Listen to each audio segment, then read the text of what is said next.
Hi y'all, hi everybody.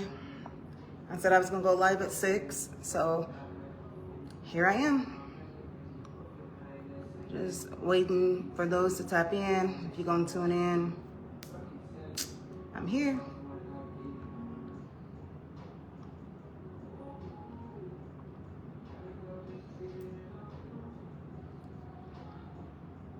Okay, so with this live, I'm gonna kind of go into a little bit more detail about certain things. I plan on trying to look at the comments and everything too to see if I can address any questions or discussions. But what I won't do is I won't go back and forth. I'm not here to, prove a point or to bash anybody or to talk ill on nobody's name, to try to get revenge, to try to get I'm not on none of that. I am simply bringing, well, not simply because it's a lot, but I am bringing awareness.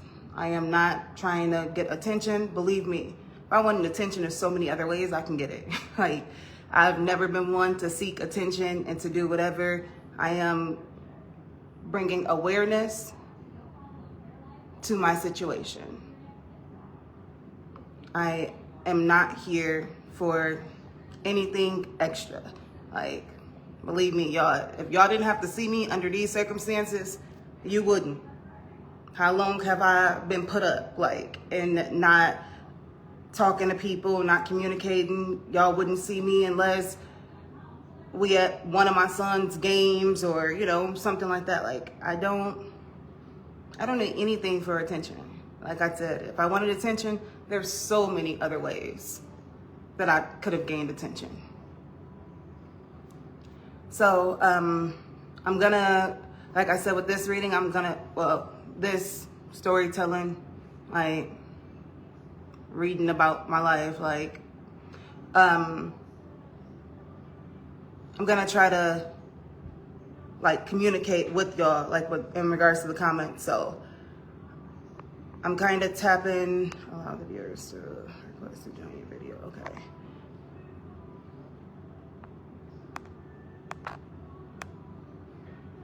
Kind of tapping in on the screen and the live and stuff to see, because like I told y'all, I'm new to all of this on here. So all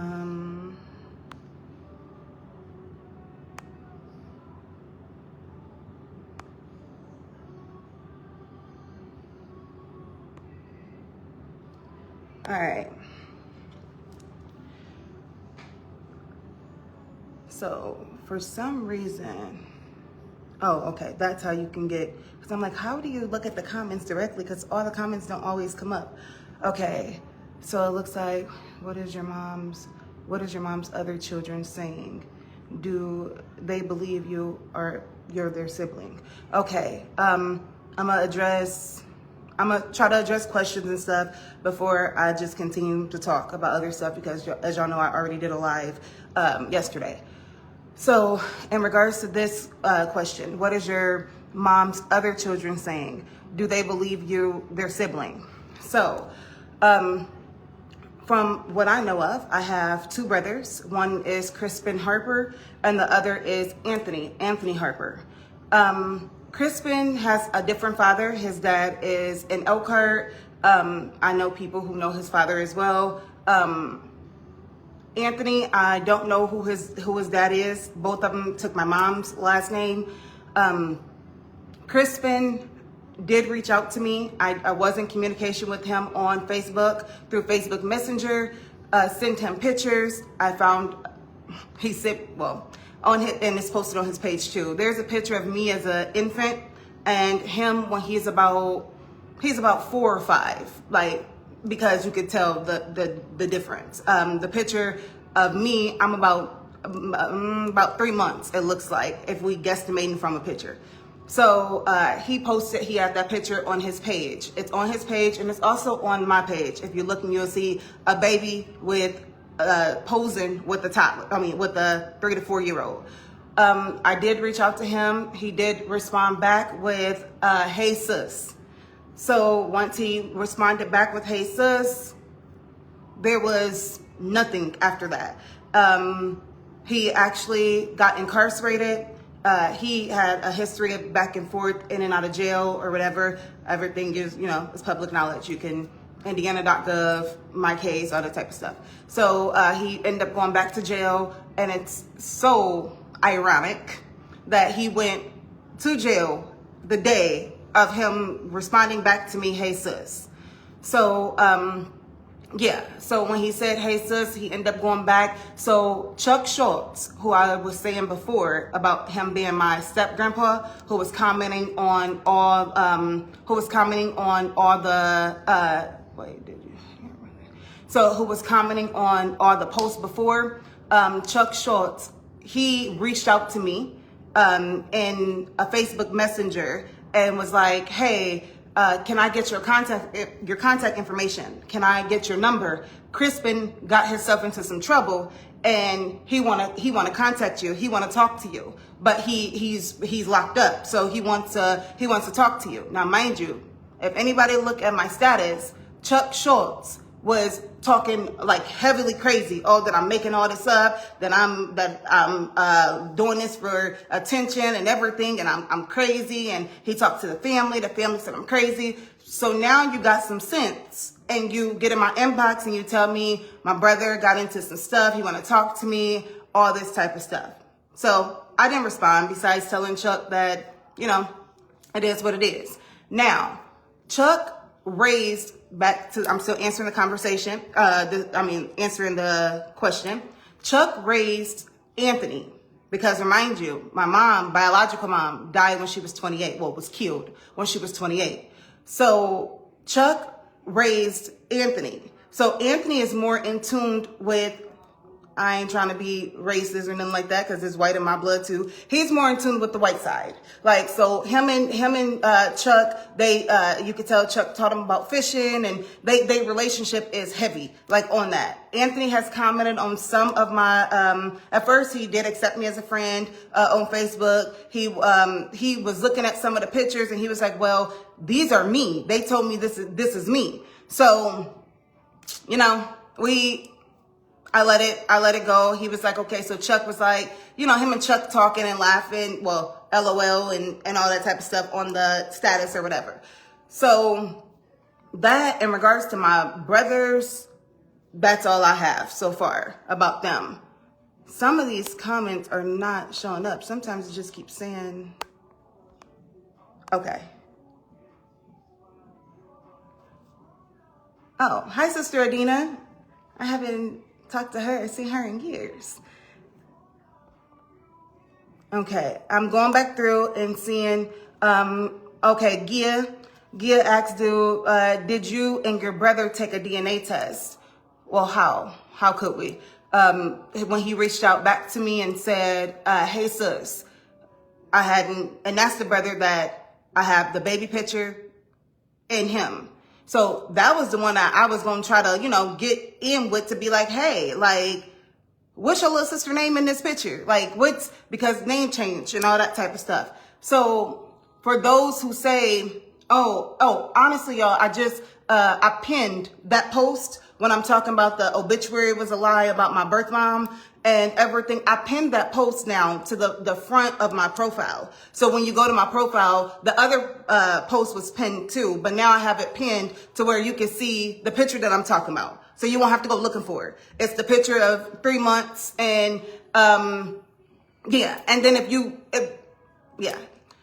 look, like, he is about 3 to 4 years older than me, based off of him sitting there. Now, the crazy thing is, in real life right now, he is a year younger than me. In real life right now, he is born in 1993, is what his age and stuff is. I mean, his date of birth is 1993, and I was born in 1992. How am I a year older than him now, when it's apparent and it's obvious and it's evident that I was an infant when he was at least 3. So that picture is up there. Like it's a status and everything. You can look at it. So, okay, it lets me know. Oh, hey, Janie. Thank you. Let me see. I'm going to try to address this stuff as much as I can. Y'all bear with me in regards to me trying to get this stuff going. Okay, so, and then, let me let y'all know something else. We watch shows about this type of stuff and how they can figure out different things with DNA. Don't forget that my mom my birth mother, her DNA is in the system. She was killed. It was a murder scene. So her blood is still there. So I don't have to do a DNA test with a brother or sister or grandfather or anybody, because even though she's gone and she's been gone for quite some time, her DNA is still there. So, yes, Gia. So yes, the family took, when I was taken, yes, the date of birth, I was actually given, I don't know if you see my previous live, but the Gretchen, which is my mom too, because she still raised me. Gretchen had a baby. She really did have a baby. She was pregnant. She had a baby. So I was given the identity of that child that she had. So being born on the 4th of July at 2:13 in the morning at Memorial Hospital, having a birth certificate that says Gretchen Ellis and D. Griffin is my mother and my father. Like I said, Memorial Hospital, 4th of July at 2:13 in the morning. All of that stuff is true for a baby that wasn't me. Like, so yes, she did have a baby. Like I said, like she did, like it was. So, back into that. Yeah, it's, which is why when I reached out to my brother, that was one of the first things that I was asking is, what's your little sister's name? So, yeah. So about how he ended up even getting locked up, because I guess y'all, I'm just gonna read your comments and stuff, but I'm still gonna just tell my story and stuff. So they had access to, remember I told y'all on the previous live that they put cameras and stuff in my home. When I say they, I'm referring to the family took part in it. I'm referring to Dennis and Deborah Givens taking part in it. I'm referring to some people that I don't even know, y'all. Like it's more than just the family itself. So they had access to my phone. So they were literally in my phone. Like my phone would blink and stuff, like they was taking screenshots and everything of the things that was going on. Hold on. Okay. The things that was going on in like what I was looking at and everything in my phone, they literally had, so my phone was blinking and everything to where, and this is another way how I know it was the whole thing of them being in my phone and having access. When I went to go get my truck, remember I told you on the previous live, a lot of stuff I'm gonna reference back to the previous live. When I went to go get my truck, I got my truck, and the man that I got my truck from, he was a white guy. He was like, yeah, he's like, now you got exactly what you was looking at online. Mind you, I looked up my truck. I found where it was located at Girly Leap Hyundai and Subaru. I found where it was located and everything. I was looking up different vehicles. I wanted to get red as my favorite color. I wanted to get everything that I wanted. I had a printer and stuff at my house previously. So I printed off, the picture of my truck, seeing everything. So when I go to the dealership, I already know what I'm going. I'm not browsing. I'm not I know what I'm going for. So dude is like, as I'm signing my papers and stuff, he like, yeah, when I see this truck and I see you, I'm like, yeah, that's a fun mom. Like she's going to have fun. So I'm like, yeah. So, he like, yeah, he's like, now I told y'all my my whole encounter with getting the truck was a little bit off, but you don't think nothing major like that. Like, so, I'm like, okay. He's like, yeah, now you got exactly what you was looking at online. Now you got what you was looking at online. And I'm like, what are you talking about? Now you got, and this is September of 2022. So it's like, it's so many signs and clues and everything, but what they do is very subtle. Like, y'all, it's so subtle to where if you speak out about it, that's what they throw in. Oh, you crazy. Oh, she's making this up. Oh, she's delusional. Oh, she's this. No. You know what you do, and you say certain things and you do certain things, but you make sure it's just enough to where if you go report it or do anything. Okay, prime example. I had a gun. I got a license to carry. I had a 25 Taurus at home. Beautiful gun. Like yeah. So I had it at my house. What I'm talking about, I had it at home. That was the previous house. I left there. I had it there. Mind you, I'm a be real. I'm a drop where I lived. I lived in Maple Lane Apartments. There was a locked entry. You press a buzzer, you have to get in. The only people who had access was the maintenance people in the office. So, I'm coming in from work. As I'm coming in from work, my gun is moved in different places. Mind you, I kept my gun put up. I got a kid in the house. So my gun is moved around in different places. I got different clothes and stuff missing. Like things that I know I took off and put certain places gone, missing. To where when you start speaking about it, it's like, what? Well, maybe you just misplaced it. No. And I'm going to repeat. Pictures were turned. I had pictures and stuff on my tables and everything like that. Pictures was flipped upside down. Like it was certain things to let me know, we know where you live at. We know where you at. Like this is the part of the gang stalking that I'm talking about. So, I know I'm going back and forth from childhood to what happened in 2022, but it's like all of it ties in together. So, yeah, so I turned in my gun to the police station. I've been police department. I turned in my gun. I told them that I no longer want this gun. I'm turning it in because I don't trust what was done with it. It's licensed to me. It's registered to me. I went to Midwest and I bought it. So, I'm like, but, I don't want it anymore. When I come home, I'm uncovering family secrets and I'm coming home and my gun is moving to different places. I ain't got time for somebody to try to commit a crime with my gun and then try to pin it on me and do that type of stuff. I'm not on that. Like, so they took it and everything. So yeah.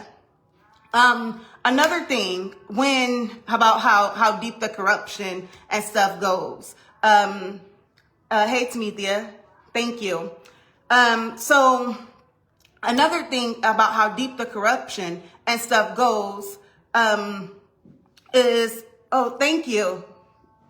So, I had, okay. Once I had found the cameras in my home because they were looking as if looked like smoke detectors, but they were nanny cams, but they're smoke detectors, but they're nanny cams. And they were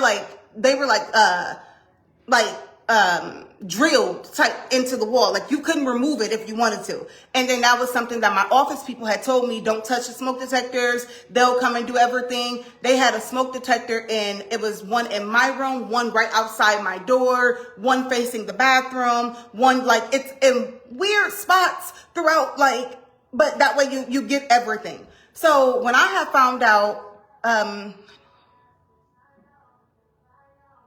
oh, thank you, Gia. Yes. So when I found out that it was the cameras, because mind you, I started looking at ways, how can I tell? Because I know these are cameras because y'all are subtly telling me what I'm doing in my house. So once I end up finding the cameras and stuff, I called the South Bend Police Department. I didn't call 911 because it wasn't an emergency. I called the non-emergency number that 235, whatever, 9201. I still know that number because I was calling them. So I called the non-emergency number and had an officer come out, let him know that there's cameras in my home, which is a form of, I feel like this is trafficking. Trafficking doesn't necessarily mean that they literally take you and move you to a location and do all this type of stuff. Like, trafficking is as simple as taking pictures of you and posting it for money, or taking camera images and all that type of stuff. All that type of stuff, that's a version of trafficking. So I'm letting the officer know. They brought me an officer out. He came out. So I'm talking to him, got his badge number, because I ended up having to report him too. So I'm asking him, hey, can you check these cameras? Like, you an officer, I'm pretty sure y'all have the proper equipment. Like, I want you to see what I see when I turn off the lights, the infrared light, the fact that I found this same camera, and it says smoke detector, and it says a nanny cam and everything. I found it online. You know, you take a picture of something, you search it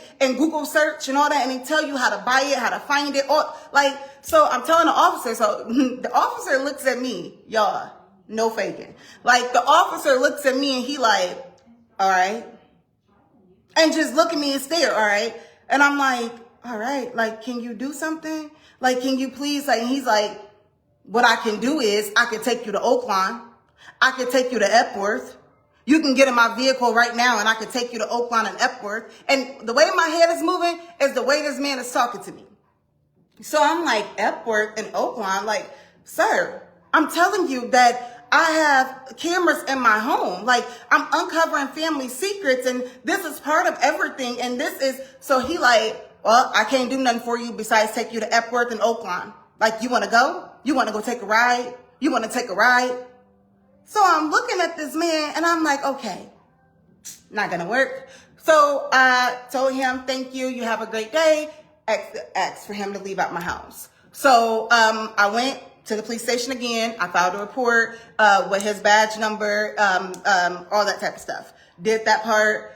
Now, through this whole process, instead of, through this whole process, CPS was still called multiple times on me. I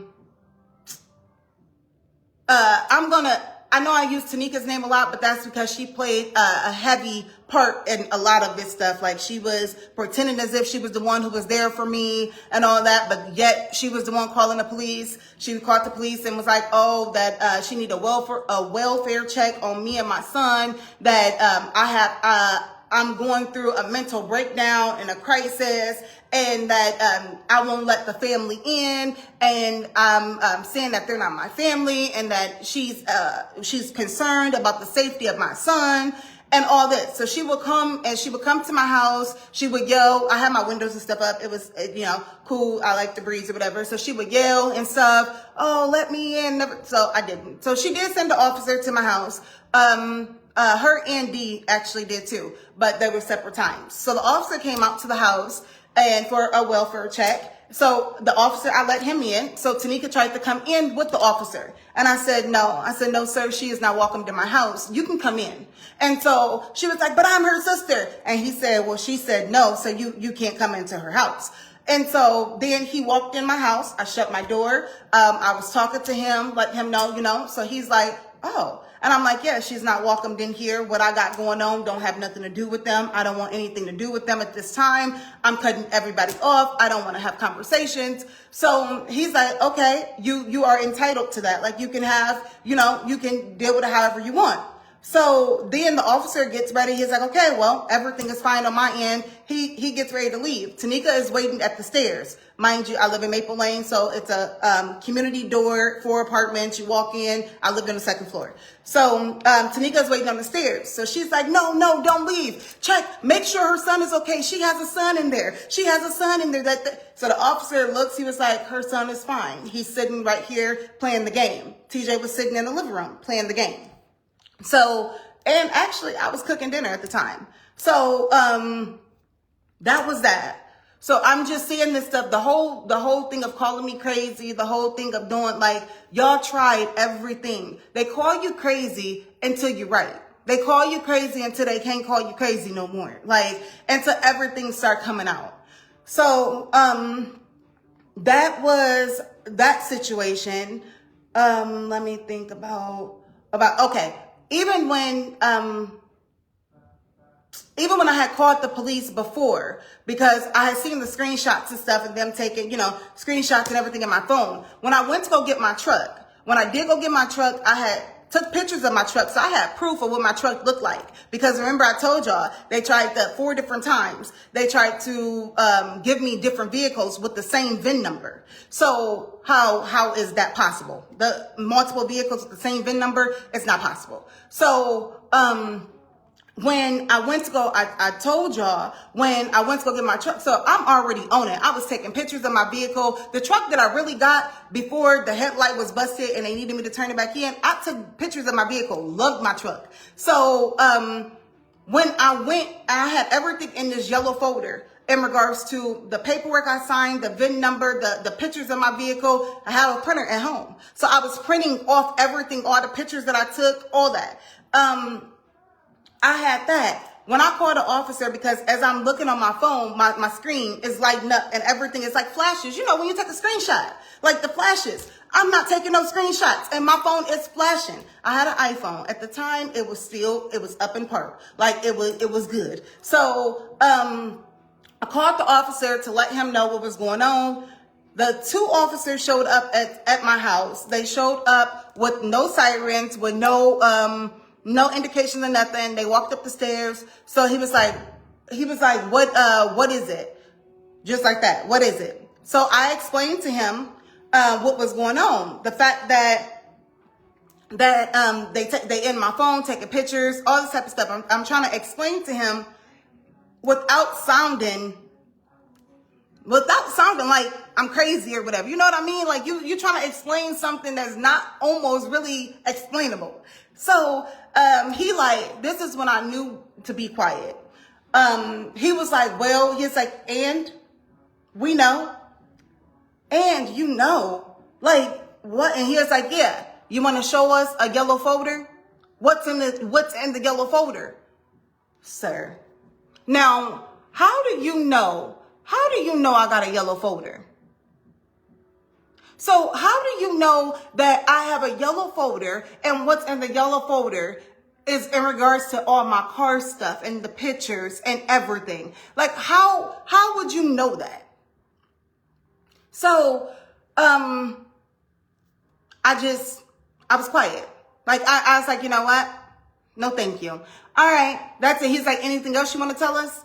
Do you want to show us the yellow folder? Do you want to? So I froze, because how would you know about a yellow folder if you didn't have access to view me and to look at me and to see what I was doing? So I ain't say nothing else. I told him, no, thank you and have a good day. So I did say that. I documented that too. I turned that in when, all the stuff with my case and the report and all that. So Corey says sometimes it's best to leave the past in the past and continue to move on. You still have life, so teach one to reach one. Live your life, lady. Yes, most definitely. Sometimes it is best to leave the past in the past and continue to move forward, which is what I'm doing. I left the past in the past and I'm continuing to move forward. So moving forward doesn't mean you forget what brought you forward. So I have now found peace with my past, which has enabled me to unlock my present, which is unlocking my future, which is allowing people to know what happened. Because believe me, y'all, I'm not the only one who this happened to. I may be the only one that y'all know directly. Some of y'all may know me directly. Some of y'all may not. But I'm not the only one that this has happened to. From the fraudulent family, from the fake but real birth certificates, from the name changes, to the fact that they've been calling you crazy, to the fact of a church behind it. I am not the only one. Like, can't be. Not. Like, this is not. Like, so, yeah. Which is why, y'all, I was reading some of the comments and stuff. People, well, why didn't you come out? Well, why didn't you get a DNA test sooner? I did everything I was supposed to do. When everything came out, what I report to y'all is what I choose to report to y'all. Because not everything needs to be explained. Not everything needs to be addressed. Not everything is to where I need a receipt for. My life is a living testimony and living proof of what God can do. So I'm not here to make y'all believe anything. I'm not here to bash anybody. I am not here to gain attention. I am bringing awareness, because the way this stuff is calculated, how meticulous they are, how organized crime, how organized they are, how many businesses and operations, and the way, this did not start with me. This did not. There's no way in the world that you have a true Indiana sealed birth certificate for a child you did not birth. So there's no way. So you won't disclose what the DNA stated for all the people to know. Well, I am the DNA. Like, I'm disclosing it by being right here on live with you. Will I take a piece of paper and say, look? No. Will a millionaire show you their bank account? Will a millionaire show you to say, hey, look exactly what's in my account. Look at all the zeros. No. But would you know by the fruits of their labor? Yes. So with me, I am the DNA. I am the blueprint. So me being here and me telling my story right now is my proof that I'm willing to give to you. Now, when this case is over and the investigation is done and everything is wrapped and sealed and disclosed and evident, hey, it's going to be in the movie. It's going to be in the book. It's going to be like, so at that time, yeah. But you got to move in wisdom. You got to move in, you have to have the spirit of discernment. Not everything has to be disclosed at every time. Patience is a virtue. You have to know when to, like the Bible said, there's a time and a place for everything. It wasn't my time to open up before about what was really going on. It wasn't needed to discuss, because the truth don't need to be told a side of the story. I didn't need a side of the story. I didn't need to come defend my name. What I needed to do was heal. Heal from betrayal. Heal from lies. Heal from slander. Heal from, childhood wounds. Heal from the fact that I have two mothers. Never thought I was going to have two mothers. Never. Like,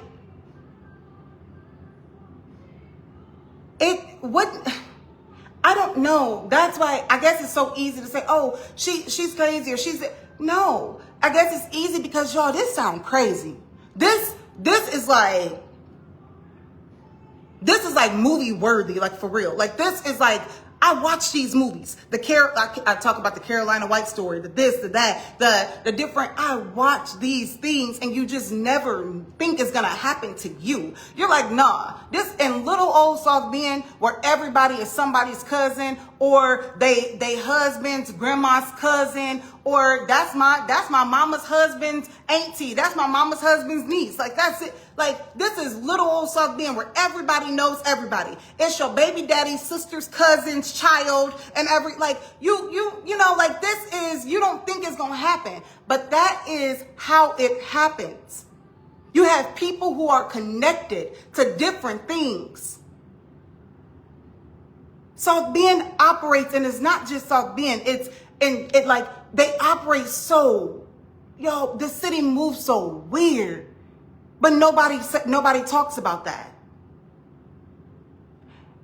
Deja says, you have been doing this for 3 years now, and I remember when you first,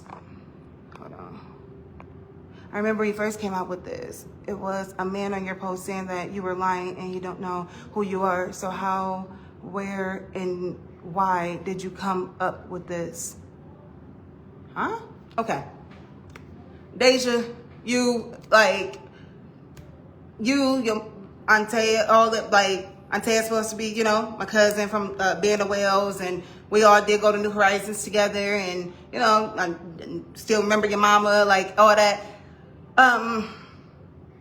Apparently, I guess it's going to be other people like you too who really don't understand. Like you commented before and you said that you were confused. I don't understand what's confusing besides my story. It is crazy, but it's not really confusing for real, if you really pay attention to the details. It's only confusing for those who don't want to see what is there to see. It's only confusing for those who want to have a defense, for those who want to defend and deflect. That's when it becomes confusing. But it's a straight telling story. For those who say, oh, I knew them, it wasn't like that. What was that man in Ohio? Ariel Castro, who had Cleveland, Ohio, who had them 3 girls. He was a bus driver. People knew him in the community. He had them 3 girls for a decade at his house. And nobody knew. Nobody knew for a decade.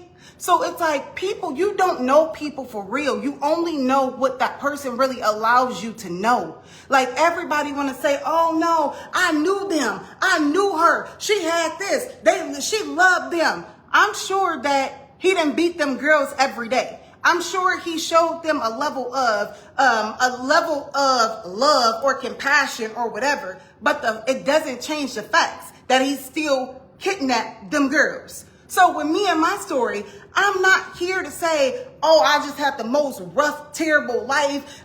Everything was done to me. I'm not a victim. Never will play the victim card. I'm not a victim. I'm a victor. Like, I am a survivor. I'm gifted. I'm powerful. I would never take a weak approach to my situation. It made me who I am today. It made me be able to sit on my throne. If y'all notice, my post is always queen energy, queen status, queen this. In order to be a queen, you don't just wake up and be a queen. A queen is not by what you wear. A queen is, you have to, what heavy is the head that wears the crown. You have to be forged by the fire. You have to go through some things, and to come out like this, that's a testimony. Regardless of who believe me, regardless of who side with me, I'm not here to gain followers, to gain people to side with me, to do this, to do that. I'm not here for none of that. I am simply bringing awareness. Awareness. So, yeah. So even with him, but if we talk about Chuck, what did I tell him? If y'all look at my status, I told Chuck that he may want to tell the truth, because what's going to happen is you're going to have to pray that God have mercy on your soul. And I said, because you're going to end up, you need to go and enjoy the little life that you have left, because you're going to suffer for everything you did, is what I told him. The man has a GoFundMe right now because he's dying. He got cancer that is untreatable and everything. It just came out of nowhere. And he has a GoFundMe. The GoFundMe is on Anthony Harper, who's supposed to be my brother. It's on his page about GoFundMe. And he talking about, oh man, please don't check out on me. I need you, everything. I told you, everybody is not meant to be played with. Some people you don't play with. God said many are called, but few are chosen. He said, don't touch my anointed. I'm not here to preach to y'all. I don't do that stuff, but am I gifted? Do I have an intimate relationship with God? You better believe I do. Do I know how powerful I am through God, who made everything possible? You better believe I do. Do I know how gifted and how God don't play about me? Yeah. People want to say, oh, you get karma. I'm walking karma. You do good by me, you get blessed. You go against me, things are going to happen because you're not going against me. You're going against God. God lives in me. People see me and they say, oh, you're glowing or you're this. Y'all, it ain't me. It's the God that lives in me. It's the heart that I have, the passion that I have for life, because God gave me life. God, throughout everything I've been through, God has been right here with me. When I couldn't stand, he carried me. When I didn't know how to ever explain my story, I didn't know how to ever do this. What we talking about? He said, don't worry about it. When the time is right, I got you. So to be able to talk and articulate my emotions and my feelings and my story, this ain't nothing but the grace of God. And I'm not here to preach. But when you walk through the fire and you look up and you don't see nobody on your left and on your right, but you know God is carrying you because it's a higher power, then when he said, I'll give you peace beyond all understandings, this is how I can go through what I've been through and still stand 10 toes. This is why my son is still thriving. My baby in summer camps, he done got accepted into private school. We done got blessed in regards to tuition costs and all this stuff. Like, come on now, y'all. To be honest, I'm not hurting for nothing. That's why I don't want revenge on nobody. I'm not wishing death, ill will, nothing on nobody, because God gonna handle me and he gonna handle mine. He gonna do what he needs to do. And this is not a religious message or story or everything. This is real life. This is a real life relationship with God. This ain't the church setting and do all that. I ain't gotta go to church every Sunday. Am I church hurt? No. I watch sermons online sometime. I get on TD Jakes. I watch the Potter's House. I watch Latrice Ryan. She's a prophetess and everything. I watch, I'm still tuned in. I don't play about God. I find a way to get what I need. So, I'm going through y'all comments and stuff again to look and see.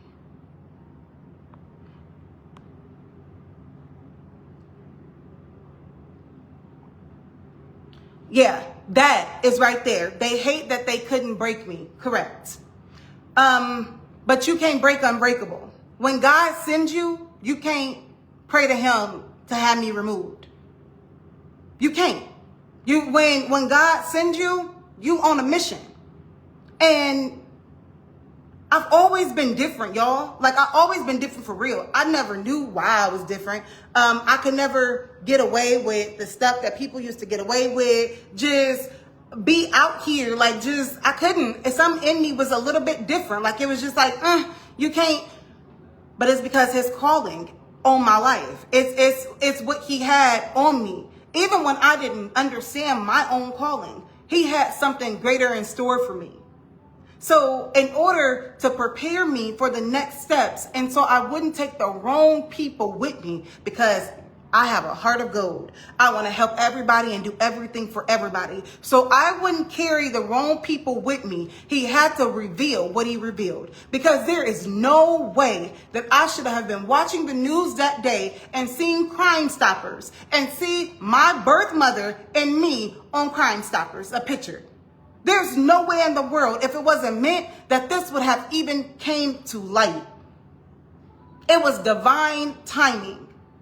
When people say, "Oh, how did you find out? What made you even do?" Y'all, it was a Crime Stoppers ad. Well, is there an ad? I don't know. A Crime Stoppers thing that went on to say who killed Marlis Harper, and they got to talking and everything. So it was whoa. You ever seen something and immediately you connected with it and everything? It was a whole connection.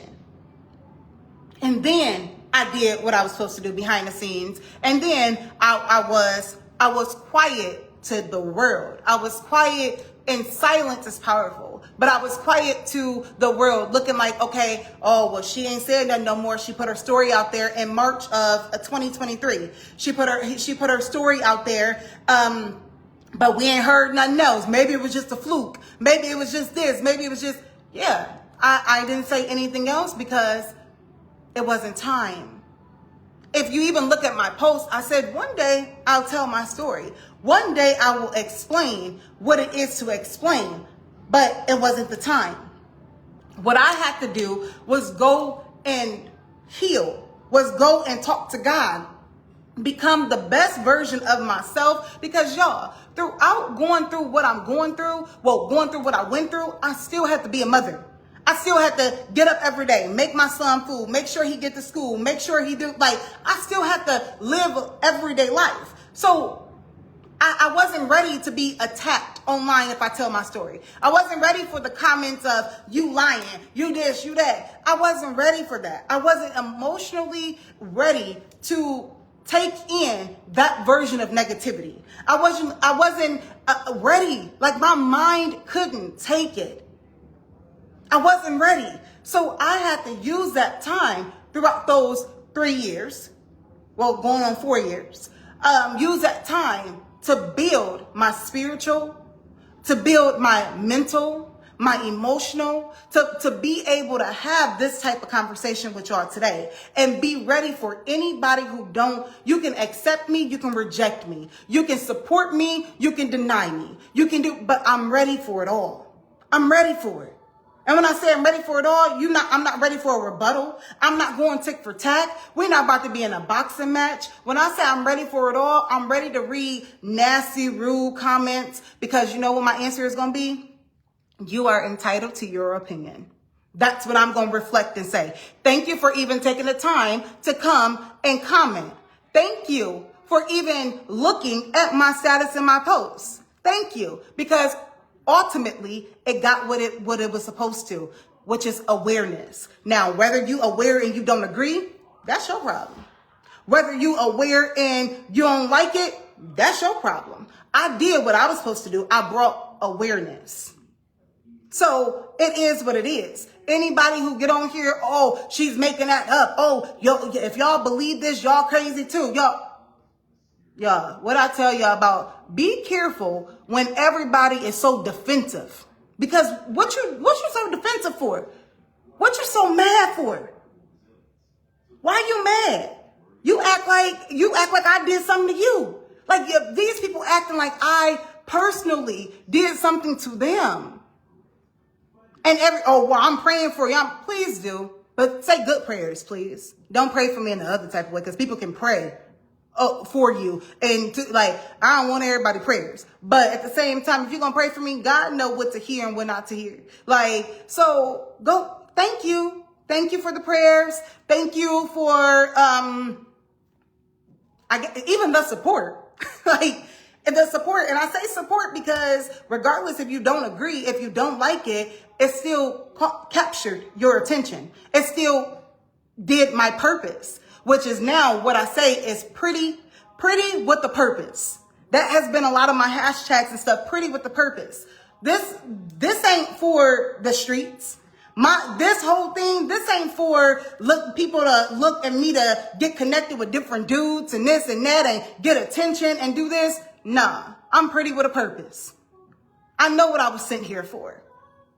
I know what I'm supposed to do, which is bring awareness. Bring people closer to God, because when people see me and they hear my story, it's like she don't look like what she been through. So whatever God that she served, whoever she talking to and dealing with, I want him. I want that. That's what my purpose is. My purpose is to let people know, no matter what you've been through, it don't define you. I don't care what you've been through in childhood. I don't care what you've been through in adulthood. It don't define you. You are the creator of your future. You are the creator of your present. You are who you are because you are who God said you were. So y'all, it is, I don't even know how to go. Oh, okay. I guess I'll go back to story again. It's so many parts and everything, but I'll go back to story again.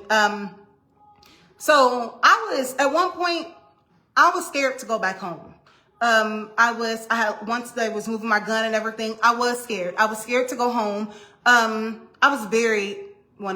ain't fearful now, but I was scared. Y'all, I didn't know what was happening. It felt like I was about to die. It felt like I didn't know why these people was following me, why people was pretending like this stuff wasn't real. Why when I'm telling my sisters, these are the only people that I thought I got. I'm telling y'all and y'all telling me, what? What is you talking about?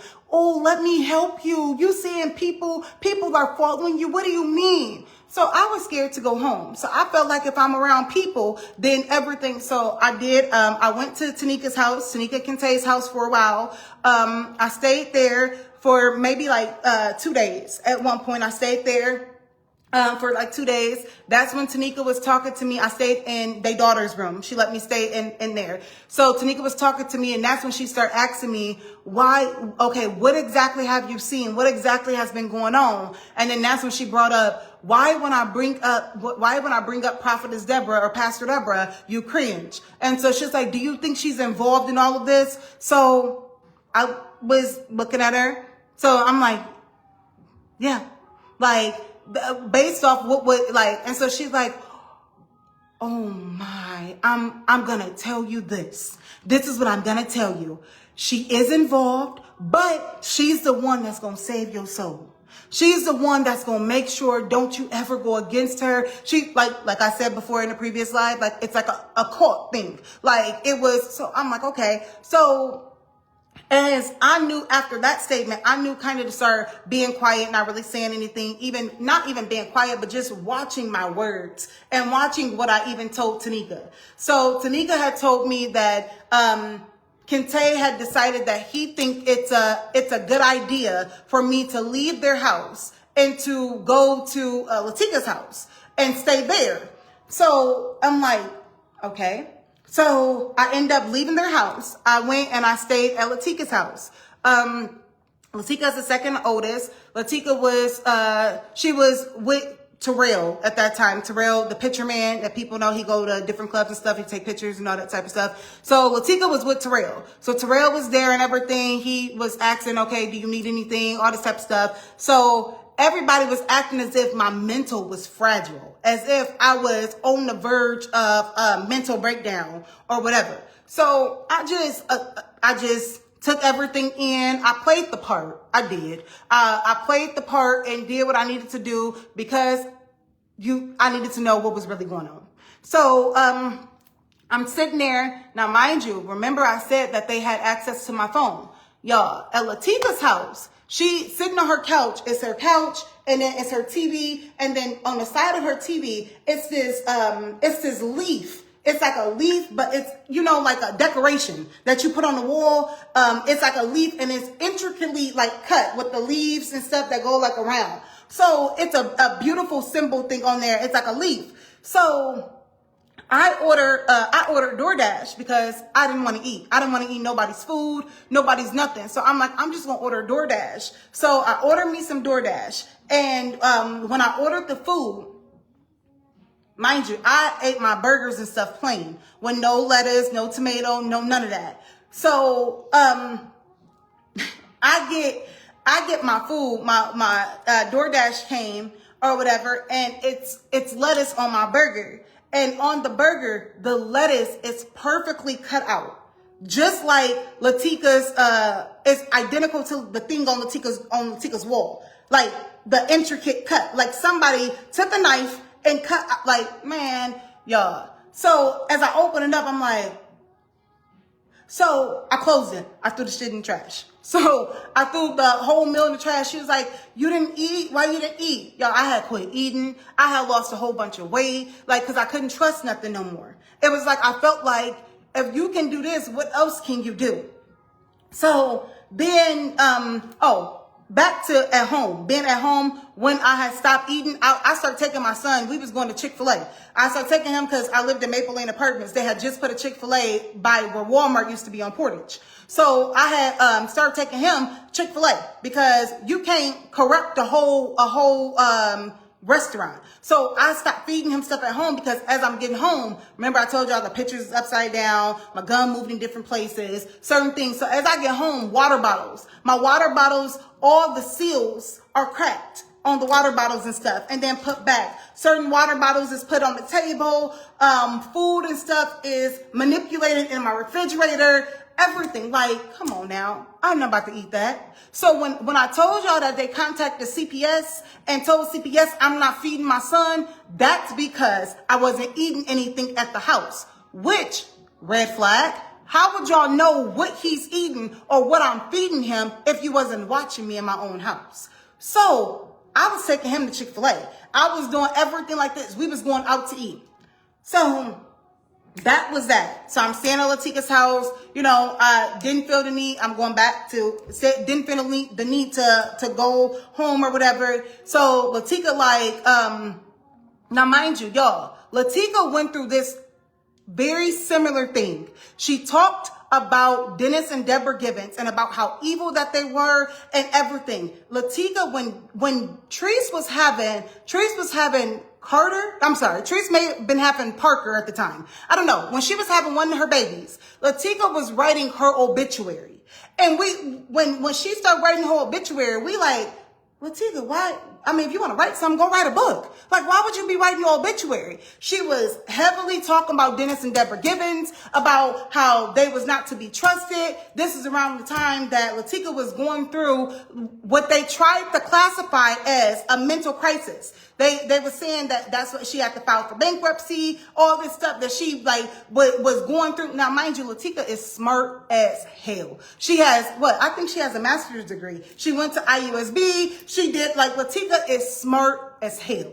Her kids are smart. She's highly intelligent. So when she's going through a mental, I was younger, you know, at the time, not like younger, like little, no, but like younger as far as living my own life, not really, you know. So, I do remember going to Latika's house, and this is around the time she was going through what she was going through. She had all these post-it notes and sticky notes all around saying, I am enough, I am resilient, I am this, I am that. But she was dealing with something that she couldn't talk to people about. So when I would stay at her house, I was like, Latika, I was like, I'm about to stay up under y'all. I ain't going nowhere. I ain't doing nothing. I'm about to stay up under y'all because whatever is going on, I don't know what the world is moving to. I don't know why this city is moving like this, but y'all is all I know. Like, all I know is y'all, and I'm going to stay up under y'all. Latika told me, she said, okay, but that's going to change. You're going to feel different. That's going to change. So it's almost like you knew something was going on too and something was happening, but you couldn't say too much either. So it's like this stuff, and then Latika all of a sudden, like, we all grew up at New Horizons. We all grew up at the church, everything. Latika never wanted to go back to that church. She would forget that church. Forget this is this. It was crazy how all of a sudden she switched up and hated the church, but she never mentioned nothing about what happened. So I was still going to the church. I was buying Deborah Givens books, and I had all her books. I was reading her books and everything. Like, that's why I said, y'all, I'm not here to bash nobody. I loved them. Like, I can't even put a D and say a past tense. Look, I still got love for them. I still love them because my love is unconditional. You don't just love somebody and then through conditions say, oh, I don't love you, I take my love back. No, I love you, but I love me more. I love me more to where I would never accept you back into my life. I love me more to where I would never allow you to deflect and act as if what I'm saying is not true. I love me more. But I still got love for y'all. Like, yeah. So, what I was going to talk about what happened at Harper's Bar. When I talked about my previous live. And I said that y'all don't want to know what happened at Harper's. Now, I'm willing to explain what happened at Harper's Bar. Whew. Anybody who knows, you don't catch me on the scene like that for real. So, but I decided to go to, how did I decide to go to Harper's? What happened? First, Taria had called me. Taria had called me to go to Harper's Bar with her. So, Taria is one of the twins. So she was like, because I went twice. The first time was with Taria. The second time was with Delana. So, I went to Harper's Bar with Taria. She called me. She like, let's go out. Let's go. This is it. So I'm like, okay. All right, cool. Like, I guess I go. So, because, hey, I got my truck. I'm ready. This is in September. I'm ready to flex. I'm ready. Like, it is what it is. And so, I go out to Harper's Bar with Taria. everybody in Harper's bar is moving weird. So everybody is there. They moving weird. I'm looking, I'm peeping the scene. Now Taria is like, now Harper's got this mirror that it goes across, like right here. You walk in, it's the bar, it's the mirror and stuff. So Taria is like, come on. So I'm like, where we going? Come on, come on. We about to walk around. Walk around where? Like this little place, it's small. Like you don't need to walk around. You can stand in one spot and still be seen type thing. So I'm like, walk around. Yeah. So we walk around. She walked me around by the mirror all the way, back around. Then it's the windows and stuff, the front door, the bar. You're going around. So we did like a full lap. So she like, yup. She's like, they all want you. Yup. And so I'm like, what do you mean? Like, this is after the incident with my truck. This is after me, the VIN number. So it's like I was selected for something I didn't know I was selected for. I don't know if it was to be sacrificed, to be sent off, to be whatever. So then I'm looking, she like, they all want you. So I'm like, okay. I don't know what that really means, but okay. So then she gets to and acting crazy or whatever. So I don't talk to nobody when I go out. I don't dance with nobody. I don't do none of that. So I'm there. So dudes was trying to talk to me and everything. So one girl ended up walking up to me and she was like, you need to tell them if they ain't paying your bills, they can't talk to you. They can't do it. And I'm like, girl, I ain't on that. I don't need nobody. I pay my own bills. I don't need none of that. So long story short, that was the end of that whole thing. So then I decided that was the end of that. Everything was weird. 2 days later, I want to say 2 days, y'all, but 2 days later, Delana had asked, people know Delana really don't go out either. She don't really go out and party like that either. So when she was like, come on, let's go to Harper's, I'm like, you want to go to Harper's? Like, sis, you really don't go out like that. Like, what? So I'm like, okay. So I went with Delana to Harper's. Delana insisted that that she drive. So I met her at her house. I parked my truck at her house. She had just got a new truck too. So she had went to Kia and got her truck. It was a Kia, so I rode with Delana. So mind you, I had rode up Mary or whatever, and it was part of that same batch that I told y'all was tampered with, that I told y'all the first live. So as I'm hitting it, I'm like, this ain't So I put it out. So Delana like, yo, why you just went outside to smoke? Like, you already done. I'm like, sis, this some ain't right. Like, this is off. Like, so she like, okay, well, and I was like, here, hit it. Like, no. And she's like, I ain't hitting that. So, that was that. So we get ready to go out. As we get ready to go out, Eugene is Delana's dude. Eugene says to Delana, this ain't gonna work. It ain't gonna work. Like, it ain't gonna work because what you don't have her energy. It ain't gonna work because you don't got her energy. What ain't gonna work? What is y'all talking about? But I ain't saying nothing, y'all. I just let it be. Like, it ain't gonna work because you ain't got her energy. Like, so I ain't saying nothing. I'm just acting like I don't even hear. Remember, I'm supposed to be crazy because I'm supposed to be smoking this Mary that is already laced, and I'm supposed to be out of my mind and all that. But little do they know, I'm not. I had a whole nother batch of it. Like, so, okay. So that I end up going out with Delana. We went to Harper's. I'm in her truck. We get there at Harper's. She like, come on, I want to see something. And I'm like, what? What do you want to see? She's like, I want to see something. And she's like, walk with me. So we did the same lap around, like the whole thing. And she was like, so we stand there. So she like, oh my God.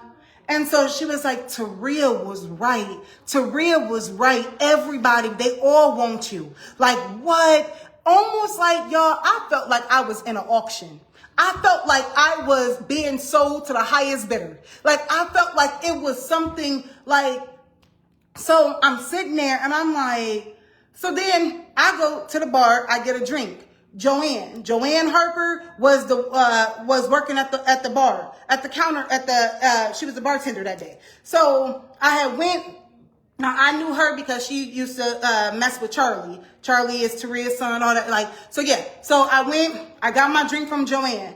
It was a blue drink or whatever. So I took a few sips of my drink and I put it down on the table. I got to dancing. It was this little short African man. He had a bald head, and he was with this lady who I later found out her name was Vanessa.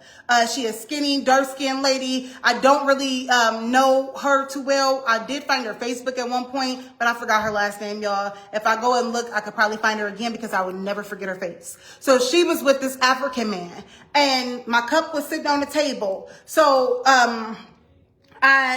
I turned around to do something. I grabbed my cup again. I took another little sip. So my cup was like this. It's, you know, they give you the little plastic cup. So my cup was like right here, filled up or whatever. So I take another sip. I start feeling like, it felt like I start spinning. Like I start feeling like everything was spinning. My vision started becoming like, you know, in a cartoon, when they get hit and they got the little thing that be like what? That's how I felt. I felt as if I couldn't control. I knew what was going on, but it was like I was in slow motion. Like I couldn't respond. I couldn't do anything. So I'm still there. But I see Vanessa, the lady who I later found out her name was Vanessa. She is leaned up against the window. The window thing, how Harper's Bar, when you walk in, it's the windows, and then it's the mirror, and then it's the dance floor. It was a table and stuff right there.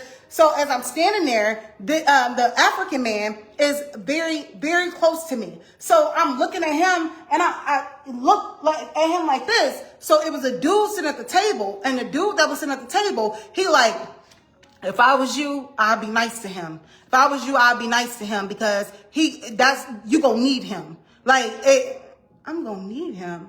This African man? Like, what? So then he's like, yeah, you gonna need him. I ain't say nothing because I couldn't. I ended up going into like this to where I heard what was happening. So I seen the lady's hand and movement going something like this or whatever. Something weird. So I could see her hand and stuff, but I can't respond. Next thing I know, y'all, these two people are walking me out of the bar. I got Vanessa on this side of me. I got the African man on this side. They both they're entangled, like how you would hold somebody's arm at walking down the aisle. They both are each on one arm. They walking me out the bar. Everything in me wants to scream, stop. No, I don't want to go with y'all. I don't want to, but I couldn't. I couldn't say nothing. I couldn't scream. I could just go with the motion. It's like, I couldn't do nothing. So, mind you, y'all, when all this is going on, I don't know where Delana is at. I don't know nothing. And our motto was always, if we come together, we lead together. So then Delana ended up coming out of nowhere in the parking lot. So she like, no, stop. That's my sister. Like, stop. So Delana looked as if she's crying. So, well, sound, because I couldn't see her for real. So she sounded as if she's crying because no, that's my sister. So she's like, I can't. And so then I heard the girl was like, well, we taking her back to our place. She gonna have a good time tonight. She's just about to have a good time. And Delana like, no, I can't do it. I can't do it. So Delana grabs me. And so she walks me, like holding like my shoulders and stuff, guiding me because I couldn't stand. So she's guiding me to her truck. She puts me in the truck. Delana puts on my seatbelt in the truck, and we get in her truck, and she's driving back to her house. She's driving home because my truck and stuff is at her house. Delana lived over there on Iowa Street, which is behind Gyros and all that, off of Lincoln Way, which is not far from Maple Lane Apartments off of Bendix, where I actually lived at. So Delana had put me in there, put my seatbelt and stuff on. So the whole ride, my head is up against the window. And my head is boom, boom, boom, hitting on the window because I couldn't hold my head. I could not hold my head up or anything. I could hear her saying, oh my God, you get on my nerves. I can't stand you. All this because of you. All of this because of you. You didn't cause so much stuff. You caused so much. So I can't respond. I can hear it. My head is boom, boom, boom, hitting on the window. So as she driving, we get there. I stay in the car for a little bit. I'm talking to myself, y'all, because I'm like, you got to pull through. You got to get up. I don't know what's going on, but you got to get up. You got to get up. I'm trying to make my body work. I'm silently praying to God, like, God, I don't know what's going on, but you got to let my body work. Like, you got to let my body work. Like, my mind is going, but my body can't do nothing. So, I get up. I go into Delena's house. As I go into her house, she's on the phone. She's on the phone talking. It sounds like to Treese based off of how she's talking. So she's like, yeah. She was like, she always, she messing stuff up. She messed it up. Like, I couldn't do it, y'all. And so she was like, oh my God, like I couldn't do it. You couldn't do what? Like what was it you were supposed to do? So that I'm still sitting there. I sat on her couch. When you walk into Delena's house, her couch was like, she closed off her living room. Like, it was like her couch. When you walk in her house, her couch is right there. You walk in, the couch is right there. So as soon as I walked in, I made it straight enough to the couch by the arm of the couch, and I just sat down and I sat right there. So she's walking through the back because it's the living room, and then you go, and then it's the kitchen and everything, and then the basement, all that stuff. But so she walking through the back way by their doors, by their rooms and stuff. And so she's like, I couldn't do it. I couldn't. So me being me, I don't know what you couldn't do. So then finally she ended up getting off. No. So what I heard was, oh, they trying to do. Delana was talking to Treese. She's like, they gonna do her so wrong. They gonna do her so wrong. I couldn't do it. And so somebody said I worked at Harper's Bar, and I think that's the last time I spoke to you. I'm 1,000% sure nobody working there had nothing to do with any plot against you. And as far as the parking lot, we kept off-duty police out there. If you were in distress, they would have did something. Okay, Tyrone, if that's what you feel, I mean, I'm just telling my story once again of exactly what happened. My sister wouldn't have had to come get me. Y'all know the story I just told. So if I mean, they had an off-duty police out there. Did you not hear the other parts that I was talking about the police themselves? When they come, so an off-duty officer, if they all together, they all together. And nowhere did I directly say that Harper's Bar had anything directly to do with it. Do I feel like it was an auctioning ring or something that was going on there? Yeah. Did I get offered before? Oh, can I just have you for one night? I promise you can go to the ATM, get out whatever you want to. I did. Like, I did get those offers and everything so to say nothing. You'll be surprised how many people are involved in certain things when money is involved. When money is involved, integrity goes. We got so many high rollers now in South Bend. Where y'all jobs at? How you become a high roller? What you got going on? Because if you pushing drugs or pushing whatever, this South Bend. Who you working for? What's going on? So yeah, we ain't even I'll tap into that part later. So back to what I was saying about me being at Delena's house. And she's like, they gonna do her so wrong. They gonna do her so wrong. I couldn't do it. They gonna do her so wrong. So I hear Treese say, this is how I figured it was Treese, because Treese has a very distinctive voice. We all have distinctive voices. I know my sister's voices. I still call them my sisters, y'all, even though I know, like, whatever. So I know Tree's voice, and she like, well, it don't matter. It is what it is. She shouldn't have went against us. This is what happens when you don't stick with us. She should have stuck with us. So it's like, okay, now it's a line of either I'm with y'all or I'm against y'all. So it's like you would throw me out to the wolves because you feel like I'm not with y'all. So that was that whole thing. So every time they started these sister chats and all this stuff. So we on FaceTime. We got iPhones and stuff. So we all on FaceTime and everything. So Tanika so how do you feel? What's going on? And I said, do you want to know the truth? And she like, what? And I said, I feel like all of y'all know more than what y'all letting on. I feel like all of y'all know what is going on and why this city is moving funny. I feel like y'all all know something that y'all are not speaking about, as if y'all made contracts and made deals with people and did different things behind the scenes, and as if I have to pay the cost to do something y'all agreed to do. So Tanika like, what? What makes you feel that way? So Taria busts out crying on the live. But no, I'm sorry, not the live. On the call, on the FaceTime. So Taria crying. Latika like, Taria, what you crying for? Why you crying? So Taria like, and so she goes out to where you can't see her picture, her face and stuff no more. So Tanika like, I'm gonna tell you this. Now mind you, y'all, she go into this voice of, I'm gonna tell you this. I promise you, as being your sisters, I promise, we don't know anything more than what we're telling you. We have not did anything different. We are here for you. We are here to help you. Just let us know what you see. Let us know what you hear, and we're gonna work with you. Okay.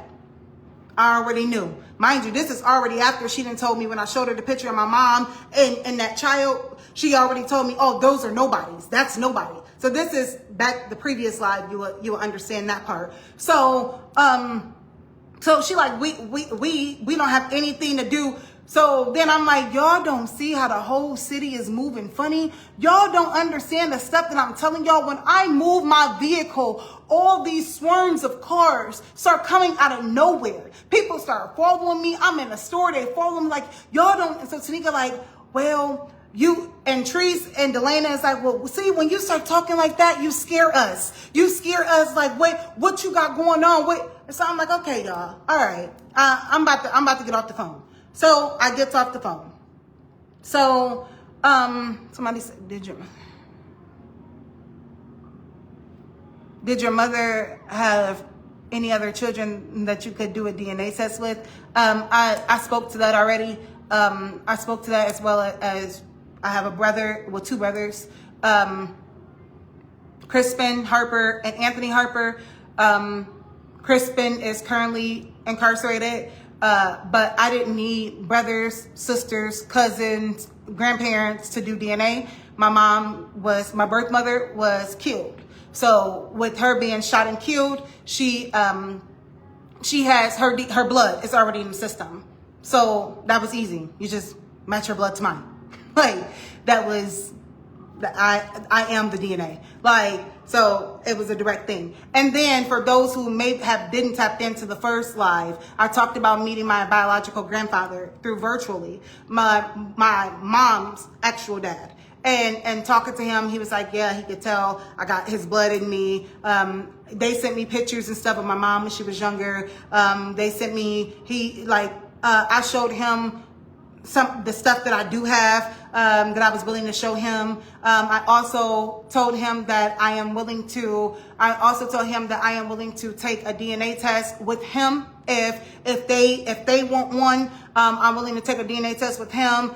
He said, him and his wife said that they don't feel it's needed, that, he said, I don't feel it's needed. I don't feel like you need to do that. He was like, and he started asking me, do I remember anything? Is there anything that happened? He said my mom wasn't in a good place. She was dealing with different people, all this type of stuff. So, somebody said, shouldn't you be able to access her medical records? Oh, wait, how about you get a DNA test with your sisters and Gretchen? Okay. Kaylee. Oh, hi, Kaylee. That's Deborah and Dennis' daughter. So, hello, welcome to my life. So, in regards to getting a DNA test with my sisters, I also addressed that in the previous live. I said that we could have made this an easy fix. We could have did a DNA test a long time ago with me and the sisters. They didn't know what I was working on behind the scenes, because my birth mother, her death was a homicide. So with it being a homicide, there's blood on the scene. There's DNA. So no, I didn't have to do anything with any direct family member. However, when I met my grandfather virtually this past February, I did offer. I have the messages and stuff. I originally met them through Facebook. And like I said, they wanted to sit and meet and go out to eat. But I told them at this point, you know, my trust level in people is not the best. So can we just meet virtually? Can we speak? Can we do it? So we actually talked. I mean, like we talked for a while. He was asking, do I remember anything? What exactly is the FBI investigating? They sent me pictures of my uncles. My mom have two brothers. She has a younger brother who has a different mother, and then she has another brother who is the same. They have the same mom and dad. So shouldn't you be able to access her medical records? For what I addressed that already.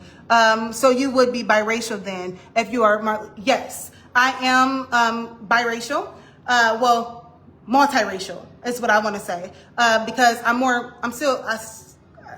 feel like I'm still more black than anything, but yes, white, black, and Native American. And I also did, on top of what I already got going on, I also did ancestry. And in regards to breaking down, you know, who your relation, all that type of stuff. So I also did that, which definitively told me about me, the Native American, white and black. So yes, my biological grandmother, my mom's mom, is white. It's on my page too, as well as my my great grandfather, Thomas Herschel. Yeah, my great grandfather and everybody. And I have records now all the way back to everything in regards to my DNA trail. So yes, I am multiracial, not biracial, just means two. So well, white, black, and Native American is some more. So hopefully I addressed that. So why the family didn't look for you? So I wanna address that one. The family, for one, when I spoke with my grandfather this past February, he said that he didn't know about me. He said that there was a period of time that he did not have access to communication with my mom, my birth mother. He said that that he never even seen the picture with me as a baby being with Crispin, the picture that I told y'all about me, a baby, and the kid who was 3 or 4, that's on my page too. He said I sent them, he has never seen that picture. He did not know that it was a little girl. He did not know anything. He said there was a period of time because my mom was dealing with, he said, drug dealers and wasn't hanging out with the right crowd. What she was in domestic disputes, and she apparently Eva Harper, which is my step grandmother, she's married to my biological grandfather. She said she used to work with my mom too, my biological mom. She used to work with her at this mechanical shop, a car shop. So they used to work together. So she said that my mom would come in there with black eyes and all this type of stuff. So she would try to talk to my mom, but my mom didn't want nothing to do with nobody trying to save her or nothing. So it was a period of time that they did not talk to her. In regards to Kissy Harper talks about Marlis Harper about being there. When they ran the story on my mom and the Crime Stopper story on my birth mother, when they ran the story, Kissy Harper was a cousin, and she was talking about everything about Marlis. I reached out to Kissy Harper too. She was like, "Oh, girl, bye. She only had boys. Them was boys." So she didn't want to, communicate or anything like that. And then she then later was like, "Oh, I talked to your sisters. They said that you're crazy. I talked to everybody. Your family said that you're a psychotic," and all this type of stuff. So I'm like, okay. So then all of a sudden, I still have, the messages and stuff. Kissy starts calling me. I don't answer. She starts sending me messages. Well, if you saying Marlis is your mama, who is your daddy? Who is your daddy then? Who is your... So I'm not responding. I'm not saying anything. That was that part. So why didn't the family look for you? Chuck Schultz is my step granddad. Chuck Schultz is Vicky Schultz's husband. They married after my biological grandfather got a divorce. They got divorced from my biological grandmother. Chuck Schultz is who she married. Now, he's also part of the La Paz and Rockawoosa Police Department. He worked for both of them at one time. So he said that the time that I claimed to be born, this is all in my status or whatever. The time that I claimed to be born, he said that my mom was living with them. Right after my mom was killed, my grandmother mysteriously died. I did go ahead and get some of her records and stuff too, my grandmother.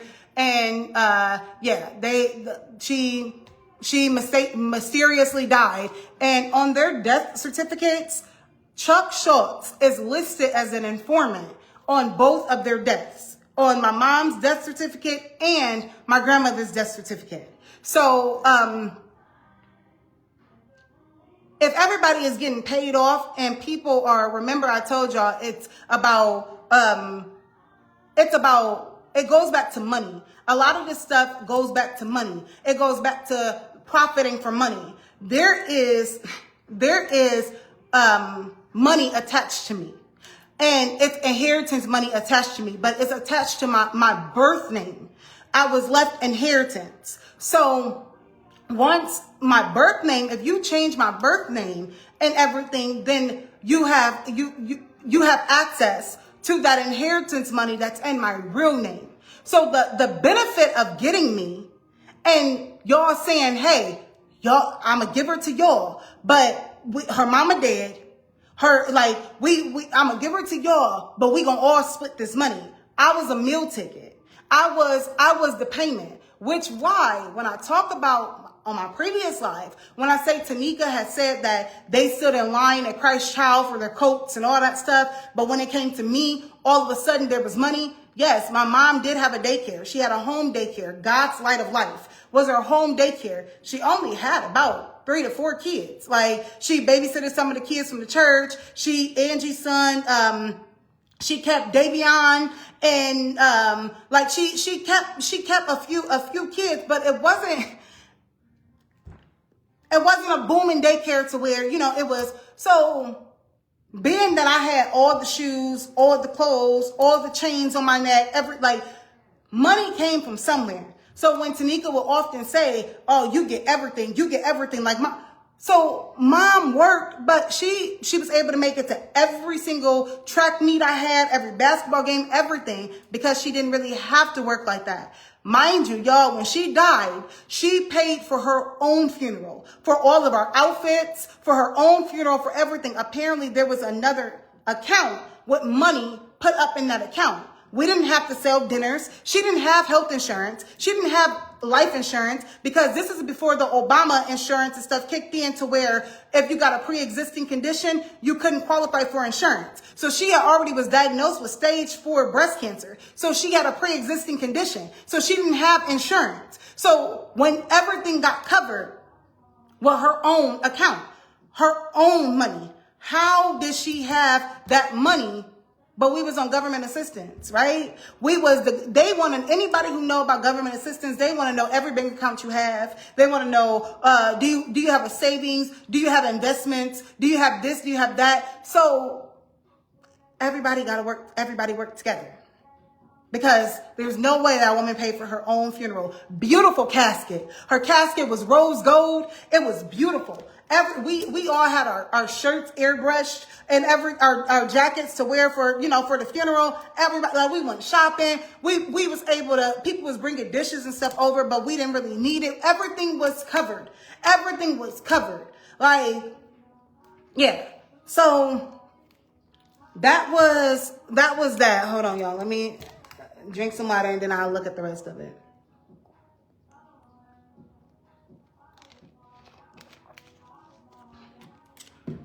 So Hopefully I addressed that question, Nicole, in regards to why the family didn't look for you. Shoot, I got more integrity, but if you look at their standpoint, if I was getting paid to not look for just one child and doing it, so I ain't gonna look for her either. Nope, she don't exist. She don't exist because I can live my whole life. That's why me speaking out is not just me speaking out and saying that I was taken. It's me speaking out, and people's lives have been built on a false, on fraudulence. People's lives and money and businesses has been built on blood money, has been built on a bloody foundation, has been built on different things. So it's more than just me speaking out. You have to try to discredit me, because if you accept what I'm saying and you accept the DNA and you accept everything, then you also have to accept that you've been living a lie, and that everything you have built on has been a lie as well.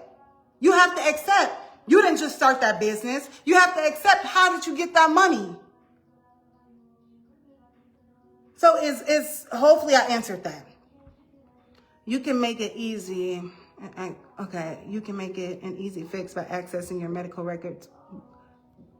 I don't need to do that. Nothing needs to be fixed. It's not an easy fix. Nothing needs to be fixed. This is my story. This is me saying what I'm saying. I don't have to do an easy fix. Like, it's not broken.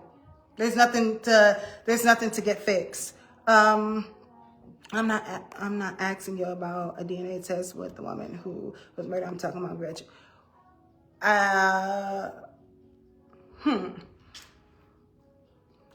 I think you're very competent. So I'm not asking about a DNA test with the woman who was murdered. I'm talking about Gretchen. Why would I need to get a DNA test with Gretchen when my DNA test with the woman who was murdered, which is my mother? Show her some respect. The woman who was murdered, when I already did the DNA test with her, and she's my mother.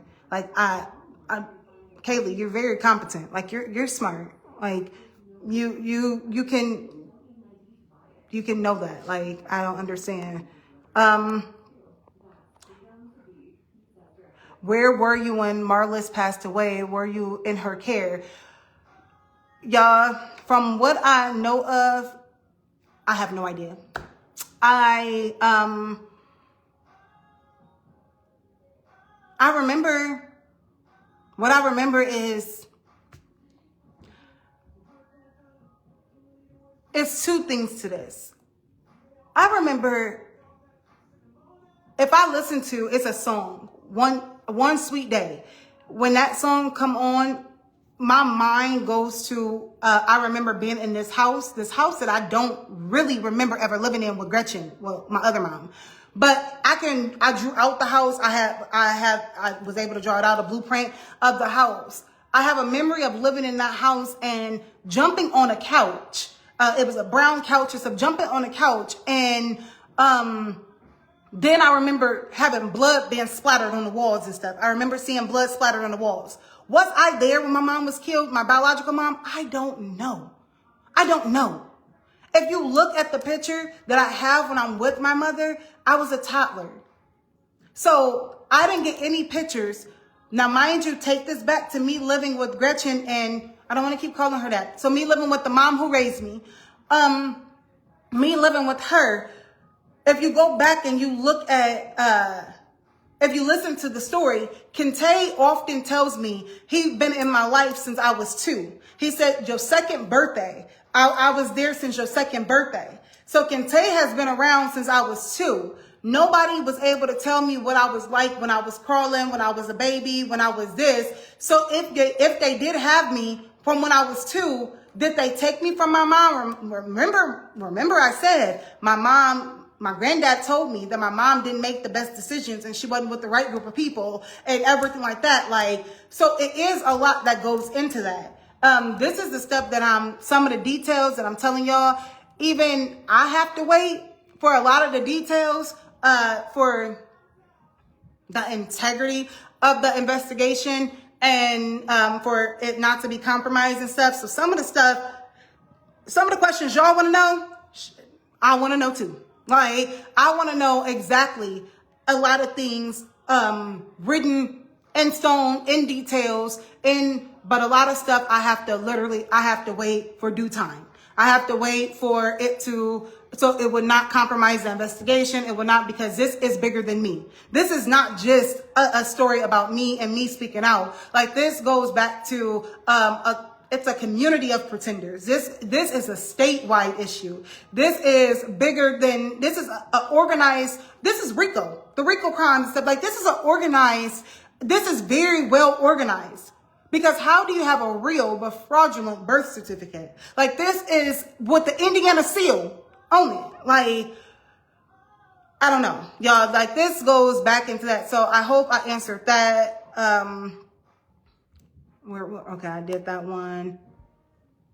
So you spoke to your biological grandfather.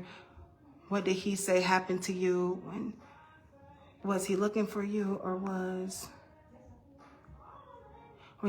Okay, and Shay, in regards to about my biological grandfather, I spoke on that already and said that he didn't know about me. When I showed him the picture of me and my brother Crispin, I talked about that with him saying that he wasn't too aware of all of that.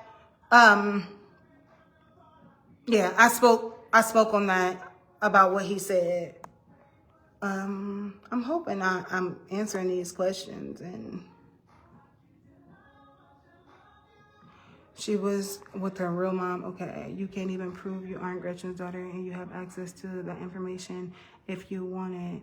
You said you were once listed as a missing child.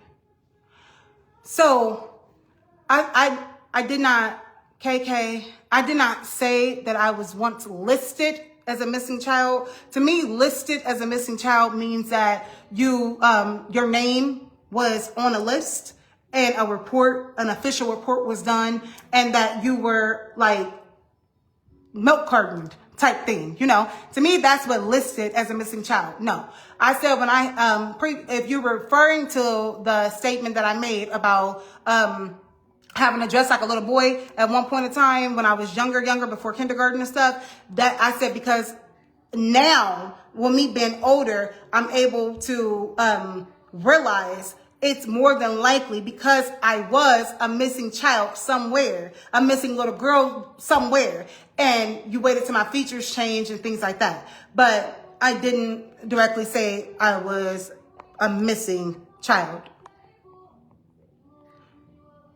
Post a DNA test with Gretchen, and I bet that will help you think clear. Okay.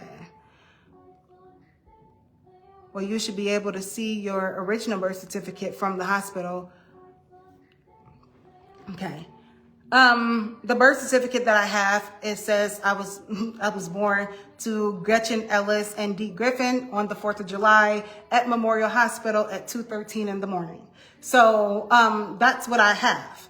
But that's what's not true. That's part of my pending investigation and pending case, because it's not true. Through DNA, I belong to Marlis Harper. So having a real but fraudulent birth certificate is what I've been saying. So you're answering everything else but the questions that can shut this down. Okay, I don't know.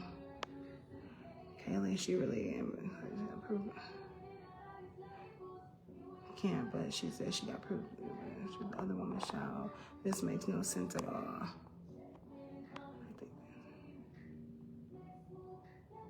I think she said they have it sealed or something. I could be wrong. You can get it printed off downtown for 50. What? The birth certificate? I got a copy of my birth certificate right in my room. But that's not my birth certificate for real. So all Marla's family is saying she only had boys. Yes. Marla's family is saying that she only had boys, which explain the baby girl that is sitting with Crispin.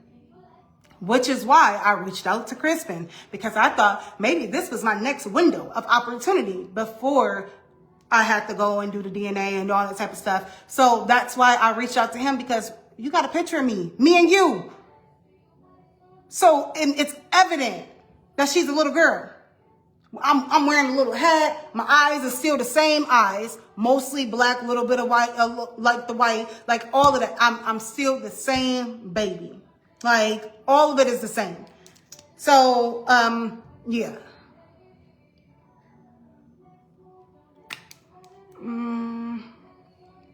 Let me see. Ancestry DNA test even. Oh my God.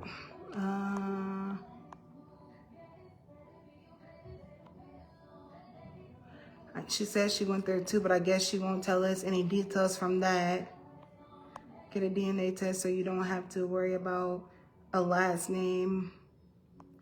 Did you find your biological dad? So in regards to I'll answer that one about my biological dad. My biological father is, I believe I have an inkling of who my biological father is, but I am waiting on confirmation in regards to that. So currently, D. Griffin is said to be my father, but even with talking to him, I did try to ask him about this stuff. I talked to him, being that I knew already who my biological mother was. I asked D, I said, hey, are you ready to be truthful? You could, because he was trying to shut me down. Well, you said I ain't your daddy. I am your daddy. I'm your dad. And I said, and that may very well be so.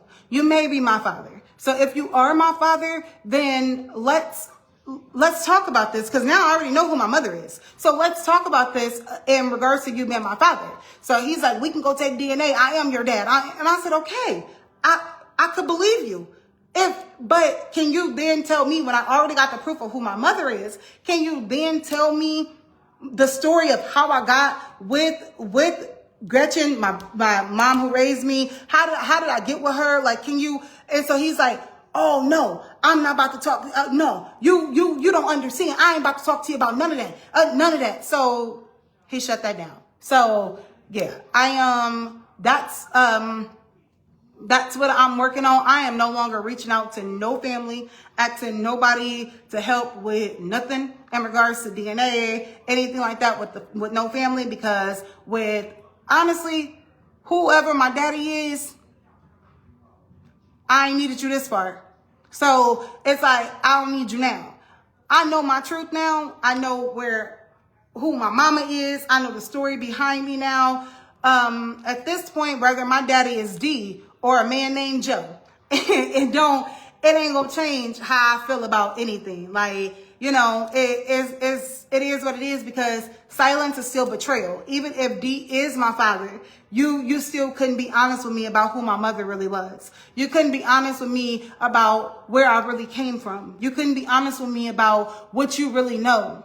You know who you slept with if you are my biological father. Like, you know the story. Like, so, it's a lot with that is just, of course she won't, because she can't tell the truth. Okay. The reason she can't disclose everything is because she's working behind the scenes with the FBI. She said, yes, thank you. Thank you to Stephanie. A lot of things that I told y'all, even in my post, that I will give y'all as much details as possible without compromising my ongoing investigation, without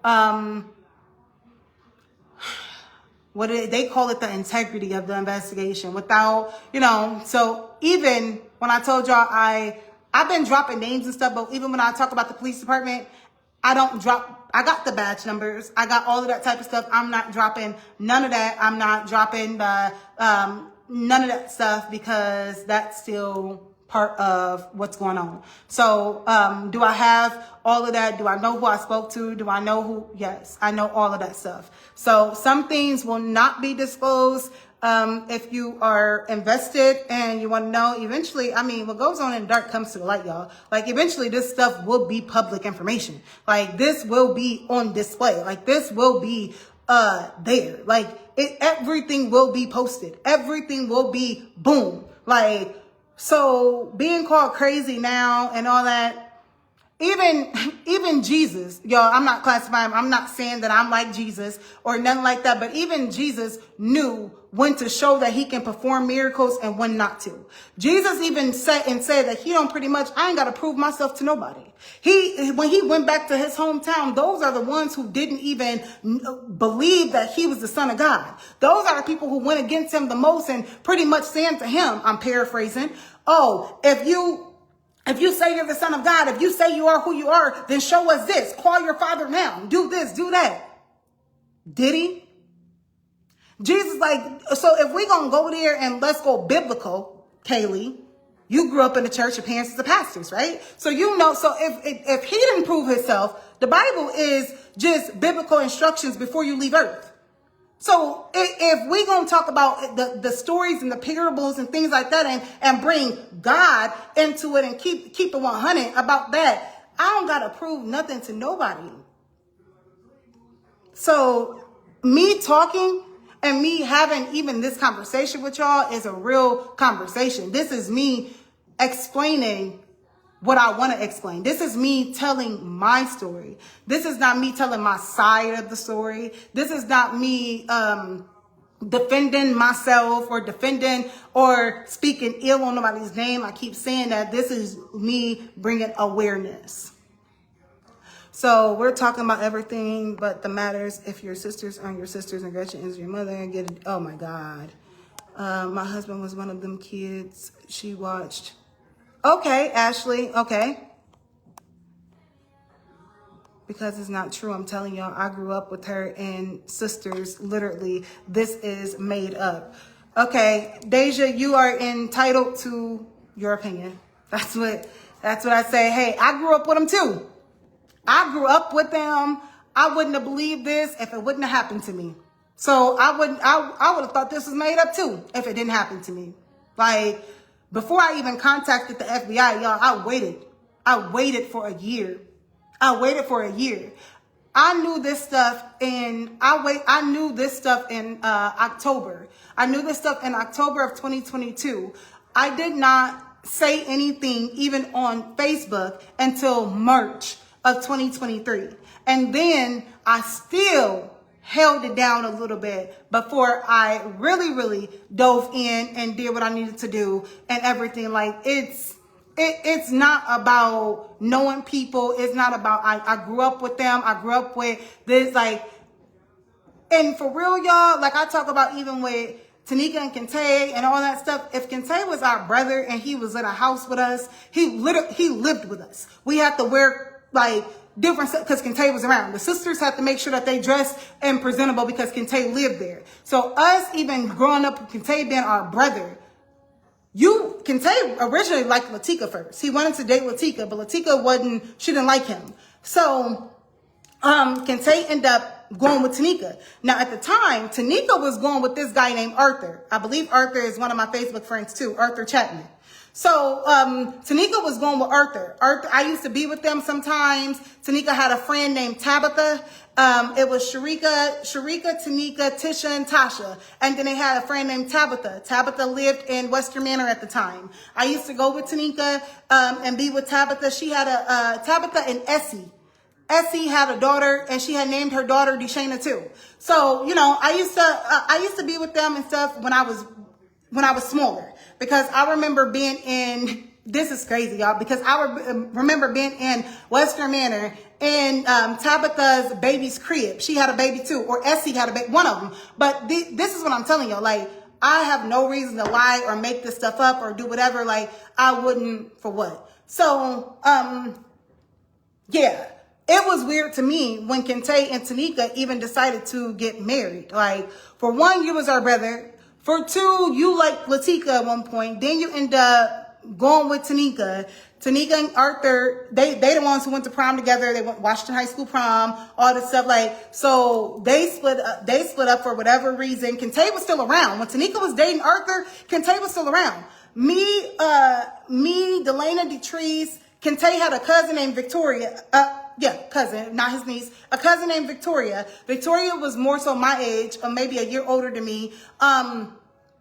Arthur and Kente would take us, they'd take us to the movies. Well, not all the time. I do remember one time going to the movies with them or whatever. So, yeah, so Kente was always around. So when I talk about strange things and weird things within a family and stuff like this, how do you go from having a whole brother and then you go to being married to them? And then even if we're going to speak on that, people say that they know everybody and that you literally knew us and you grew up. Like Kente was a youth pastor at the house, at the church, but nobody knew how he really acted behind the scenes. Kente was... Him and Tanika, like, come on now, y'all. That ain't my story to tell. I ain't gonna, that ain't my story to tell. But you only know a person based off of what they allow you to know for real. So to say you grew up with them, you grew up with us, I grew up with them too. Like, we in this together on that point.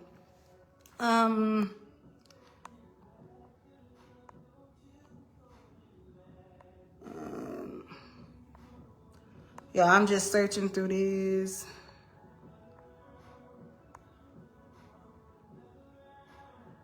Trying to play dumb. I'm not responding. Also, remember you saying last time I used to have to dress. Yes.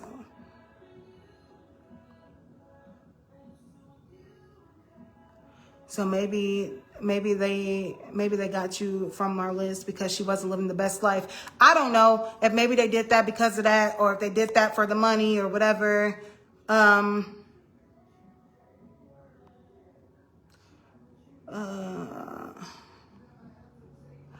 Stephanie, right? Never ever was dressed like a little boy.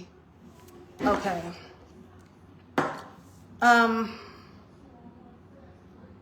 Y'all give me a minute. I'm about to show y'all one of the pictures that I have. I'm not posting because I'm not going to talk about DNA and post that type of stuff, but I will show you one of the pictures in regards to what I'm talking about dressed like a little boy.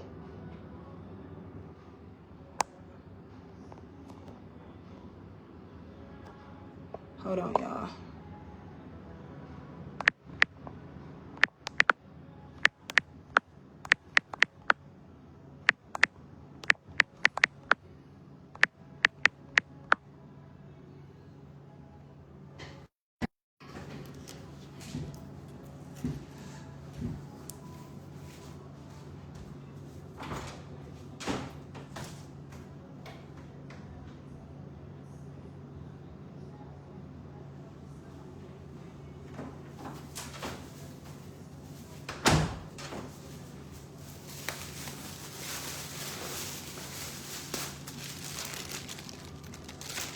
I was looking at pics of your hair. It do look like you have some mixture of white, but I don't know. This is such a mystery. She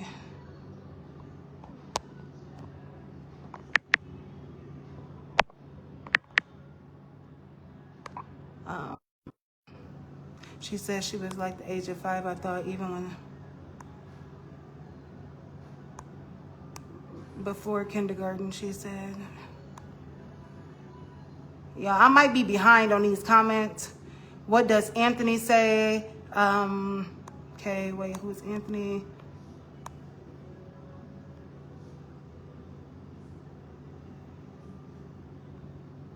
Somebody said, I guess I wouldn't speak on this long. I would have just disclosed the results. But I mean, me and you, we different. I got ongoing investigation stuff. So, okay. This is one of the pictures that I was referring to. That I was saying about the big white chair for timeout and the whole thing of the little boy and me loving watches and all that type of stuff. When I was telling y'all that I was 5 and I went to Ola Mills and everything, when my mom actually let me dress up for the first time, this is that I was talking about. When I was wearing a little teddy bear, the little overalls teddy bear thing, and we went to Ola Mills. So,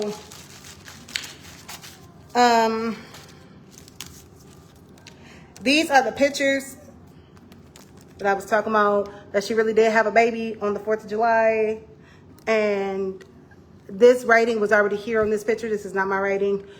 This was already here, and as you can tell, it's an original picture. It's a Polaroid. It's been held together. This is the picture I was telling y'all about when I said Sharika Crawford was holding that baby. This is the baby. This is the baby that is not me. I have my actual real birth pictures. And this is the baby that had the mole on the side of their face and stuff. That wasn't really me. By the time I got my real pictures. This is Latika also holding that baby that was born on the 4th of July. Now, y'all, these are real original Polaroid pictures. I've been keeping them, holding them together.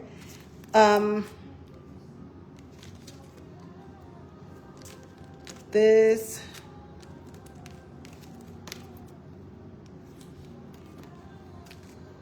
another picture of Gretchen with the baby. So this is what I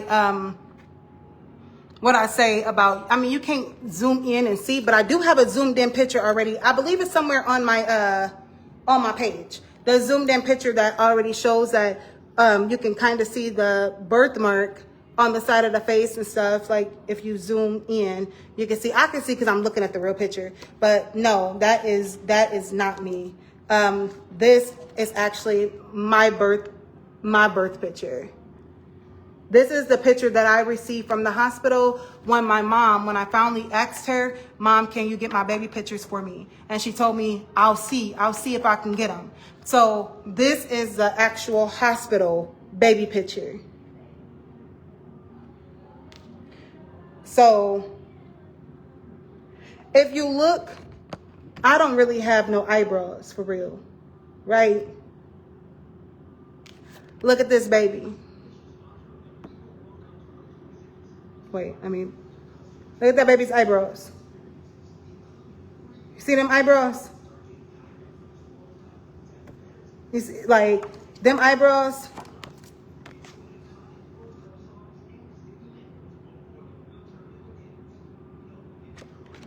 So,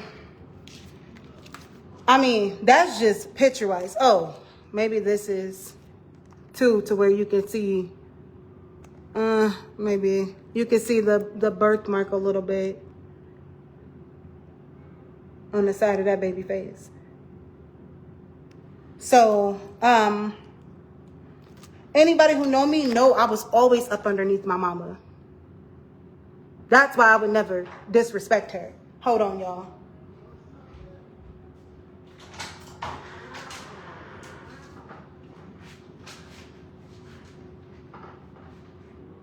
Baby, go this way. I'm on live right now.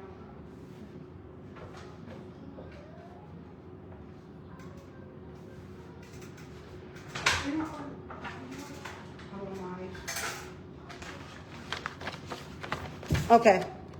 So, sorry. My baby just got home. So, yeah, I was.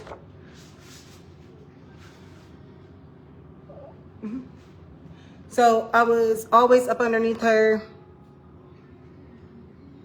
That is my mama. I will forever love that woman. Like, I don't care what nobody have to say about that part. Yeah. So, if we want to talk about birth certificates and everything, I do have a birth certificate. It is real, but it is fraudulent, stating that Dee Griffin and Gretchen Ellis is my mother. Yeah.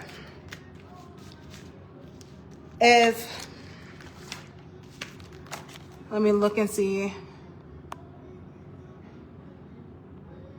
I'm just here to show you support. I'm glad you finally found the strength to tell your story. Thank you, Jasmine.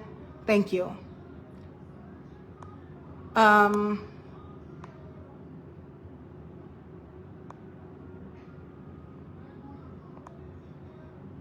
Yes, Viva, I believe. I don't know. I don't know a lot of y'all by these Facebook names and stuff. But yes, D is in that picture of with Gretchen. So as I was stating that D and Gretchen, they did have a baby. Y'all, I watched the baby shower tape.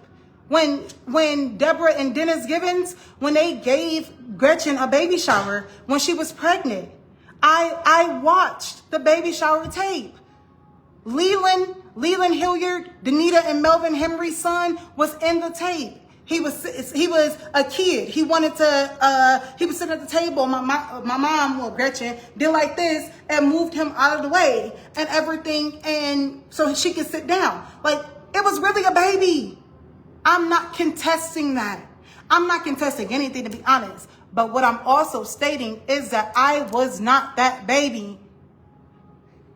It's not that much. Like, these are the only baby pictures that I ever had. These are what I only ever had.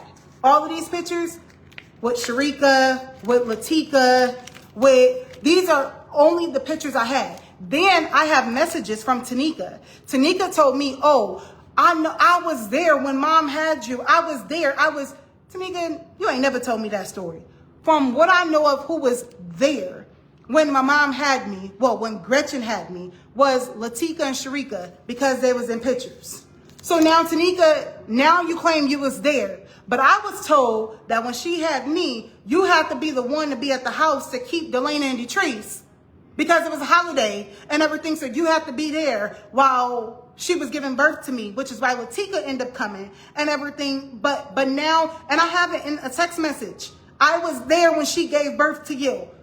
How? Because I was also told that I was her easiest birth. That, because I asked my mom, how was labor and stuff with me, all that. She was like, oh, you were the easiest. She said, I didn't even have to. She said it was the 4th of July. She said I got a chance to finish braiding up all the kids' hair. I braided up all their hair and everything. She said I called the doctor and told them that my water broke. And then they told me, as long as you're not bleeding, then you're fine. You don't have to come in right away. So when she got done braiding everybody's hair up, she said she went to the hospital. And then before you know it, she said I came out. That was the story that I was always told. That's why if you look, D look high as hell. D Griffin, he look high as hell in these pictures. And it's because it was the 4th of July, supposedly, with this baby. It was the 4th of July, and at 2:13 in the morning, you came in from the streets. Only thing this is not me. That's all I'm saying. That's all I'm saying.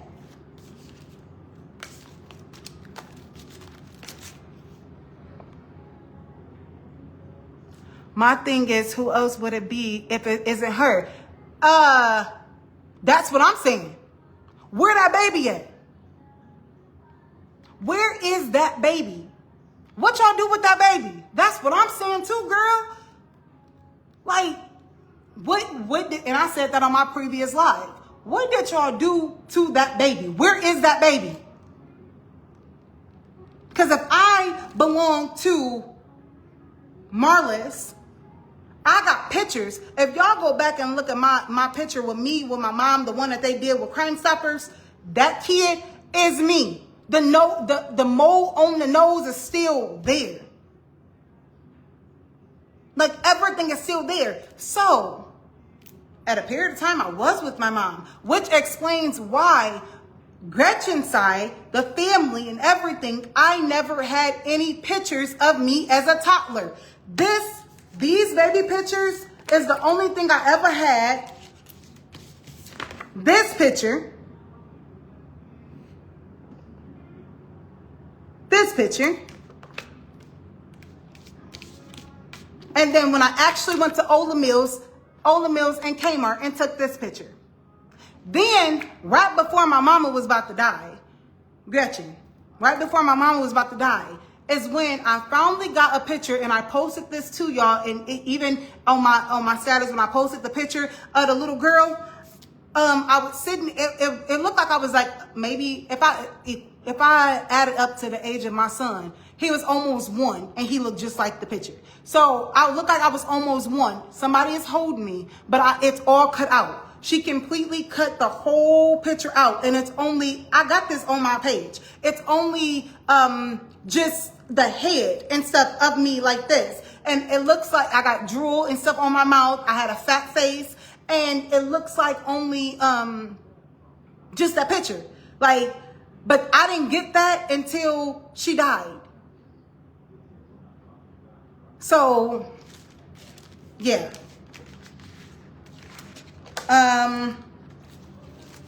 Once she died, I was able to get that picture. And once again, like I said, that picture only,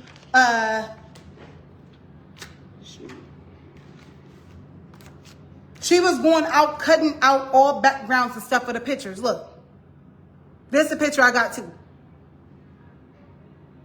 You see everybody hair done? It's a birthday party. My hair ain't done.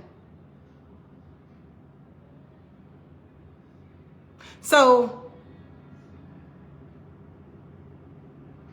you see what I mean about cutout? She went through and it's like backgrounds and stuff. Like things was cut out.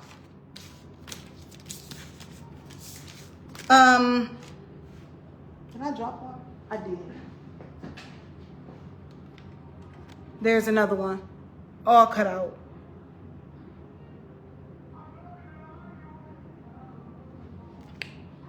So y'all, this, hold on, I done dropped another one. Okay. Sit back on my stool, do this, do that. Okay.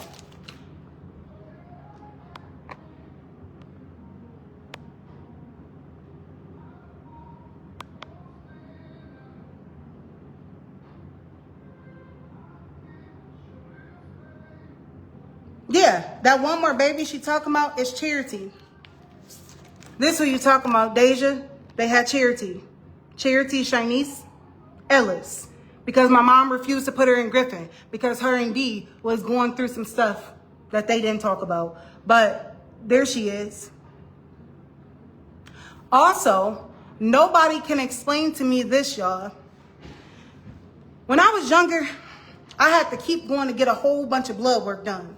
I used to go to this place. Y'all, it was like underground. Like I remember going to this place that was like, it was, I don't know how to explain it. The ceilings was bigger than me. The chair was bigger than me. They used to draw a whole bunch of blood. I would go into, I had to get my head shaved in different places. They would hook these electrodes and stuff up to my head and everything. Now, this is before I started kindergarten. Y'all, I had a picture being connected to all the wires and stuff in my head. All of a sudden, when everything took place in 2022 in my house, my picture gone. I was wearing a light aqua blue shirt and these white pants. My picture gone. I was hooked up to all these electrodes and all these wires and stuff in my head. I used to often have to go to this place and get blood work and stuff done. They'd stick me with needles, all this type of stuff. When I asked my mom before and even brought it up to the family, when I talk about the family, I'm talking about the sisters.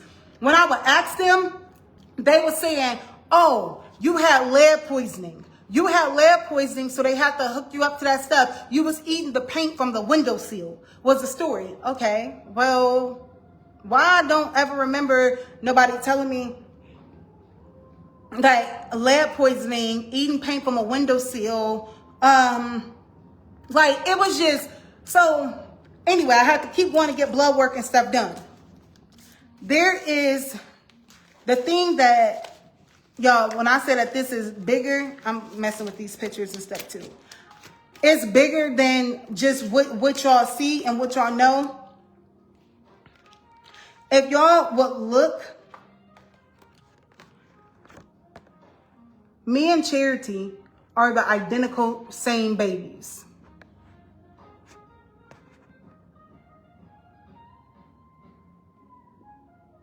We are identical. I understand the looks of siblings, but we are identical. Hairline, bow in the head, nose, eyes. Only thing is her face is a little bit more chubbier than mine. Okay. I brought that up to say, when I say, y'all, this may sound crazy and this may sound far-fetched, but cloning people and doing that whole thing ain't make believe. Like, this type of stuff ain't make believe. So whether D was really my daddy, it don't matter. The fact that Gretchen is not my mother is what matters. The fact that I had to keep going to get blood work and get put in these machines and can't nobody explain to me what I had to keep going on and what was going on and why I was going to this place and everything, and then couldn't eat certain things and man. But you don't know that. Like, the whole pregnancy my mom had with Charity, she was constantly saying that she felt like, constantly talking about that she felt like one of them was going to die. She felt like Charity was going to die, or she felt like she was going to die. Charity died at the age of 25 days old. Her birthday is July 2nd. My birthday was July 4th. She died. I actually found her in the bed. She was purple and blue, foaming out the nose and the mouth. She was in the bed with me and my mom. I was supposedly 7 at the time. Okay?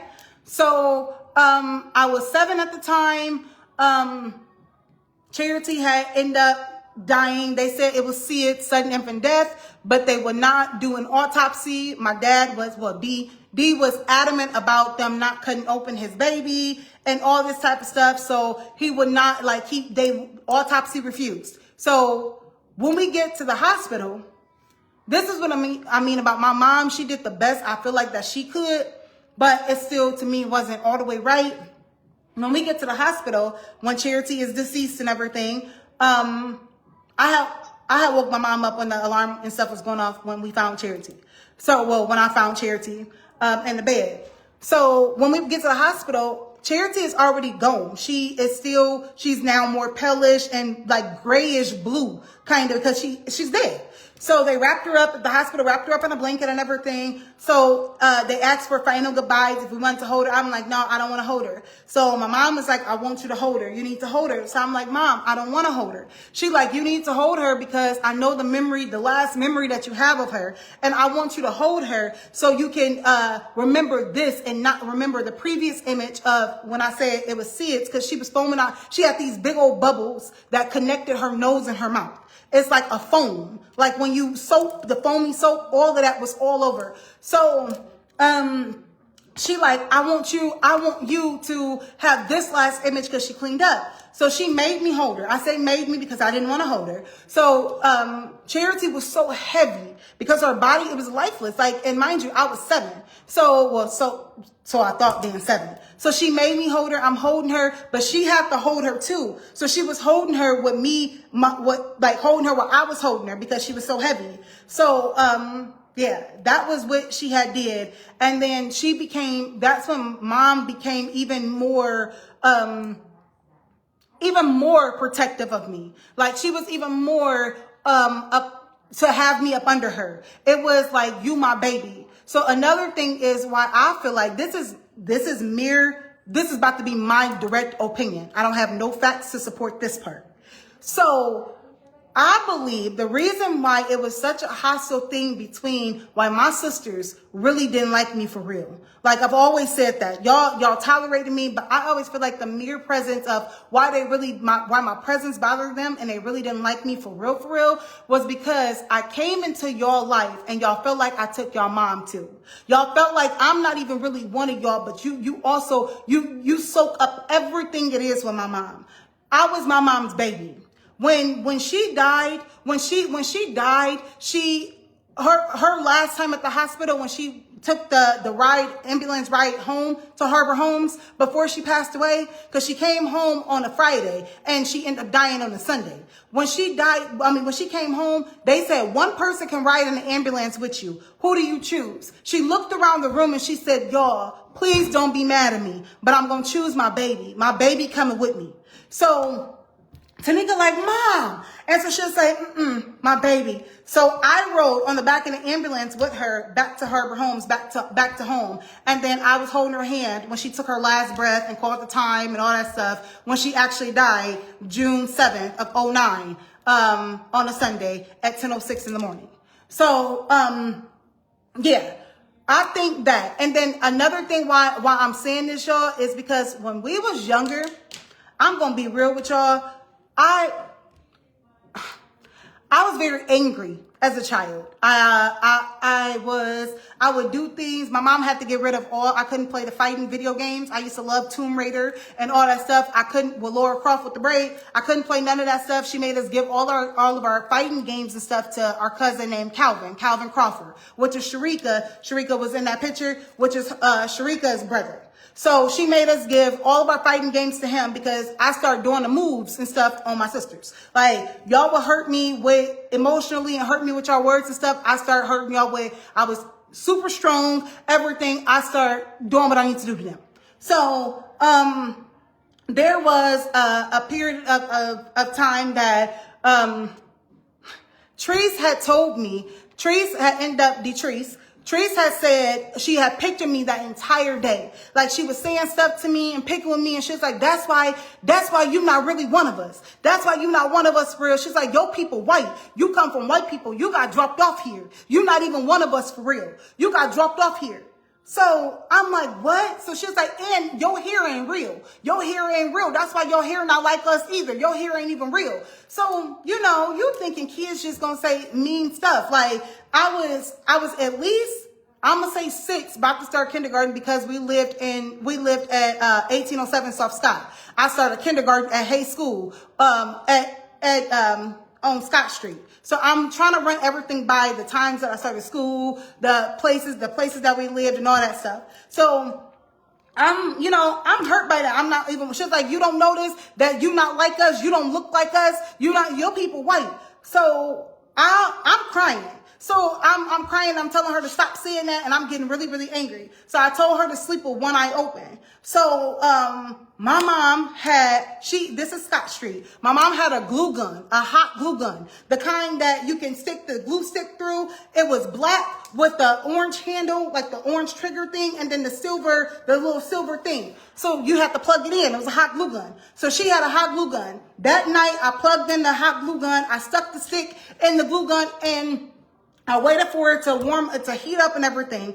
And I went and I unplugged it and I went to Teresa and Delana's room. They had bunk beds and Teresa's at the bottom bunk and Delana was at the top. I went to their room and because I waited for it to get hot enough, once I unplugged it, you squeeze it and it come out. I super glued Teresa's eyes shut. I put glue on her eyes and everything. So I know I'm not proud of that, y'all. I'm just, if I'm going to keep it real, I'm going to keep it real. So, once I did that, she was screaming. My mom came in the room and my mom wanted to know what happened. I'm still standing there. I watched. I didn't run. I didn't do nothing. I had the glue gun still in my hand.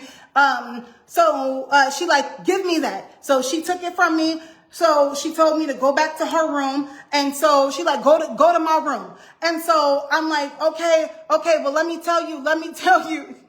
Yeah, y'all, I can laugh about it now, but that was pure anger. Like, I wanted you to hurt, so then, so she ended up talking to me or whatever. So she like, go back to my room, cause I'm just standing there. Like, I'm watching her scream, with hot glue, the minute they touch your eyelids and eyelashes and all that stuff, it seals. So my mom is running back and forth to the bathroom with a hot towel, cold towel, all that. So she yelled at me, well, tried to yell. She's like, didn't I say go to my room? So I went to her room. And then after that,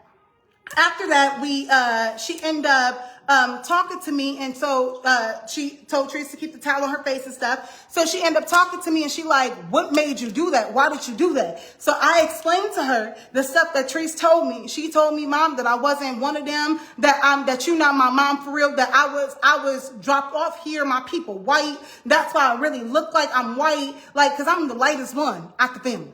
Delana caramel colored, but I'm this bright.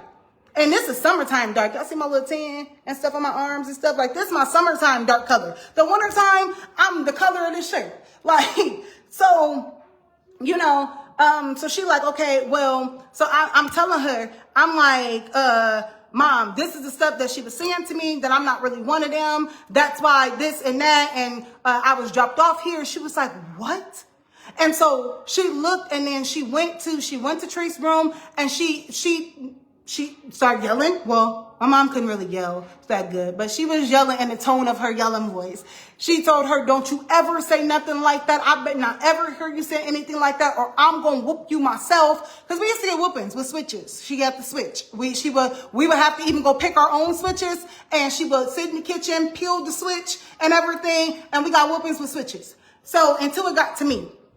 Once it got to me, she stopped whooping me because she told me my pain tolerance was too high, because after my whooping, I stood there and she whooped me and I was like, that didn't hurt. She whooped me again. I said, that didn't hurt either. So then she whooped me and I was like, ah, and started acting like I was crying when I really wasn't and everything. So she was like, I can't whoop you. I don't know what I'm going to do with you. Yo, you like, I got to do something different. Everybody know I love the outside. I used to love being outside. So that's when she started saying, well, you can't go outside. She kept the windows open, so I'll go to the windows and be in the window and feel like I'm still outside because I can feel the breeze. So then she started closing the windows and closing the blinds. I couldn't do that. So then that's when timeout became. That's when this little girl became. This was my timeout chair. My big white chair. It was a big white chair for timeout. So the reason why my hands is like this in timeout, y'all, is because I always found a way to enjoy what I was doing. So now you make me go in timeout. So now I'm drawing on my hand. I'm following the lines and stuff on my hand. I was always by myself. Tanika, Latika, Tara, Taria, Detrice, Delana, and it was me. So I always entertained my own self. So I'm finding a way, I'm drawing and stuff on my hand, everything. So she like, you still having fun. Put your hands. So I have to go and put my hands on the side of this. Now, this just tells y'all, if a kid is in timeout and you see that they actively are aggravated and irritated, what will possess somebody to take a picture? And then once again, the picture is cut. I can't see nothing. I didn't cut this. Look, the picture is cut off like this and cut like, so it's like, whew. And to be honest with y'all, my mom, she tried to shield me. She tried to protect me to a certain degree. Like, she told me, what she taught me was never, ever let them see you cry. Never let them, she's like, what they want to do is they want to see you angry. They want to see you upset. Never let them see you cry. She even created for me a place in the closet. It was a place that she kept pillows and blankets. And she told me if I feel the need to cry or scream or anything, go ahead and go to the closet. So I used to go to the closet on Scott Street and I would scream and stuff into the pillows and everything. So growing up and everything, it was taunting. But I wasn't a perfect child. I was angry. I did a lot of stuff out of anger. Like Delana, me and her became the closest at some point. Which is why when everything transpired in 2022, I don't think that she was able to really let happen what was going to happen, whatever was supposed to happen. We did become like the closest at one point and everything. So that was that. I'm going to go through y'all comments again and let me see. Somebody said, what happened in 2022? I think I already addressed that. Yeah, this is deeper than I thought. Maybe those...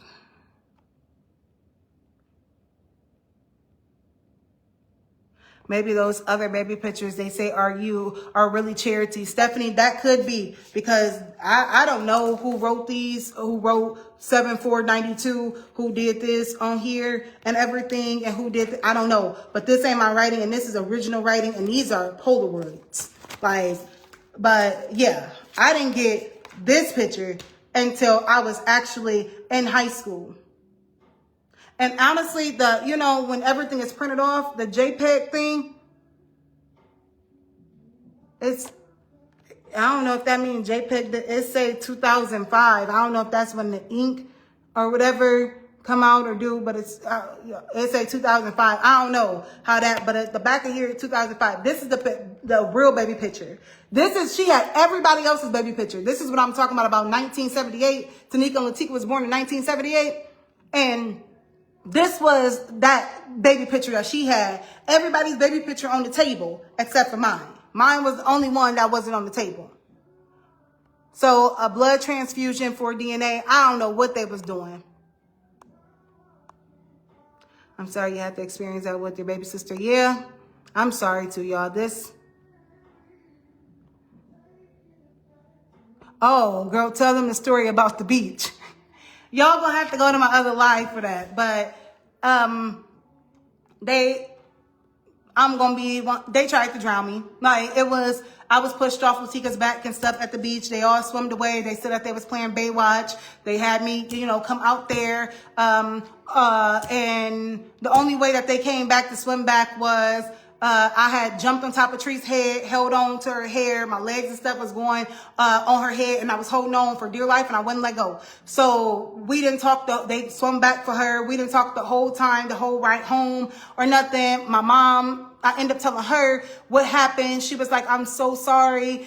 She said, but I promise you, if I hope it don't happen again, but I promise you, if it does happen, you will be okay. You'll be prepared. I'm gonna put you in swimming lessons in case it happens again. So that's when I went to the YMCA and I went to swimming lessons and everything. I learned how to swim. I know how to swim, but I am not going to 12 feet. Let my feet touch the water. The most I go is to 6 foot because I can bob up and down and I can touch the bottom.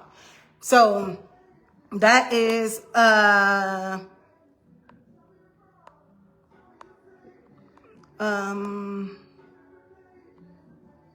so did they ever get her eyes back open? Oh, yeah. She ended up getting Tree's eyes open.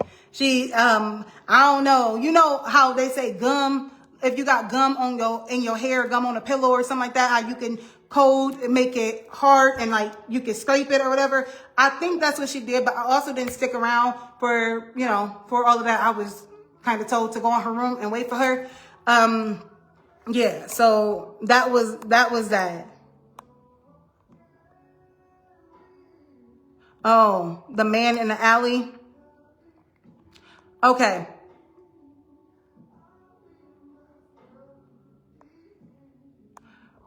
The man in the alley. So tell about the man in the alley. Okay. When I was younger, before, I don't know if I started school or whatever. It was Scott Street. So in the back, we had these tires and stuff or whatever. And it was the alley. It was, the alley, but we had a fence or whatever. So it was this man. He was driving a red pickup truck. He had dreads and everything. So he, ended up pulling up very slowly, very slowly to the backyard or whatever. And he was like, hey. And he was like, excuse me. Hey. Well, I don't know if he said, excuse me. So he was like, hey. And so he was trying to get my attention. So, I'm not, he's like, come here. And I didn't go. He was like, I'm not going to hurt you. I promise I'm not going to hurt you. So I don't answer. I'm just still standing there looking at him. So he gets out the vehicle. And so he slowly, like in my mind, gently, because you wasn't forceful or like nothing, he slowly started approaching the fence and, he got ready to unlock the fence. And so as he's slowly approaching the fence, I take off and I run in the house. Delana is sitting in a chair. Mom is pressing Delana's hair. This is when the pressing combs was the actual one, the comb that you sit on the stove and you heat it up like. So she was pressing Delana's hair. And so, which is where she's sitting at is the kitchen. It's the back door and everything, so you can see everything.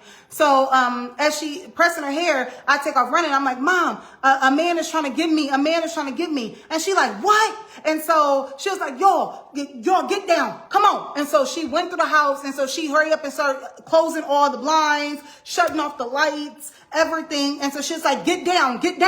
So when I tell y'all get down, it's almost as if you respond to somebody who having a drive-by. It's like, get down. So she was going like this, telling us to be quiet. I say us because I believe it was, I believe Treese may have been there, but I can't speak on that for certain. I know it was me and Delana because Delana was, getting her hair pressed. So she like, get down and going like this. So we quiet. So as she shuts the blinds and everything. So the man comes and he's going like this and the windows and everything. You can see his shadow and everything. So she making sure she's telling us to be quiet. So, once he leaves and we know that he gone, she told us we can get back up. She peeked out the window. She got on the phone. She told me I could not go outside. I couldn't go outside for a period of time after that. I couldn't go outside and She ended up getting on the phone. She went down to the basement because our basement stairs is the back door, the basement stairs, and it's a door that allows you to go to the basement. So she went to the basement. She was on the phone with somebody telling them whatever. I have no idea. So that was a story about the man that tried to get me or whatever. Let me see. I kind of looked at some of y'all. Okay, when I talk about the cameras and stuff that was in my house and how Deborah Givens is the one who told Tanika to make sure I order me a Ring camera and stuff, but make sure I order it from Delena's Amazon and not mine. That was when I finally got it. Delena called me and told me that the camera, hey, your cameras is here. So I'm like, okay. So I went and I got my cameras or whatever. And came back to my house. I couldn't set up the cameras. It kept telling me the email and password and stuff was incorrect. It wasn't linked. It wasn't linked to it or nothing like that. Like nothing was linking, nothing was working. And randomly, as I'm trying, y'all, I was sitting at my kitchen table trying to, now I'm computer savvy. I can figure out some stuff. So I'm trying, I'm like, why is it not working? Like what it kept saying, account is not active. You can't set it up through this account. So Tanika randomly shows up at my house, right? So she shows up at my house or whatever. And so, mind you, throughout this whole process, I used to damn near beg for my sisters to come over and come to my house and stuff. They wouldn't come over or nothing like that. So for her to randomly show up at my house, all this type of stuff, yeah, whatever. So she showed up at my house. She's like, hey, what you doing? Now, mind you, Tanika lived all the way in Granger, Spring Lake Apartments at the time in Granger. So you showing up all the way across town to my house unexpectedly without calling at the time that I am struggling trying to get these cameras. Tanika, you're not computer savvy. Like you don't know about none of this type of stuff. So she gets there. So she's sitting at the kitchen table. What you doing? Hey, oh, you need help? I can help you with your cameras. I can help you. So she was like, let me see. So I gave her my phone. So she was like, yeah, all you have to do was this. So she was like, oh, what passwords are you using? Let's try this one. Let's try this password and see. So she enters the password in and it says access. So access. It allowed everything to work. Everything went through. So I'm standing there. I'm sitting there. And I'm looking at her and I'm like, what in the world? You don't know nothing about computers and stuff. I done already ordered this through Delena's Amazon account. Deborah told me make sure that she don't order it through her own Amazon. Why? Why all of this weird stuff happening? Why? So, yeah, that was weird about that. I'm looking at. So when I mean how I knew that they was watching me and stuff and they was doing little stuff to let me know that they was watching me, they would say like, okay, if I cook spaghetti and I went ahead and I cleaned up my house with the Swiffer and played my music and did whatever. When I would talk to the sisters, they would say, oh yeah, don't some spaghetti sound good? All we missing is we just need to clean up. We just need to clean up and use a Swiffer and do stuff like that. We need to do like what? Stuff that it can only happen in my home, but you subtly will say it and do it. So that way it would do like, y'all, they was connected to Lighthouse Autism Center. I worked at Lighthouse Autism Center, which is right around the corner. I worked at the one that was right around the corner from Girl Elite. I think that's what, Day Road or whatever. I worked there. They was a part of everything. They, Lighthouse they start showing me the same stuff, the same subtle stuff. What I was saying about the whole, like if I made spaghetti or if I did this and doing this, like, yes. So where it's subtle. It was down to me being in the shower and me doing different stuff in the shower. Like as far as I got this little washboard or whatever that I would wash my body with before I use my towel. And it's like, oh yeah, because we got us oh no, we heard that such and such got them a pink washboard and they use that on top of a towel. Like this and do. So like just enough to where it's like, if you report to anybody that people are watching me and people know what I'm doing and everything, it comes back as, girl, you crazy. Ain't nobody watching you. Ain't nobody doing this or whatever. So yeah, this is case. I'm gonna inbox you. I got a few things. Okay, I'm gonna try to answer inboxes and stuff the most I can. I know people probably experience stuff, even with Dennis and Deborah Givens, that they have not spoke on or don't want to speak on, or out of fear of the position that they are within the community. So a lot of times people bite their tongues and they suffer through abuse. That's still a form of abuse. A lot of times people suffer through abuse and everything because they don't want the backlash of everything. Dennis and Deborah Givens, they may be a blessing to some, but they are also a hindrance and evil-handed works to other people. So they have said some things that they shouldn't have said to certain people through situations, and certain people, some people has actually opened up and told me about some of the stuff that they said and done and everything, but that they chose not to speak on because of the level of prestige that they have within the community. The one thing that gets me is that I looked up to them. I looked up to them. Like, I went to church. I looked up to them every time. I would stay after service just to make sure I hugged Deborah. Like, to make sure, like, I did, like, I loved them. And honestly, I thought they loved me too. And sometimes it's not about, it's about what people can gain from you. It's not even about real love and stuff nowadays and no more. Like, is this, y'all, people are not to be trusted the way you think they are. Everybody is not who they say that they are. Not everybody is praying for you in the utmost type of way. These people, Dennis and Deborah Givens, y'all, other people, I'll be very grateful when other people start speaking out about them too, because they have done some things to certain people and have said some things to people that people hold and have not said anything. They have lied on different saints and said that they was crazy and they did this and they did that. They have.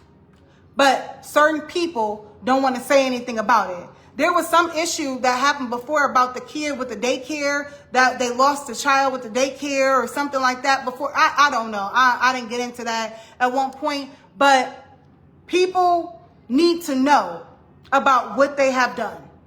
And Kira, I know that those are your parents, and I will continue to speak on them because they played a part in my story. So speaking on them is speaking on my story, and I would say their names as many times as I want to for what happened and what I went through. I don't fear nobody. I ain't scared of nothing, because if God is for me, who can be against me? Y'all had y'all opportunity of fear. You had the opportunity that if you was going to take me out, you should have, but you couldn't, because you can't take out what God sent.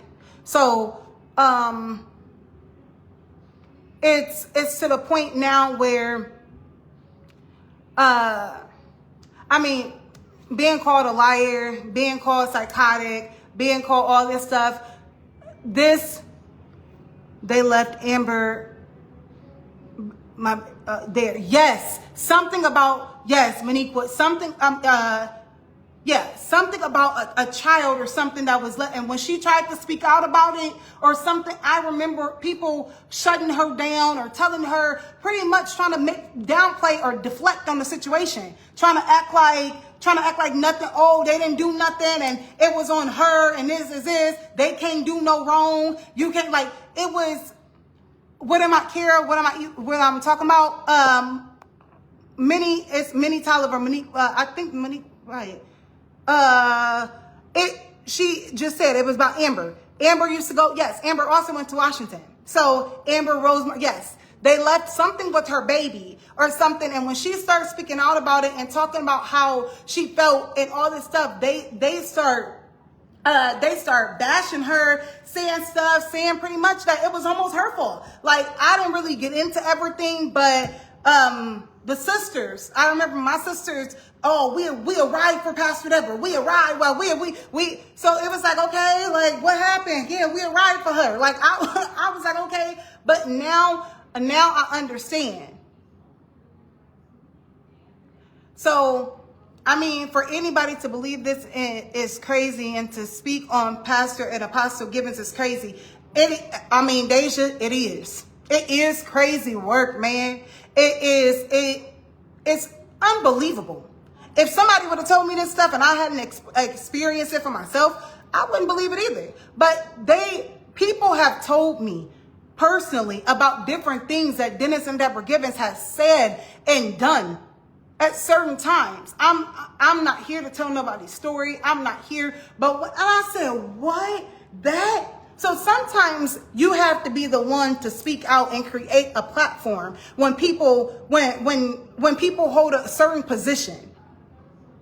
So not everybody is comfortable about speaking out. Not everybody will tell their story. I mean, if we're going to be real, look at the situation with R. Kelly and look at the situation with Diddy and look at how many people was trying to tell their story and what happened to them. But because of the positions that they held, a lot of people didn't want to speak out. A lot of people were saying people was crazy, people was lying, people was this. People didn't want to speak out because when you do speak out, you have to be ready for the backlash. You have to be ready for the people calling you liars and pathological liars and that you are psychotic and that you are this. You have to be ready for the attacks. And some people are not ready for that. Some people, and that's not no shame on them. Some people are not ready for everything or they don't want everything that comes along with it. For me, I didn't came too far to quit now. I didn't withstood too much to stop now. So am I comfortable with everything? Yes. That's part of the reason why it took me the 3.5, almost 4 years to even disclose the stuff I'm talking about now. Or even to get on live, y'all, and have this conversation with y'all. This is not for attention. It's so many different ways I can get attention. I could just come on live and regularly talk. Like, I can just do, like, you know what I mean? It's so many different ways that I can get attention. Like, but to come and talk about this, who wants this to be their story? Like, I don't understand.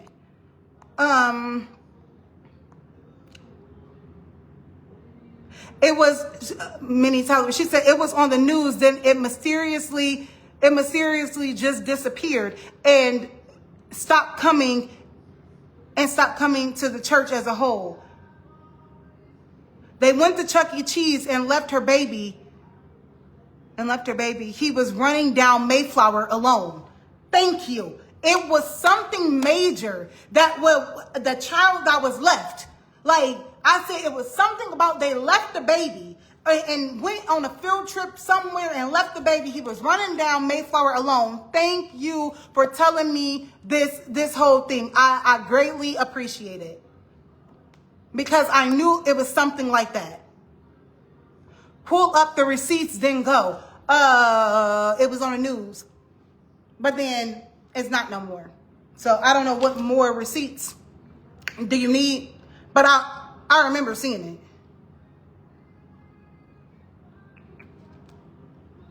Let me see. Yeah, ran her up out the church. Correct. Spreading there, talking about they was going to beat her up. All this type of stuff. Oh, we coming for you. And like, come on now. But the thing is, y'all, I'm not talking about nobody else's strength or nothing like that. But y'all met y'all match. Y'all met y'all match. Because I'm with it.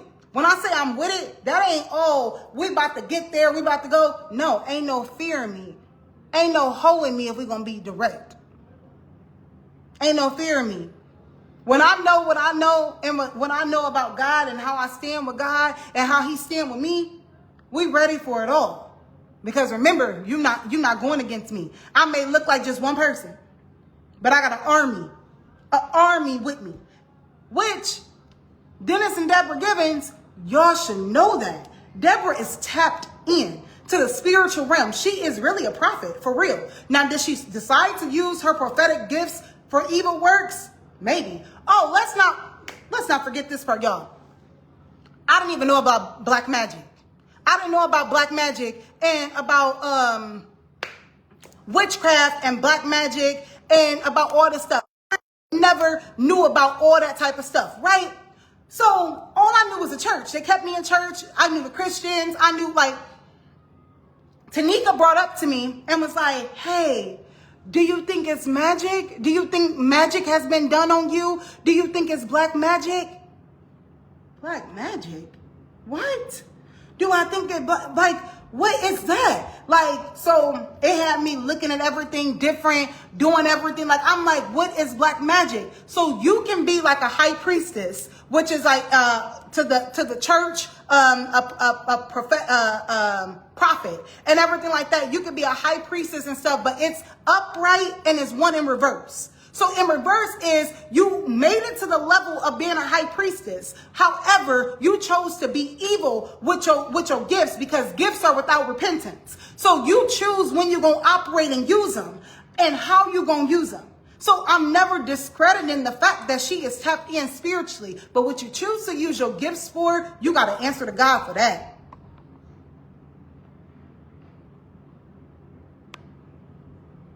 My child was attending when we talked to Shayla when, yes. Okay. She said, Kira, you were in college in Chicago. Okay, because I couldn't tell you, thank you so much, because I couldn't tell you nothing about that story. I just vaguely remember it, but I knew it was something. It was something different with that, and Kira wasn't always around and stuff.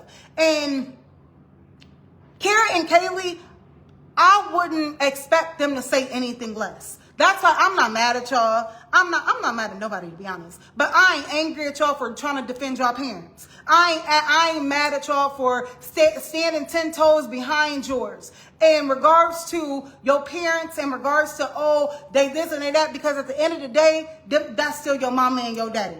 Which is why I ain't said nothing that was disrespectful. I ain't called them out their names. I ain't said nothing but literally speaking my truth. What I experienced dealing with them. What others have told me dealing with them. I'm not here to bash nobody. I'm not dragging nobody's name through the mud. Nothing. I expect y'all to do exactly what y'all doing, which is to stand 10 toes behind your parents.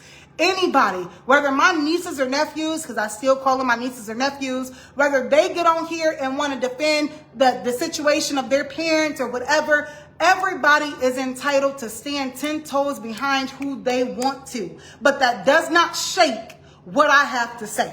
That does not take away from my truth. That does not discredit what I am expressing. And it never will. You are entitled to your opinion. I am not going to argue with anybody. I am not here to say, look, see, I'm telling, like, I'm not here to prove my case. I ain't here for none of that. None of that.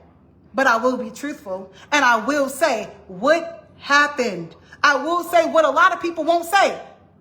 I've always been very, very outspoken. I've been very outspoken. I've always said what other people thought I used to say. My family used to say, oh, she ain't got no filter. She this, she that. So did y'all think that version of me just went away?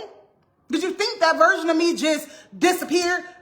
Oh, Shayna, she wild. I used to be the wild. My mom used to refer to me as the wild woman. Like, oh, you say anything. Like you do it. Did you think that version of me disappeared? No, she wised up. That version of me turned into wisdom to learn when to talk, when not to, how to say it and when not to. So that I learned to filter. But that part of me that's still gonna say what I want to say and how I feel and what I feel the need to say is still there. She's never going anywhere. The only thing she's gonna do is mature, evolve, and come back even stronger. Like that's what it is about being a queen. That's what it is about sitting on your throne. So I don't expect Kara and Kaylee to do anything different than what they doing. Whatever college you went to somewhere, Kara. Like you wasn't always on a piano, where the keyboard, whatever you call it, the keyboard, piano, you weren't always on there. The period of time, because we had a different musician and everything. At a certain point, you was off at where was you at, Kara? You was out at college. Maybe she said Chicago and was wrong, but you was off. You was somewhere. Was it studio school? You was doing something. You was doing something because they had a different, a keyboard and a different person. A person there playing the piano and all that type of stuff and doing, Yes, it's unbelievable that you're all this stuff about everybody, even your mom and family, Shayna, like, come on now. Okay. So, right, Stephanie, apparently Kara is saying that didn't happen. We know it happened. And it was on the news and everything. And all of a sudden, everything just disappeared. Girl, you know that church talk about how many times it hurt to hurt. Man. Oh, yeah, he was autistic. Yes. But everybody, y'all remember, it was shut down. Anytime, which is why Tanika told me, I don't care what happens to me. I don't care what I go through. I would never, Tanika told me this, I would never go against Dennis and Deborah Givens. I would never. That's not good. It's not good to go against him. Well, listen here, Miss Ma'am. This is where me and you was different. Because when I stand with God, I'll go against anybody when I stand with God, because God is the truth. So how you going to try to shut down somebody for the sake of somebody else's name and their reputation? Forget a reputation. When you wrong, you wrong. Y'all ain't never, Dennis and Deborah ain't never came out publicly and gave that girl an apology about what they did with that baby. They swept that shit under the rug and act like it never occurred, to act like it just never happened. Amber used to sing in a choir and on the praise team and all that type of stuff. They act like that never happened. When it's certain people who, I ain't gonna say their names, but certain people who left the church and then they came back, they left the church, it got messy about them. Oh yeah, such and such left the church because this. She was talking about Dennis and Deborah Givens. She was talking about Apostle and Pastor Deborah and everything this. And y'all tried to run them people wild and run them people crazy. And then the people came back to the church. Like the church operates like a damn cult. From the armor bearers to you got people, they marrying people, then they mysteriously die. And then now they marry somebody else and then somebody else and somebody else. Like it's so much mess in that church.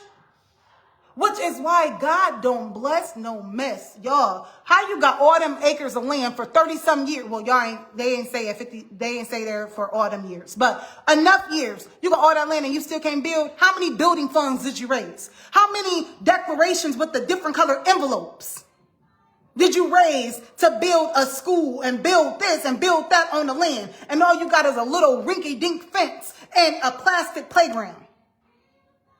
God don't bless no mess.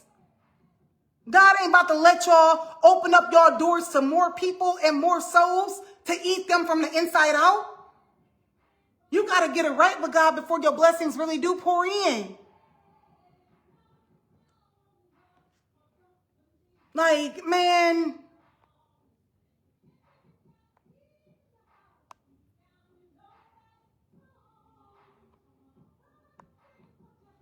Man, y'all, no hoeing me either. You'll have your day with God first, though.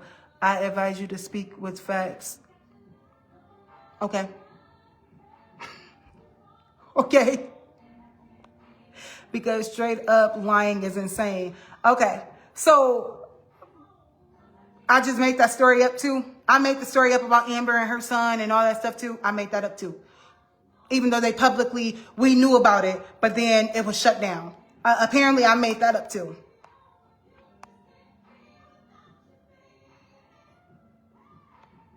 Don't just tell your story, baby. Yeah. Your truth is objective and zero facts. You won't even accept the truth about Gretchen being your mother and what. Okay. Yeah. You're acting like we weren't all there with you. Kara, girl, you was a baby. Me and you was different. I knew you when you was born. When they told your mama she couldn't have kids. When Deborah told the testimony about her thanking God that she was able to have you because she had cysts on her ovaries and everything. So when you're acting like we weren't all there with you, Kara, you was a baby. I watched you grow up. So if we gonna be like, come on, boo. I watched you grow up. I watched the testimony when they was calling Pastor Deborah Sister Givens. We went to church at 404 Western Avenue, where Gates is at. We're across the street from Gates. They tore that down. Then they moved to 707 Sherman Avenue. Okay. And then from there, they moved to right where they at, 56165 Mayflower. So speak facts. Definitely am. You was a baby girl. When your mama was on there testifying about God is going to heal her womb and God going to be able to give her kids, though she have cysts on her ovaries and stuff. So you say speak facts forever. We'll forever speak facts. I appreciate your opinion though. Thank you for tuning in. Thank you. Because you're still here. So that tells me I'm doing my purpose. I am bringing awareness. I'm in my purpose. Whether you agree or not, it's awareness. It's awareness. Oh, yeah, Kendrell, she said it don't even pop up on Google no more. Yes, it's like it wiped away. Everybody stopped talking about it. Everybody, she's not the only story of stuff like that happening, y'all. Dennis and Deborah Givens is not who they say they are. Which is why I stand on when I said that they are frauds. Y'all have partnered with so many people and did so much stuff, underhanded stuff. Come on now. You can't grow your church, but you can grow your house. You can change out your vehicles. You can, beautiful house. I done been to their house. Well, I don't know if they moved. Last house, it was off of Inwood. Beautiful house. You walk in, it's a step, you take a step up and they had a piano and stuff in there and everything like that. Like, been to their house, everything. So for me to speak now, I'm not speaking, bashing them. I'm telling the truth. Like, beautiful house. You can grow your house. You can grow your vehicles. You can grow your bank account. But God won't bless you to grow your church. You can't even keep members of the congregation. You can't even keep a choir. So at one point, your praise team was your choir. Like, come on. Like, South Bend is small, y'all.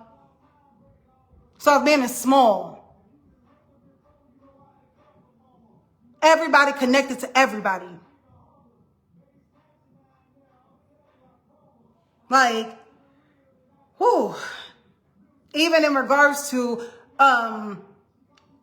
Lisa, because Deja, I think, end up saying, oh, Delana Detrice and you look like your Aunt Lisa and everything. Even in regards to Lisa and Deborah Givens are sisters because they share the same daddy, right? Lisa and Gretchen, my mom, are sisters because they share the same mama. Taria is not the twin Taria, but Taria, Lisa's sister, is they sister too because they all have supposedly the same mama. But Deborah and Lisa share the same dad. Stewart, or whatever. So Lisa was on drugs. Lisa used to be heavily on drugs. My mom took Claudia when we was younger and helped raise Claudia too.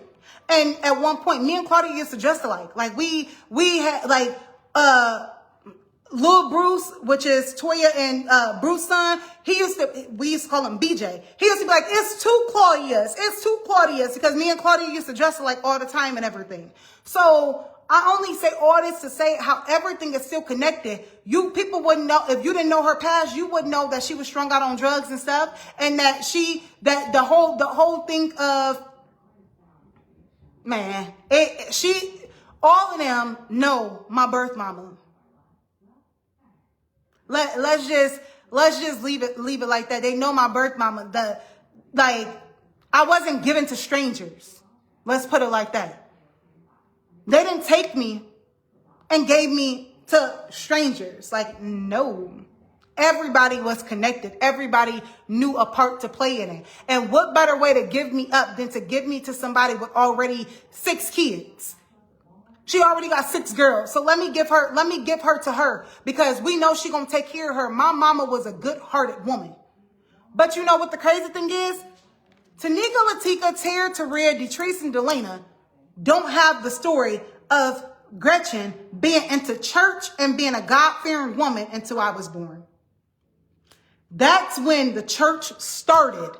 Dennis and Deborah Gibbons started the church in their apartment complex with 7 original church members and decided to start a church. And I was the first baby born into the church. Then it was Rashana Henry. Then it was it was Stephanie Henry. Stephanie Henry was Melvin's, I believe it is Melvin's sister or brother. I don't know. I'm sorry, like something like that. Kathy, it was Sister Kathy Richards was one of them. Danita, Melvin, Stephanie Henry, Gretchen, Kathy, and then Dennis and Deborah. There's the 7 original church members. It started off like a cult, if you ask me. Like, you did what you were supposed to do, and then... So to watch me grow up, a lot of them did. A lot of them did watch me grow up, but she didn't give birth to me. Okay.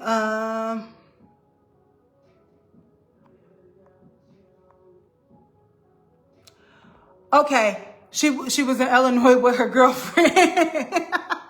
Hey, maybe she was. Like, shoot, some stuff probably happened to them, which is why that they turned out the way they did.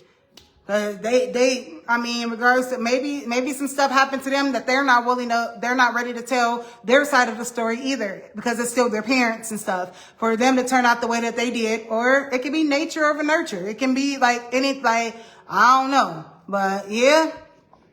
She was at a college for arts or something. Yes, it was some type of, I said photography, music, something. But yeah, a college for arts. Hi, Melinda. That was one of my teachers, y'all. That was in college. Hi, Miss Melinda. Yes. They closed the daycare months later. Yes. And it was unfortunate. I don't think that they left that baby for real, just to leave that baby. I don't think that they did that on purpose. But the issue is, an accident is only an accident. And it's only accepted as an accident when you accept accountability. So when you say, I'm sorry, this did happen, but to deflect and discredit that girl and make it seem like she was lying and making it seem like it wasn't what it was, that's rude. You don't do that to nobody.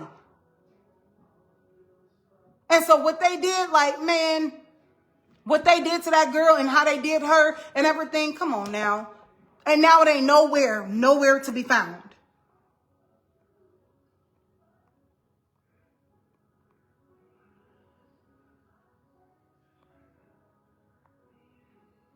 Man, trying to save millions for years. You know how many different color envelopes and building funds we done had? How many $1,000 pledge for the wall, the building fund wall, and giving $1,000? Y'all done raised $10,000 in one Sunday. We ain't even gonna talk about the Sundays that y'all used to hold 2 services. You had a first service and a second service. We ain't gonna talk about the services when we was going to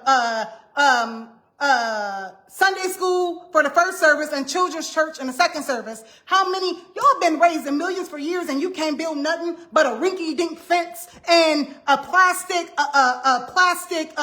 play set? God don't bless no mess. Like, God don't bless no mess. Y'all gonna chase y'all tail until y'all get y'all tail together. That's just the way it's gonna go. Now, many different color envelopes, like, man, y'all been having these pledges since I was a child. I grew up, was able to start working nursing wise and all this stuff. I started giving $1,000 pledges and stuff. So y'all had all these thousands of dollars, but you got brand new Benz, brand new Lexus, brand new at one point, like all these vehicles. Church is getting decorated. You got all this stuff. House is on dope. Like they house is, come on now. Like, let's be for real. When Drewski made that skit about the mega churches, I laughed because that ain't even for real, all the mega churches. But at the same time, he don't even know I went to one like that. We pledging for this, and we got the kingdom builders. We got this and we got that. We got warfare service and we got this and we got that, but we ain't got no proof. Where the money at? What am I giving to at this point? So I got to pay tithes and offering, and I can't even reap the benefits of being where I'm paying my tithes and offering. I'm bringing my stuff to the storehouse. You storing it in your house. You right. It's the storehouse. You right. You storing it straight in your house. Like, bring it to the storehouse. Bring it. Nah, I'd rather store it in my house. This gonna stay home. I ain't pledging no more.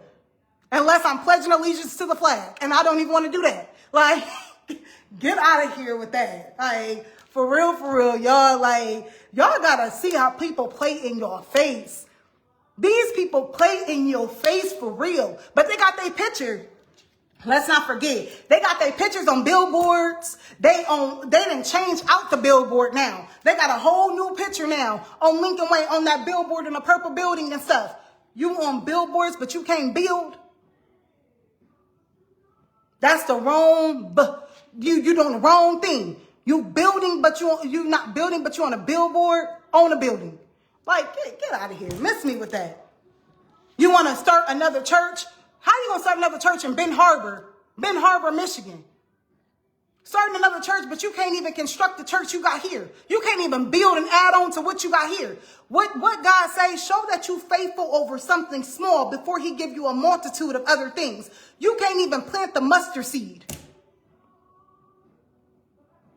Millions ain't gonna bring the mustard seed. And I'm not bashing nobody, y'all. I say I'm not bashing nobody. I'm being real. I'm being realistic. I'm being 100. I'm being like, this some stuff that I've been wanting to say forever. Like, quit playing with me. But I'm making this up.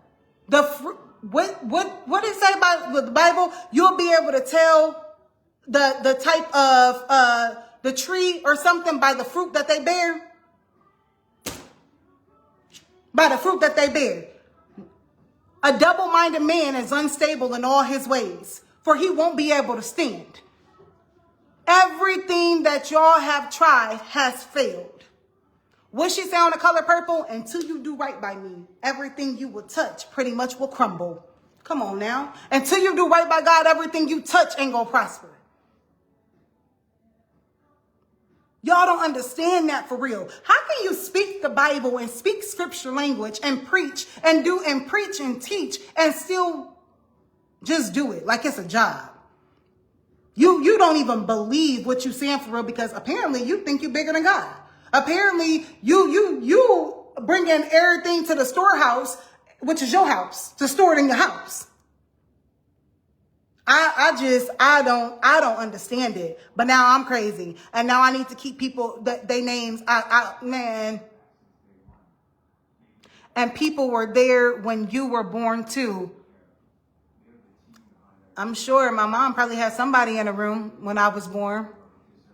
Like my birth mother, I'm sure somebody was probably in the room when I was born. Yep.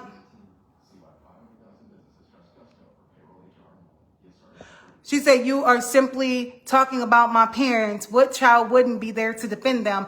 Exactly, girl. Let me like that. Let me go right here. Let me love that. Because I don't discredit that. I said that. And you missed when I said that I don't expect you and Kaylee to do nothing different than what y'all doing. Y'all standing, be 10 toes behind your mother and your father, which I would say any good child would do, but I'm a different type of child. I'm only going to stand with you when you right. Like that. People say ride or die with somebody with their right and with their wrong. I'm a mother. If my son do something wrong, son, I may not put you on display for the world to see, but you better believe when it's behind closed doors, me and you gonna talk, and I'm gonna let you know, son, you was wrong. You need to do this, you need to, like, so I ride with people, but at the same time, come on, you gotta be right. You gotta be right. Exactly. I said I expect them to defend her mama and her daddy. Like, I don't expect you and Kaylee to do nothing different. Shayla, because even Shayla commented on my stuff on my Instagram and was like, enough is enough. And I said, exactly. Enough is enough, which is why now I'm speaking. Enough is enough. You're right. I couldn't agree with you more. So I did do that. I'm not here to discredit nobody. Why don't go to church now? Yeah. I just say get a relationship with God. Have an intimate relationship with God.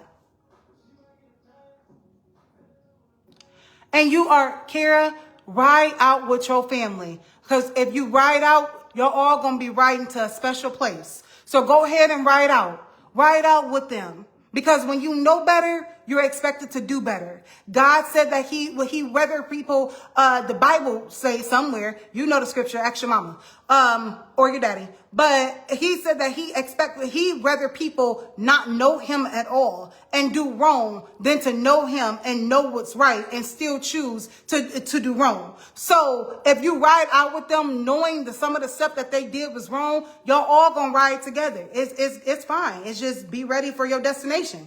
Like, be ready for wherever you got to go. Like, I don't know. I can't call out scriptures and give you names and stuff where that said. I mean, you got the direct source in your hands. So contact them and see. But I don't know. I don't know what to tell you. I expect for you to ride with them. Just be ready for the destination.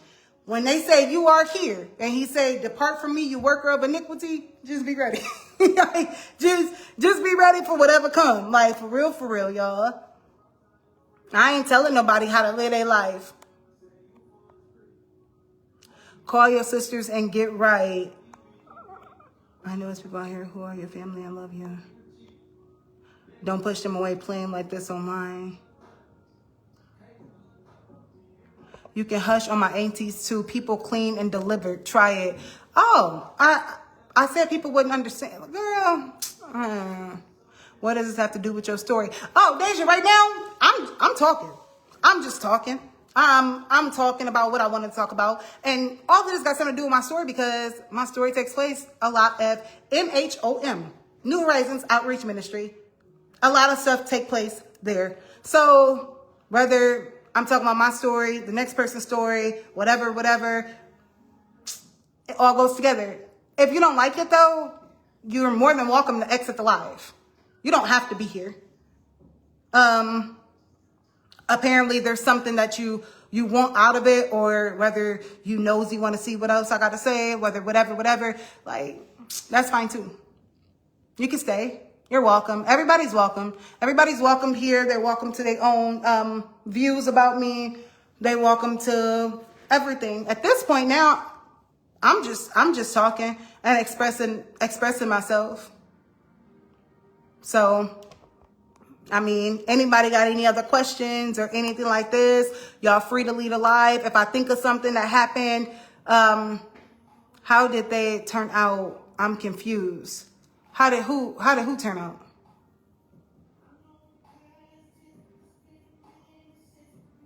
How did who turn out?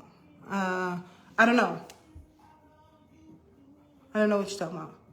Oh, maybe you're talking about when I talk about Kara and Kaylee, how they turned out in regards to maybe something happened to them and everything. Monique even commented and said that Kara was in out of state with her girlfriend. So no, I was just I mean, as far as for Kaylee, you can look on her page and see how she turned out. So when I say everything, I mean that you can add whatever you want to on what I said, but I said what I said. So yeah.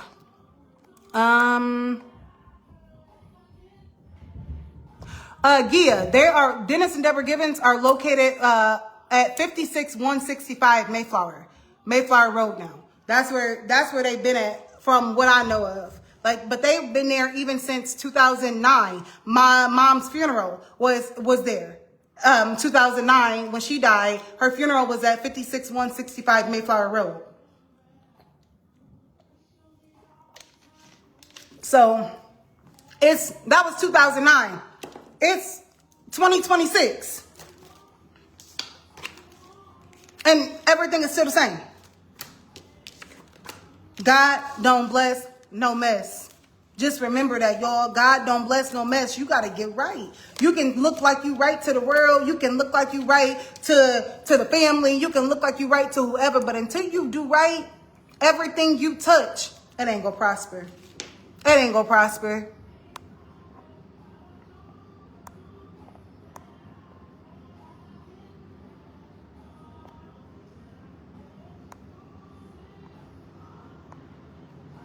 Were you in a physical church building or not? I have watched my parents financially struggle for years of keeping the doors open. Well, maybe because they was investing into their storehouse. Because I don't know what to tell you about if you watch your parents struggle for years. I don't know. Maybe they struggled because members of the congregation started leaving. Maybe that's why they were struggling, because people started leaving. Because at one point in time, it was Bible study, and we could have sat around on a round table and had Bible study. It was like 8, 9 people at Bible study. So I would struggle too to pay for the electric and pay for the water and all that type of stuff in a building that people are not in the building. Yeah, I would struggle too. So,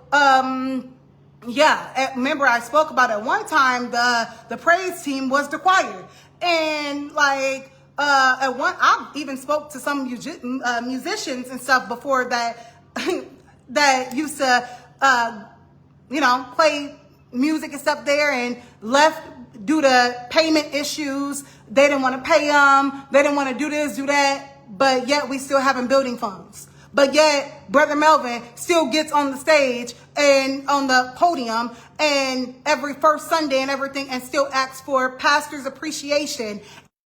It's first Sunday, give this and give that and everything. So where's that? That's it. That's all I'm saying. No, they didn't have. Stephanie Wright said, did they have a fund where the congregation could have request money for any hardship? No. They had just now started getting the website and stuff like that. No, they didn't have any of that stuff. No. They wasn't paying for kids to go to college and doing, let me charge my phone. They wasn't paying for kids to go to college and doing different,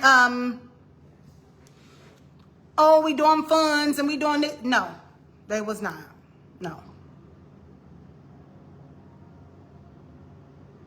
Oh, Tom said, yes, they do. They do a whole more than what people think.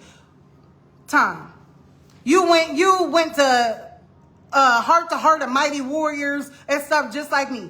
You know that they've been, come on now. They asking for a lot more than what people, Tom,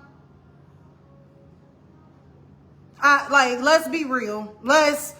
Now, or whatever they got their money, and whenever they start doing whatever now, they probably is, because they linked in. Don't forget they linked in with the South Bend Police Department too. Don't forget that when they go on their missions and stuff, Sister Carolyn and all this stuff, they got links and ties to the police department and all that type of stuff too. It's mighty funny that they struggle with different things, but they personally, in their personal lives, have beautiful, I mean, beautiful house, beautiful vehicles. Like, come on. Ain't broke the ground yet on the building fund.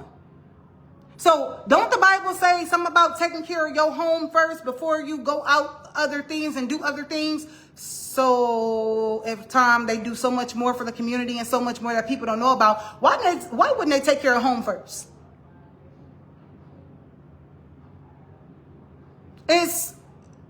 Come on, y'all.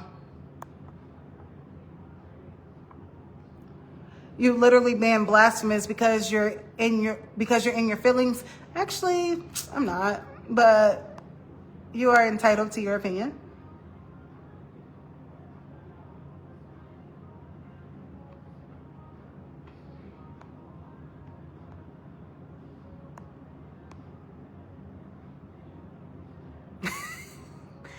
Man, I told her. Yeah, Kara, you right, because I can't ask mine. Somebody said ask her mother and daddy. You right, I sure can't. But you know who I can ask? God, who is my mother, my father, my source, my everything. That's who I can ask. And that's who you gonna need more than your mama, your daddy, anybody else. You gonna need him, and you better pray that he don't turn a deaf ear to you. Because remember, God do turn people to a reprobate mind. Remember, God do decide if your prayers are going to fall on deaf ears. So if I was you, I will continue to stay in his grace, because his grace and mercy only strive so long. I will be careful about how much you speak on a person's name who, for real. So about me not being able to talk to mine, you right. This is why I didn't do a live or didn't do anything until I was emotionally, spiritually, and able to hold everything that comes along with it. There's nothing you can do or say that's going to hurt my feelings. There's nothing you can do or say that's going to break me down or break my soul or make me feel like I'm going to fold. Like, or, oh, I shouldn't have said that. Oh my God, she did. Because I ain't even going to the cemetery for neither mama. Before this happened, I ain't never been a cemetery person. I ain't going to the cemetery because they ain't there. I'm going to talk to God. I ain't never been the type to go to the cemetery to do anything. So to feel like, oh, because I can't talk to my mom, I can't. But you know, the craziest thing is to grieve a person while they still alive. Because you're going to have to grieve your parents while they still alive. That's the worst type of grief, is to have to grieve somebody while they still walking on this earth, because their soul gonna be dead, because their spirit is gonna be dead. Because let's not forget, y'all, this is just me telling my story. Everything gotta actually manifest and come out. So I just hope I ain't taking these lives down. I ain't getting rid of them. They stand on my page. They stand when the years go by, and we look back, they'll be like, oh man, she said that. She did that. She was on there. Yeah. But you see now who angry for real. You see now she and her feelings for real. Like, projection is a hell of a drug. People are addicted to projection. What you feel for yourself and about yourself for real, you project that to other people. You project that. I'm not angry. I told you doing what I expect for you to do. So low blow as you thought you was doing, heard worse. I heard worse. Been through worse.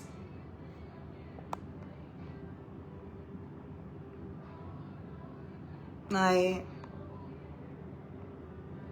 Carousel, I'll stop when she does. Oh, girl, you may not want to predicate your next decision on me, because I'm unpredictable and you don't know. Okay.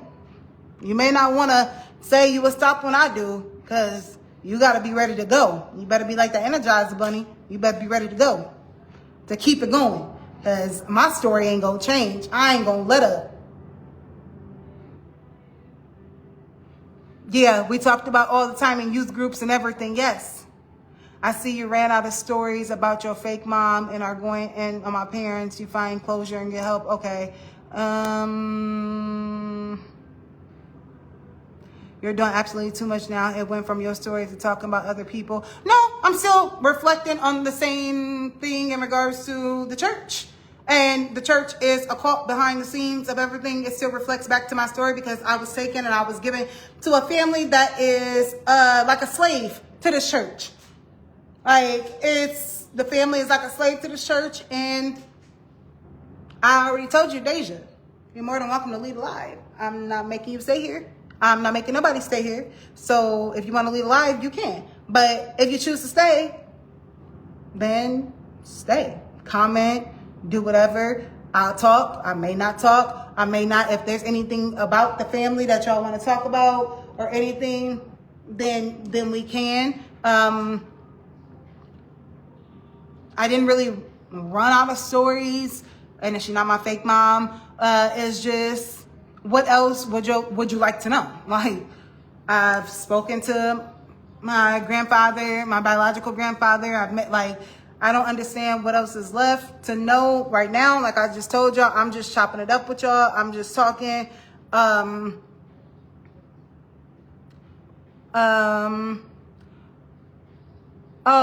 so somebody said, let's talk about, I knew that was going to end up coming up.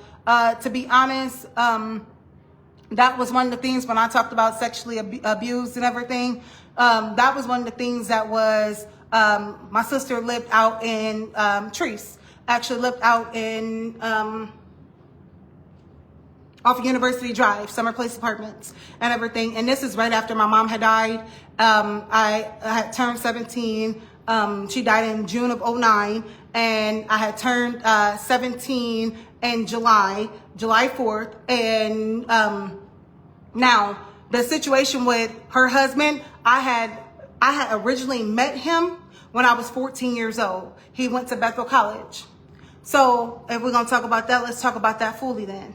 So I had originally met him from Bethel College. And Kente used to work at Bethel College. He was the multicultural director at Bethel College. So I used to always be with Kente. I was always with him. I was 14 at the time. So we was there. I knew this was going to come up. It's actually...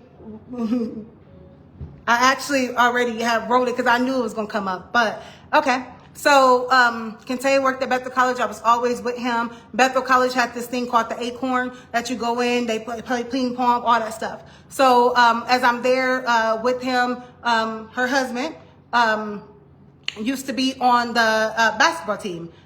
This is when Lightfoot or something was the coach of Bethel College and everything. Everybody knows me. I play basketball. I did everything. So I would go to the gym like Kente was up at his office or whatever, the multicultural director at his office. And so I was at the gym playing. They had a main gym and auxiliary gym. And that's when I got introduced. Well, I met him. He came there and everything. So we would play ball together all the time. So we would play ball. He often kept asking me about my age. Are you sure? Are you really 14? Like, you really? And I'm like, yeah. Mind y'all, I've been I got healthier now, but I was about the same size and everything since about 7th grade. So always been shapely, always, things like that. So 7th grade, I was 14. So then end up meeting him every time. So we start pretty much planning when we coming up there or whatever. So I'm like, yeah, I talked to Kente. I come up there again. So we did. I actually went to the Acorn with him. We would play ping pong and stuff like that. Mind you, y'all, I don't classify myself as a tomboy, but I always been like a tom girl. Like, I always been the type who was, so I hope she's tuning in. Is this, because I'm giving this story. I don't know who Jazz is, but I don't know people by their thing, but I'm giving the story. Oh, I don't know. It said comment couldn't load. So I'm responding to Jazz. So, anyway, about that. So I am, I'm knowing him or whatever. So then later on, after knowing him and him knowing my age, he ended up meeting Treese at a college visit. they went to Nick'em Slick or something like that, a Nick'em Slick college visit or something like that. So Kente had ended up taking some of the youth group and stuff like that to this college visit because he was working for Bethel College and everything. So that's how they end up meeting there. Treese at that point had ended up going to Indiana State, and she had left and went to Indiana State and was there. Apparently her and Brandon was talking. Well, I said his name, but yeah, they was talking or whatever. And right when my mom had died, I'm giving y'all backstory before I go into everything. When my mom had died, I turned 17. Tanika was wanting to fight me she wanted to go for custody to try to get actual guardianship of me.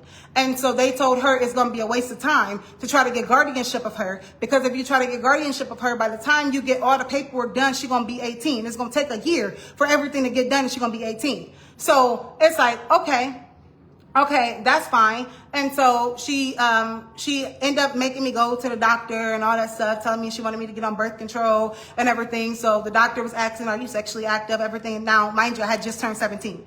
So I told the doctor I'm not talking to them about nothing while she in the room. So Tanika tried lying to the doctor, to my guardian or whatever. I'm like, nah, she not. So I asked her, I had her leave out the room or whatever. I'm talking to the doctor. I ended up, starting on birth control and everything just to. So I ended up living with Tanika and Kente. I turned 18. I stayed with them for the year while I still did my junior year in high school. I turned 18. I turned 18 in that July. I started. I was still in high school, y'all. At 18, I was still in high school. Because remember, I told y'all she held me back before starting kindergarten soon. So I turned 18 that July. I started my senior year in that August. Okay? So I turned 18 in that July. When I turned 18, I went to go get my very first tattoo. And it was just this. It said Gretchen.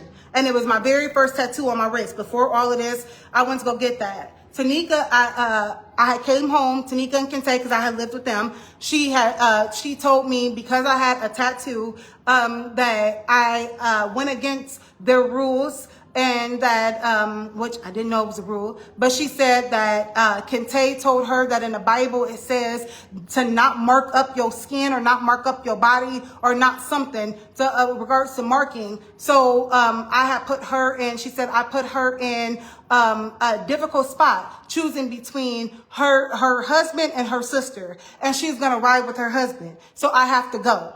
So when I'm like, okay, I have to leave, like, I'm still in high school. So I'm like, I gotta leave. And she's like, yeah, like you gotta, and I'm like, okay, so how long do I have? Like when? And she's like, I think you probably need to find somewhere tonight. And I'm like, what? All over my first tattoo, like this very first tattoo. So I end up having to leave Tanika's house. At that time I had called my boyfriend from high school, and I had moved in. Anybody who know me from high school know at one point I was living with that boyfriend from high school and his parents. His parents created us a room in the basement, everything. I have moved in with them. I was still in high school. I was 18 because I started school late, so I was able to. So I lived with them. So he had a Pontiac, a 2-door Pontiac. It was raining that day. We put as much stuff as we could in the car. I had to leave I had a china cabinet and a dresser and everything. I had to leave all of that. On the porch. It was raining. I couldn't come and get that stuff because my dresser got all bumped up and everything, and I couldn't have it. So, let's see, wait. It's easy to jump, so I know I understand that.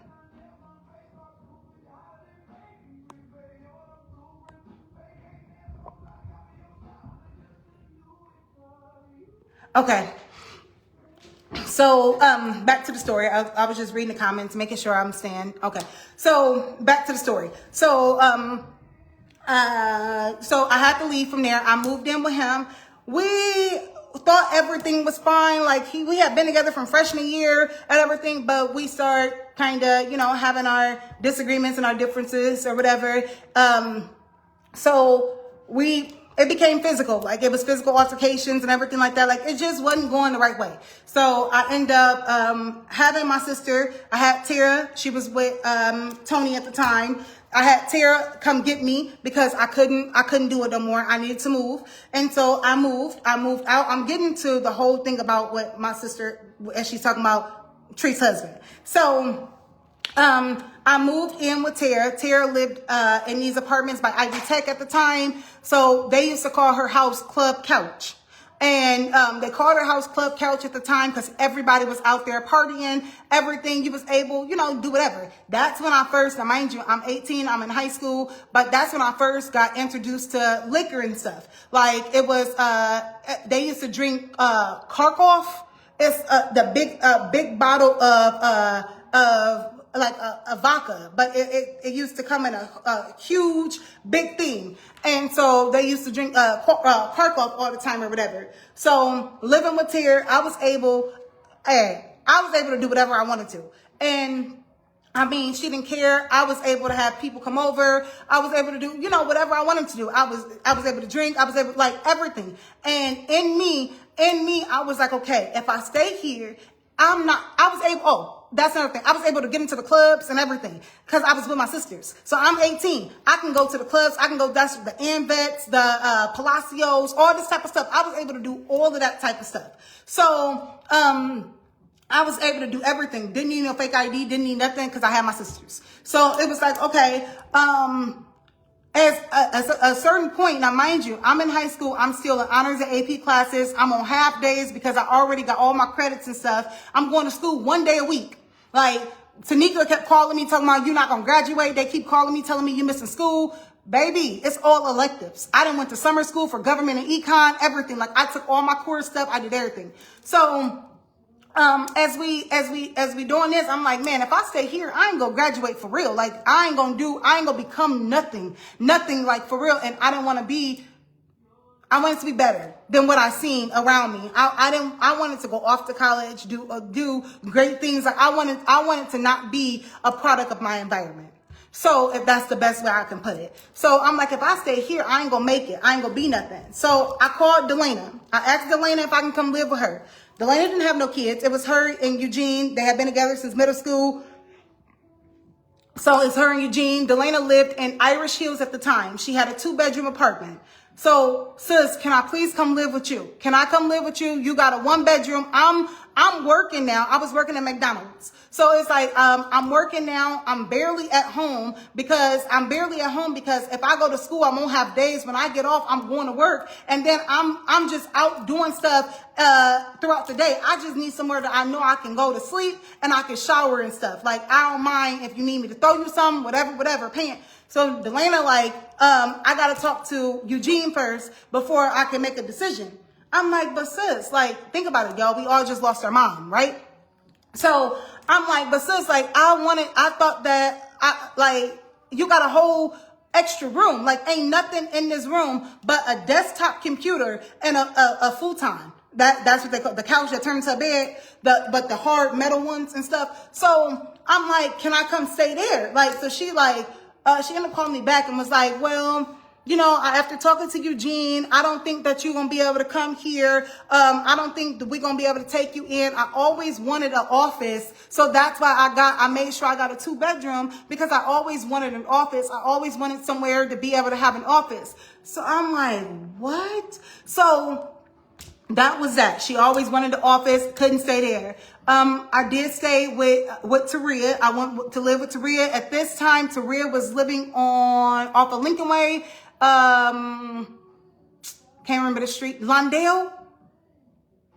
I want to say it was a pink house. And the stairs was wooden stairs. And she was with Oscar at the time, which is my niece Avi's dad. So, she was living there, and so she was like, you can stay here, but we can't give you no room or nothing like that, so you gonna just be on the couch. So, Taria was always working. Anybody, Taria was working or she was out partying. That was 1 to 2. She was always working or out partying. Like, she never stayed in the house. She never, so it was like, okay, well, I'm here, but I be here. It just felt weird. I ain't had nowhere, to call my own. Tanika, I had a room there, whatever. So I end up Oh, I'm sorry, y'all. Once I left with Tara, I did go live with Latika for a little bit. I stayed with Latika, but Latika was pregnant with Emmy, and she had said that because she's about to have Emmy, Latika only had a 3-bedroom, and she lived off of public housing and stuff at the time. So she was like, she already had my nephew and my niece. She already had them, so she like, I'm about to have a baby too. I can't so I'm like, okay. So I had to leave. I couldn't stay there with her. So I stayed with Taria. I took the whole thing on the couch. It got very uncomfortable. Like I couldn't, she coming in different times of the night and stuff from being out at the club and stuff. Mind you, I'm still in high school. So, coming out different times or whatever, it wasn't a conducive environment. So I'm like, okay, so I end up leaving from staying with Taria. I called Treese, asked Treese if I could come live with her. At this time, it was just Treese, her husband, and my nephew. So I moved in with them. Treese was like, yeah. Now, mind you, y'all, Treese was the last one that I ever asked to move in with because that girl ain't never really liked me. Since we was little, she used to always, the way that girl used to pick with me and everything. But then later when we did I'm gonna get back to the story. But when we did a committee, this thing to give a scholarship in the name of the Gretchen Ellis Scholarship or whatever, Treese ended up expressing her personal stuff. She said this on the screen, so I'm just repeating what she said. She said she always struggled with being the dark-skinned one, and she had to learn to love herself and everything like that. But now I understand. When she told that story about how she never really liked herself and that how she, struggled with her own appearance and everything, now I understand why you was so rude and so mean to me. Like why you couldn't stand me. So she was the last one that I ever asked if I can come live with. So, but at this point, where the heck I'm gonna live at? So I asked her, she like, yeah, you can come stay or whatever. So I'm like, cool. Me thinking it's cool because I already know the dude that you with or whatever. Like, that's cool. So, jump back. I'm gonna jump back to me staying with.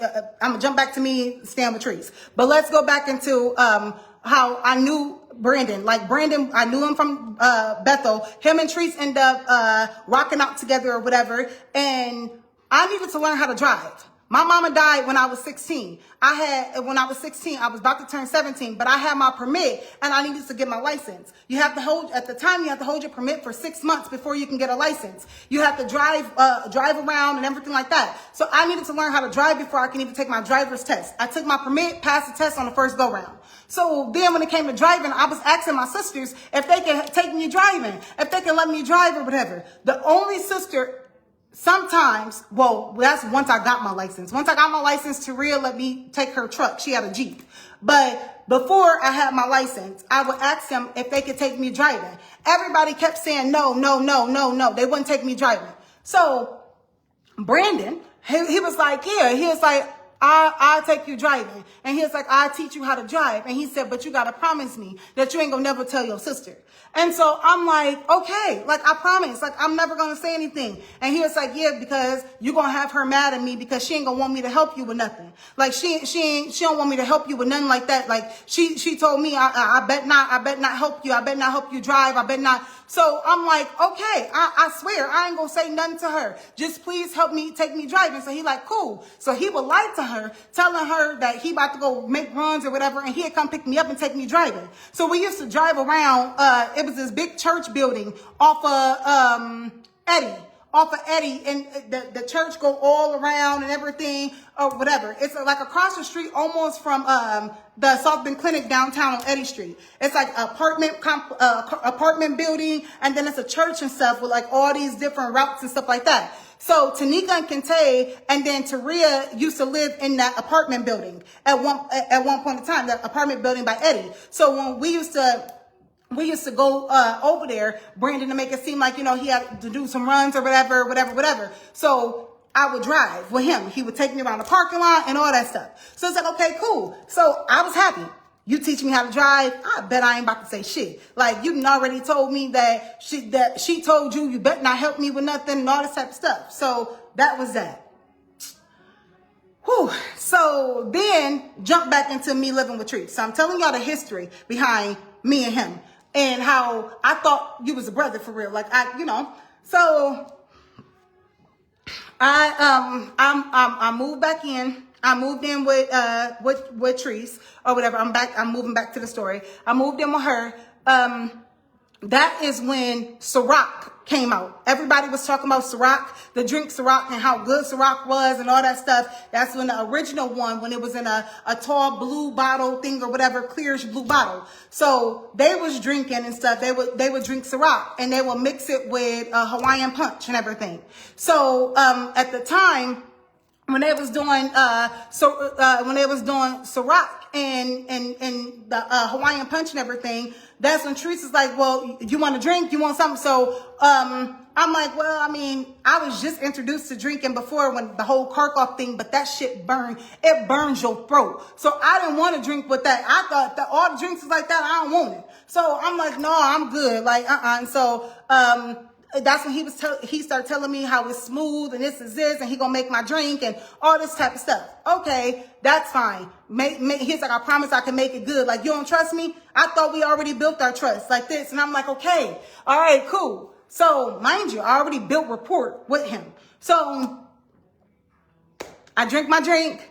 We go out. They live, remember I tell you, Summer Place Apartments. They live, Summer Place Apartments is off of University Drive. It's right across the street from Granger Community Church.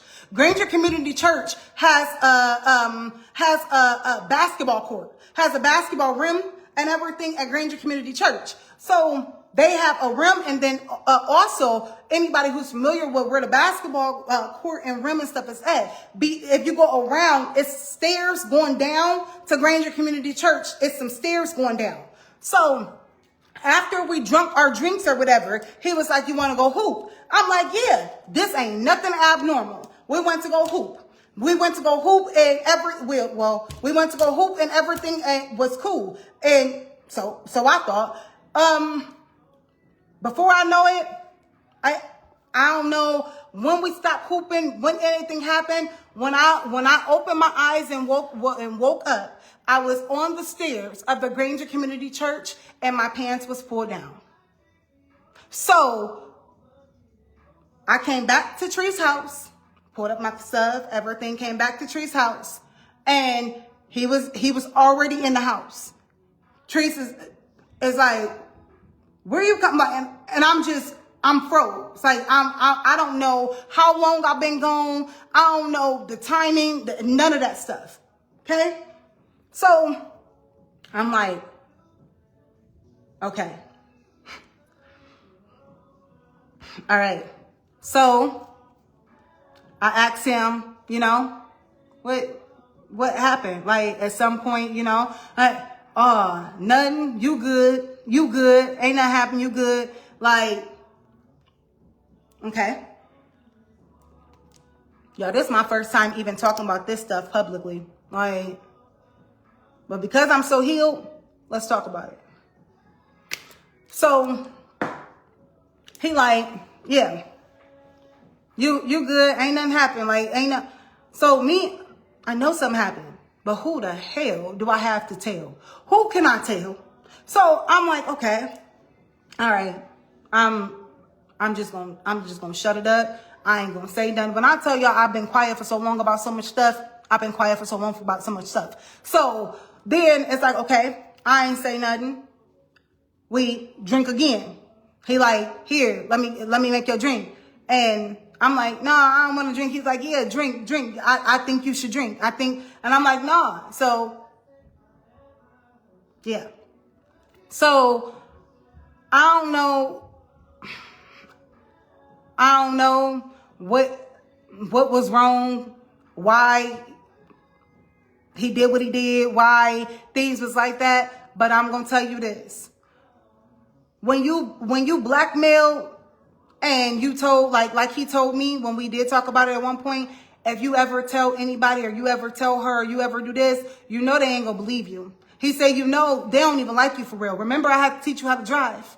Remember, I couldn't even tell her I was helping you drive. Remember this? And I'm like, damn, you got a point. Like, they ain't go. He said, who you think they gonna believe? Like, you know, me and him, from what I know, like, y'all, I don't hate nobody.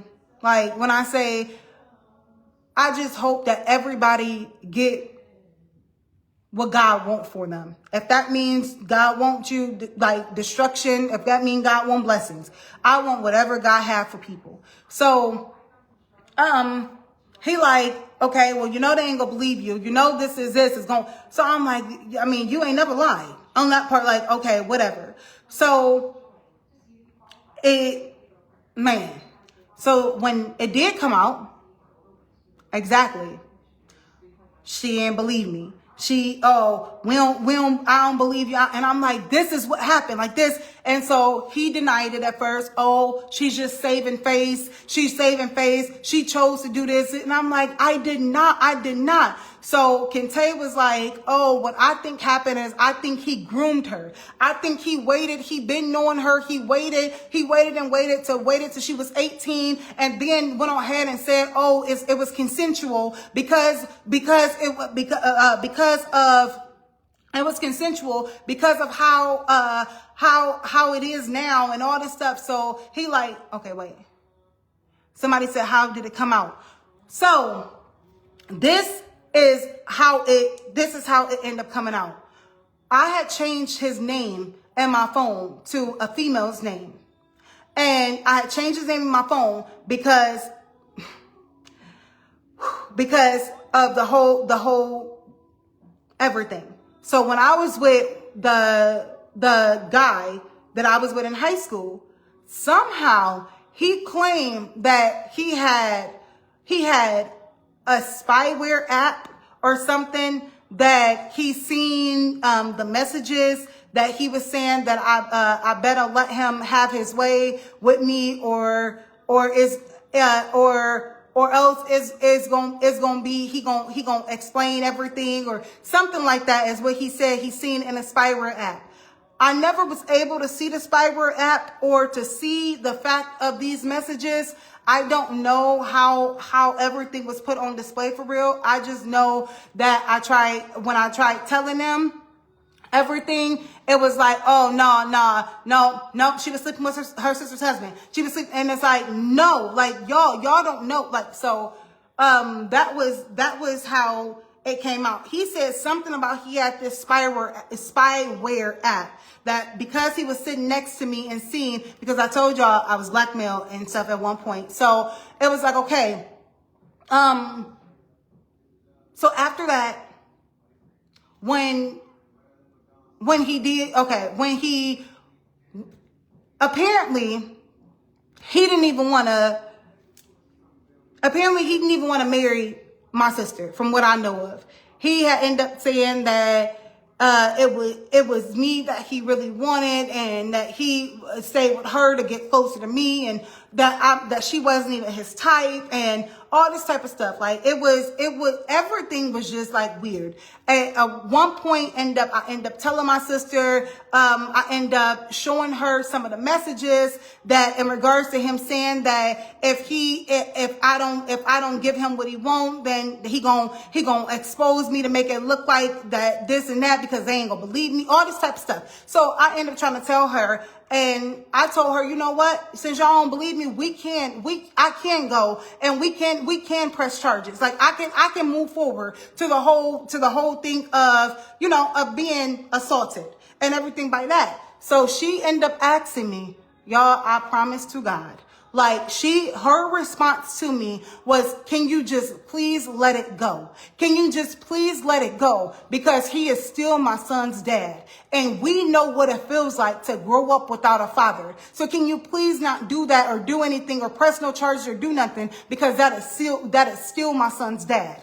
Apparently, he had already been messing with other women and stuff from online and everything like that. And I'm not going to go into detail about his story, about him and the way he grew up and that type of stuff. But he had already been, so she still chose to stay with him. It wasn't until it was another woman who came out and said something, and then they end up splitting. So, do you believe you were drugged?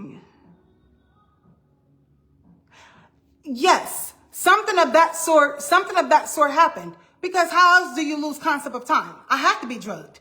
Like, how do you lose concept of time? And why would I wake up on the stairs of Granger Community Church? Y'all, I kid y'all not. Granger Community Church has the basketball court. You go around and then see stairs and everything. So like, okay.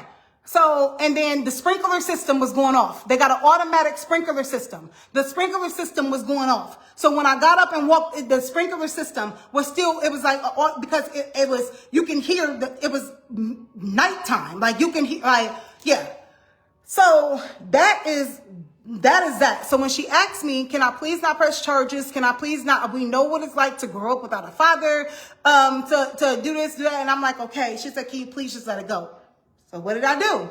I let it go. Until everybody, when they get upset, this is how I knew this was going to come out. Because this is the pattern of my family. When my sisters get upset at me or they get mad, that's what they throw up. Well, you remember you fucked your sister's husband. Remember you did this to your... Come on now, y'all. And like I told them before, y'all, we all know how it really happened. And even... y'all, this is why it even happened to begin with, because he felt like I had nobody that I can confide in. He felt like I had nobody. Remember, the man taught me how to drive. Remember, we already kept the first secret about him teaching me how to freaking drive. Remember, I had met him before I even before he even met the family.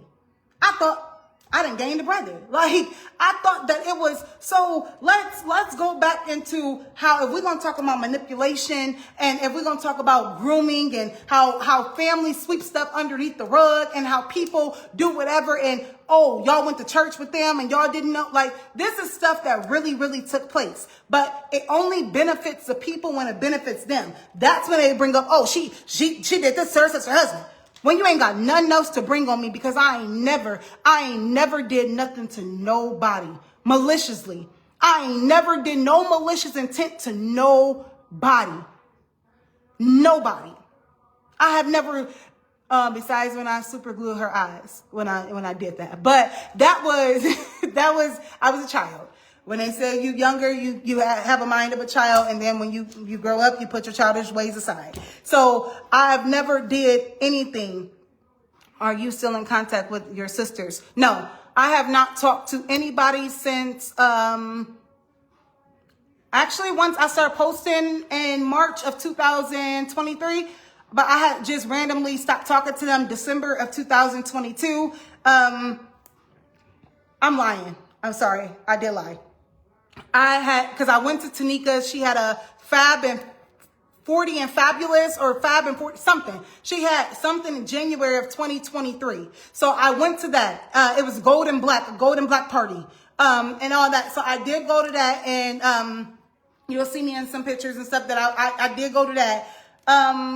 Where I stopped talking to them and it just happened, I didn't give them no warning, no nothing, is when I start getting my proof behind the scenes. Because what they didn't know is, even though I showed up at her 40 Fab, whatever party, when she turned, even though I showed up there, I was still working on stuff behind the scenes. So when my proof and my different stuff start coming into play, because you gotta move in silence. You can't let everybody know what you got going on. So I still showed up. Had I not showed up at her party and not did this, it would have did a lot of red flags and stuff like that. So I still showed up. I showed up at her party. I was there, So yeah, I just randomly stopped. I quit talking to him, and that's why I still have all the messages and all that stuff. Like, it was now that they just are. Oh, not now, but it was then that what happened? Why you stopped talking to me? They was calling my son's father. They was calling him, telling him he need to get custody of our son. And I went crazy and everything. And even me and him, we still in contact to this day. Like, in regards to we try our best, I guess, what you call co-parenting. So, he was even like, he said, yeah, when me and him talked about it, he like, I knew something was off. And he was like, I support you. And he was like, I knew something was off. He said, because they was calling me, and as they was calling me, telling me that you just went crazy and that you making this stuff up, and I need to get TJ, and I need to get our son, and he said, I'm asking him like, yo, what happened? Like, she is very stable. Like, she ain't just gonna go crazy. Like, what happened? He said they wouldn't give me no information. He said they wouldn't tell me nothing that, well, she just went, like, what? They just telling me to go get my son, go get him. Like, so he tried. He randomly tried to start taking me to court. The courts is looking like, no, like, there's nothing. So I explained, that, what was going on. The courts, they, passed everything. Nobody got custody of my son. I still have sole custody. His dad has visitation, and that type of stuff to him. He can see him. He can get him, which I'm not keeping him away from his father. Like, so yeah, am I still in contact with the family and stuff? No, which is why I had took 2 of them to court for a restraining order when I talked about that in my previous live. Yeah, are you still in contact with yeah, that was it.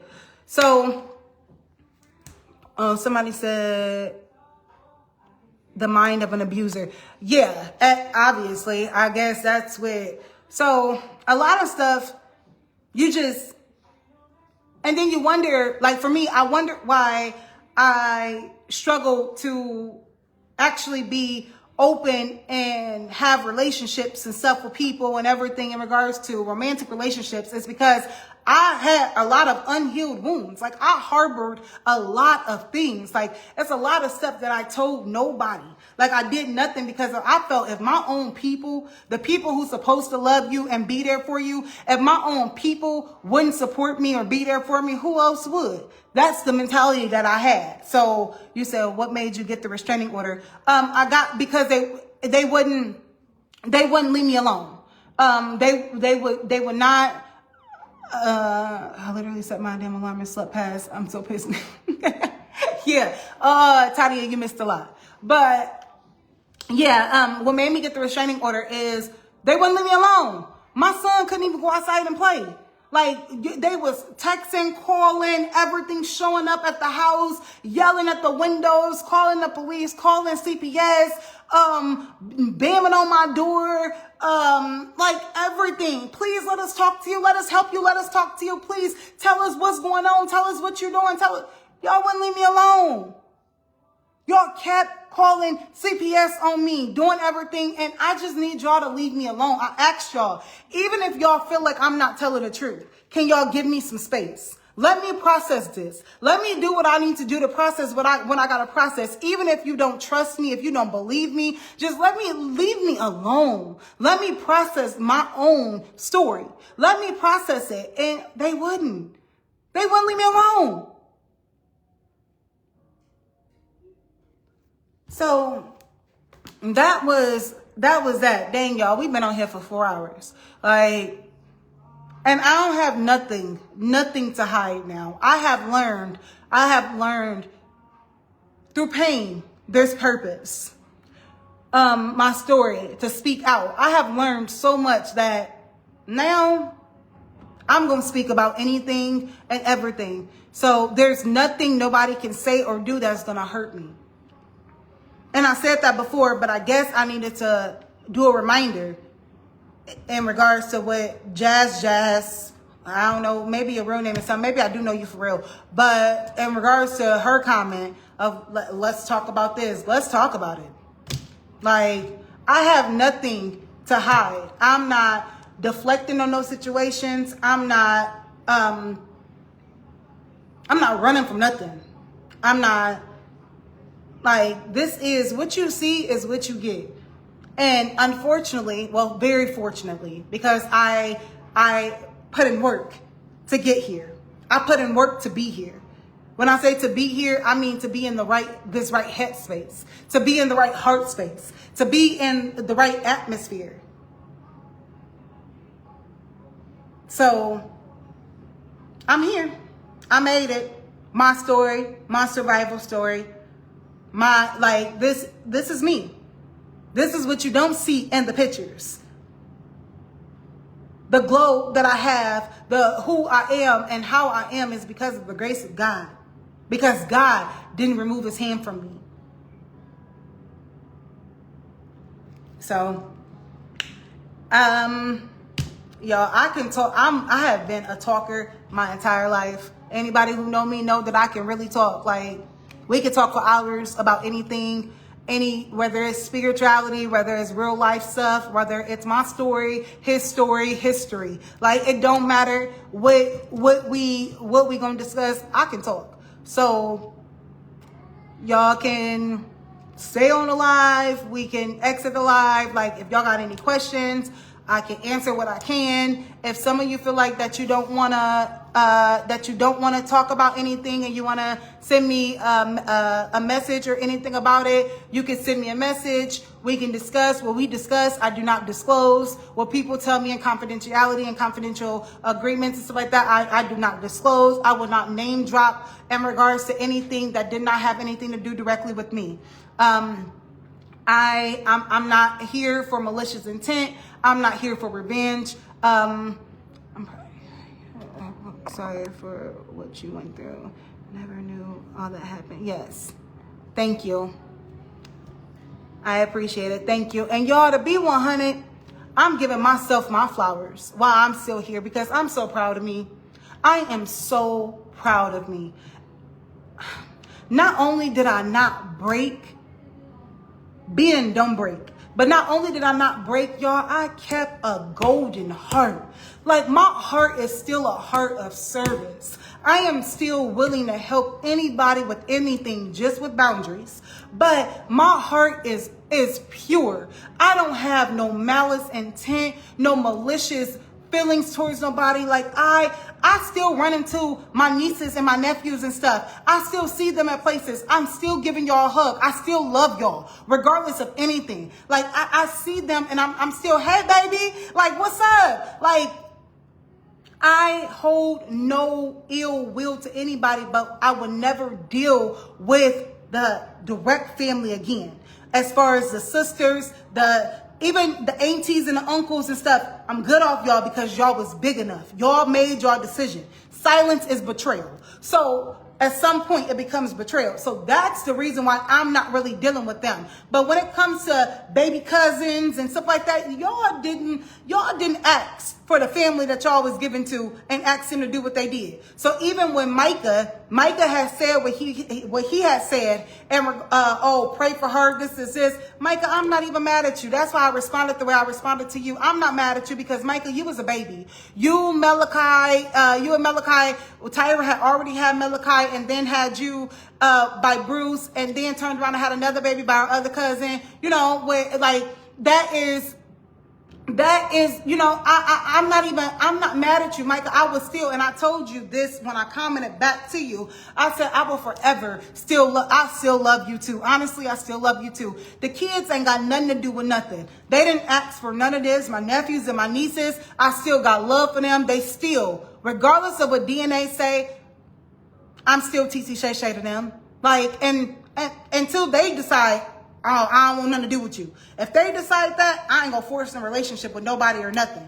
But that is the only time that we will go completely our separate ways. But because they still have parents, which happen to be my sisters or whatever, they still gonna ride out to a certain degree with they parents. So I don't expect anything less. So I'm not gonna rock out, come to birthday parties and do different stuff when I know I'm not gonna put myself back in the environment that tried to break me. So that's it. But in regards to cousins, and especially I say my younger cousins and stuff like that, like, a lot of stuff y'all don't even know. Y'all don't even know. But if you look around the family, it's a generational, it's a curse. It's a generational curse that's been on the family for years on years on years. From alcoholism to drugs to homosexuality, to molestation, to assault, to all this stuff has been holding the family that I came from. It's been hovering over them like a dark cloud. The family who, like, it's. Jenny, glad to see you in seconds. Hi, Eric. Yes, thank you. Yes, it's nice. It's not, well, I can't see you, but Nice to hear from you too. Thank you for joining in.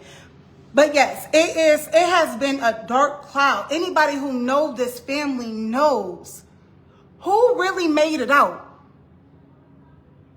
Wait. Y'all got some in the comments? And in this family, who really made it out? You should be proud of yourself. I remember you stayed in nice clothes and was always in church, and your mom used to. Yes. And she was really, really sweet. Story is absolutely mind-blowing. I'm happy you. Thank you. Girl, yes. From the outside looking in, and I ain't even gonna stunt. I ain't gonna stunt and say, oh, my whole childhood was so terrible. But there was still some parts. Many of us have similar stories and still love hard. You are so strong. Thank you. Thank you, Janie. Thank you so much. I love you. I've always loved you and your baby. When I don't think he a baby no more, but when he was a baby, I loved, oh my God, Tyrese. I will never forget you and your baby and your mom and your sister. Like, I loved y'all. Your mom was a beautiful soul. She was, man, Sister Linda was so sweet and so soft spoken, so sweet. Like, I would never forget y'all. Like, for real, man. I would never, man. So everything ain't all bad. It ain't all bad. I'm not sitting here. I'm not playing the victim. I'm nothing. I am grateful for everything that has happened to me. I am grateful because it has taught me so much. Like, are you going to do DNA with D, your dad? I kind of addressed this at this point. With D was never a good father. Anyway, he was in and out of prison, DOC number 910298. I knew his DOC more than I ever knew his phone number. Like, so he was never a good father to begin with. He was never, ever there. Like, he was never there, like, ever. He honestly, that's who taught me my first trust issues. D would call and tell my mom that he was on his way to come get me. He was about to come pick me up. I would get all dressed up thinking I'm about to go with my dad, and he'll never show up. He would never, ever, ever show up. I would put on my shoes. I'd be playing with my baby dolls, minding my own business, waiting on every car I heard pass, every car door I heard close, running to the window, looking for him, and he ain't never showed up. Like, but you did this multiple times. So D is he's institutionalized. He spent a lot of his more years living in prison than he did on the streets and stuff. He would get out for 2 years. He'll go right back in and do 5 years. He'll get out for a year. He'll go right back in and do 6 years. He was not there when my mom died. He was not there so doing DNA to prove that D is my father, what am I gaining? So at this point, I had kind of addressed that, like, at this point, I don't care if D is my daddy or Joe is my daddy or Bob is my father or what. Like, at this point, knowing who my father is, God is my father. He took me and he loved me in an unconditional way that can't nobody ever do me like he did. So it's like, I don't really seek that information. Like, will it complete my story? Absolutely not. Like, it'll complete my story on paper. It'll complete my story to say, okay, he is my biological father. He's this, he's that. Like, but will it complete my story in real life? No. If DNA say you are 99.9% his daughter, would that change the way I feel? No. Because you were never really a father to begin with. You don't even know how to be a father. Like, he never even knew how to, you don't even know how to father because you don't even know how to be a person for real. You institutionalize. You repeat the same stuff over and over about the same stuff. Like, you just, it's a little boy in him that never really grew up. And that ain't no shots. Like, that ain't no shots. I tried to rekindle a relationship with him several times. Like, yeah, it's just, we too different. We different. Like, Markel, I see you on here. You said, love you, Shayna. I love you too. And regardless of whatever you believe, I know some of this times you was commenting on my stuff, telling people that, you know, you was agreeing I was crazy and y'all need to pray for her. We're going to pray the demon out of her and all this type of stuff. I forgive you. I forgive everybody. because forgiveness is not for y'all, it's for me. So I'm not mad at you. I'm not mad at nobody, to be honest. So I honestly, when I say I love you too, I love you too. Like, I do.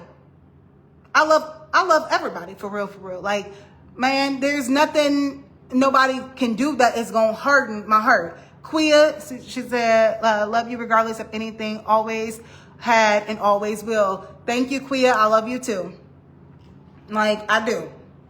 This is not to pick out, pinpoint, oh, you say you family, you say, like, a lot of y'all don't even know for real, even what your own parents and stuff is up to and has did and has done. Like, it's a lot of stuff that people don't even know because people only show you what they show you. Like, you don't even know a lot of stuff. The DNA will give you answers. Well, Tish, oh, that's Damon and Rashad's mom. Oh, hey. But the DNA will give you answers. Give me answers to what? The DNA of who my daddy is? Or, because I already got the DNA of who my mom is. Can you, Tish, the DNA will give you answers. Answers to what? Because as far as who my father is, the answers to what, I really don't care. I know enough of what I need to know now. Enough that my investigation is still going. So enough that everything eventually is going to come out. Like, it's not hard. I gave it in the hands to God and put it in the hands of the feds. So it's going to all work itself out regardless. I'm not going to fishing for no more information. She got the DNA from, yes, correct. So I'm not going to fish for no more information. I'm not going to say, oh, I wonder who my father is. Who not? Like, no, I'm not an orphan. I'm not like I'm not playing a victim. I'm not playing detective no more either. Like, I got my own people and everything. I guess when you say DNA, I don't know if it's about, you mean about my father, but my mom, yeah, like, no, nobody is listening. No, they do. So it's an open and active investigation. Yes, absolutely. Absolutely. Yes, it is open and active investigation. And once again, like I said, it's not just about me. It's not just about, oh, yeah, like, I added another piece to their puzzle. Like, I filled in some blanks to them. Because let's not forget, even with me came with money, and with me came with inheritance and a whole nother name and a whole nother account with my name, birth name on it and everything. So y'all they've been looking into them for a long time. But anybody who know about how the feds operate, the feds not about to come in and do nothing until their case is solidified, until everything is laid out. When they say, do you know such and such? And you be like, no. And they be like, well, here. We got pictures with you doing this. Anybody know when the feds bust anybody, the feds ain't gonna do he say, she say. The feds ain't doing all of that type. The feds is gonna do when it's written and in stone, they gonna sit back and they gonna let you run your whole system. They're gonna let you run everything so they can see. That's why I say hidden in plain sight. Like, keep doing what y'all was doing to me and not even know that y'all was being watched while y'all was watching me. But of course, it ain't gonna stop y'all, so you think you got away with it. You think you good. Like, everything good, everything fine like this. Go ahead.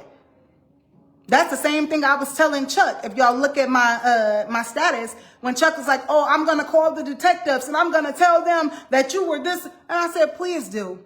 Please call the detectives. Please let them know. Please call them and let them know, because what you're going to do is you just adding to my case. Thank you. What you're going to do, because they already know. So thank you. It's going to add to my case. So then I checked in with him the next day. And I said, Chuck, did you contact the detectives? Did you speak to the detectives and find anything out yet? No response. So I ain't worried about it.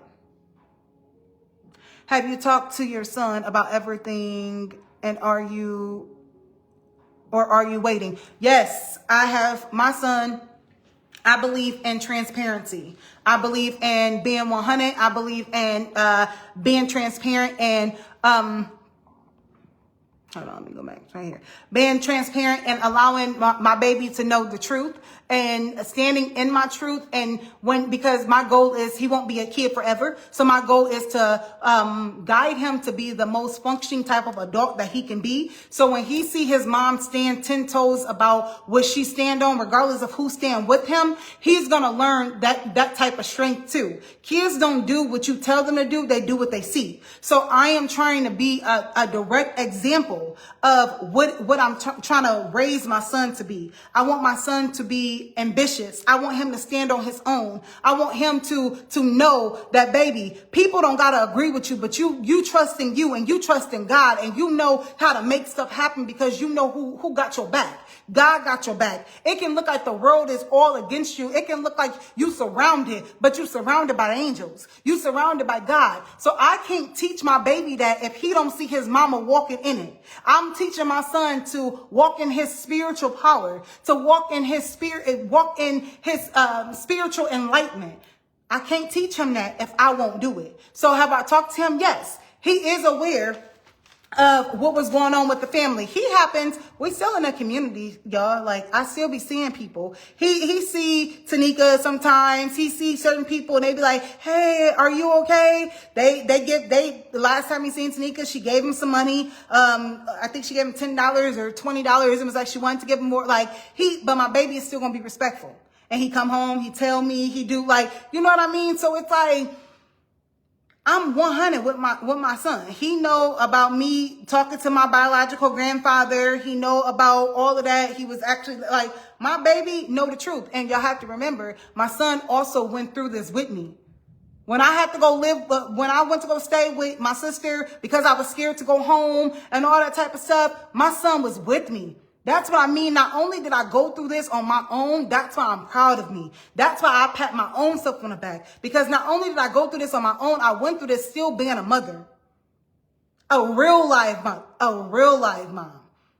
Like, sitting, talking to my son, checking with his emotions. Because when I tell y'all I had to heal, I wasn't just healing just for me. I was healing for him too. I was healing so he wouldn't have to heal so much too. Like, I was healing to make sure I'm available for him emotionally. I'm asking him, baby, how do you feel? I know we had to uproot. I know I had to take you from your cousins. I know I had to take you from your only aunties and stuff that you knew. I know I had to take you from the people who you thought was going to rock out with you forever. I know, but just know, I promise you, I got you. I promise you that everything that I've done for you and doing for you is for the betterment of your future. I promise one day you're going to look back and you're going to be like, dang, my mama was right. My mama really had me. So being 100, I'm very transparent with my son. He was with me even when this first happened and I ended up leaving my house and all that stuff. When we'll walk down the street and stuff and the family get to pulling over and yelling. Tanika was following us down the street and yelling and saying, oh, we can help you. We can help you. And all that stuff. Like, my son was with me. So why would I let him go through the BS, the hell that we was put through and then not be real about him? Like, real about everything. But that's what I say about God being with you when you know God is with you, because my baby still thrived through everything. My baby still grazed didn't fall. He still stayed focused. He still ended up playing sports even when he couldn't play sports yet, because we did, for safety reasonings and stuff, I couldn't move and do certain things until I knew that certain things was put in place for me to be safe. So, for a while, he was on the football team. He had to come up off the football team. I had to tell him, I'm so sorry, baby. Like, I promise you, I'm sorry, but it's going to be worth it. Like, I had to hold his heart too. I had to hold his heart and just explain to him. And like, Mom, I'm with you. Mom, I'm with you. When I rock you, man, when I rock, my baby roll. Like, I'm like, son, thank you. But that comes from the bond that we built prior to all of this. Before all of this, I was still 10 toes down as a mother. I was there every step of the way for my baby. So for him to have all these different emotions and everything, because this happened when he was 10 going on 11. So he's 14 now. So through his pivotal points in life and puberty and pivotal areas in life, he was going through the trenches with me. And we came out. We came out, so it's only fair for me to be transparent with him and let him know what's going on. Like I said, he's going to high school now. He's going to a private high school. He is doing awesome. He's doing all different sports and stuff. He passed all his tests to get in. He passed tests to bypass different classes and stuff starting high school. Like, when I mean he up and thriving, y'all, like my baby, that's a reflection of my heart. Like, God got us for real, for real. Like, he, man, favor. Favor is real. Let me see. Have you talked? Okay. Yes, I'm telling them. Yes. Do you think because of the life she was living, she may have had something to do with you going with them? Ashley, do I think that because of the type of life I've thought about many different scenarios. I've thought about her knowing that it was money attached to me, that somebody left me an inheritance money, my biological mom knowing that, and was fearful of my life or her life because of the life she lived. Maybe she was more okay with letting me go, or because it was at least keep her alive. You know, a parent would do anything for their child.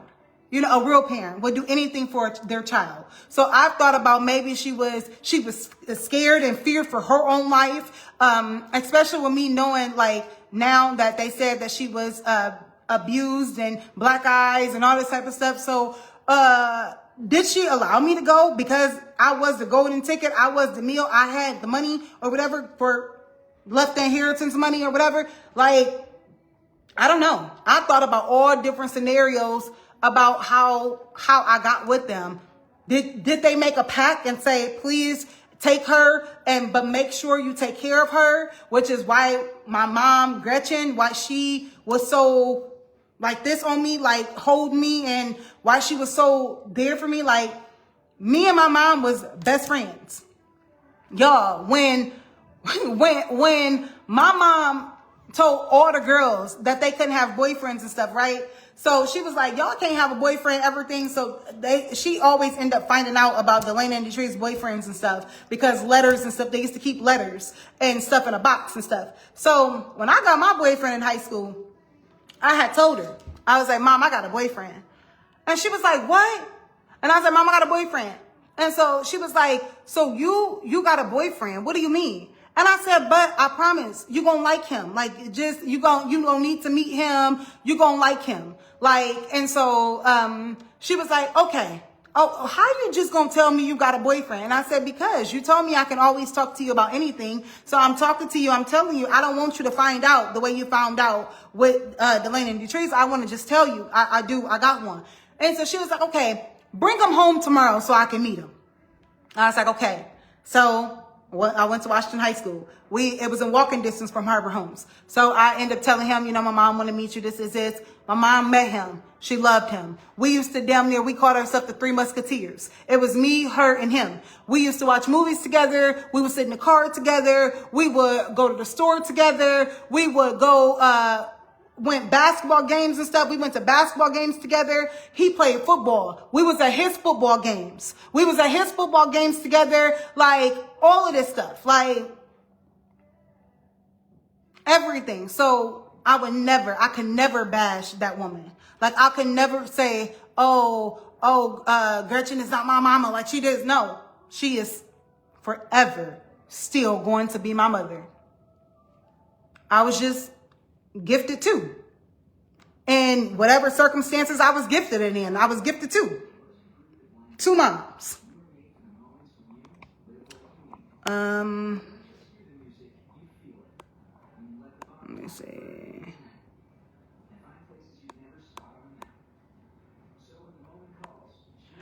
Eric, he said, that's my little guy right there. Man, he bigger than me. Y'all, my baby got taller than me. He bigger than me now. Like, I'm like, dude, what? Like, yeah, like That's my heart though. Like, man. Oh, Africa, hi, how are you? Yeah, she said, I remember that. I love your mom. Yep, I love her too. Like, that's why for people to say, oh, I'm lying, and oh, I'm making this up, and oh, she was your mom and she was good to you, she this, she that, how dare you talk about her? How dare you do this? How dare, what have I said? Because I love that woman. I love her. Like, I will forever love her. I have awesome memories with her. Me, her, and the guy from high, like, we was always together, y'all. Like, always together. Like, we was always together. And oh, hey, Woo. She was Stephanie was referring to the murder of my biological mom.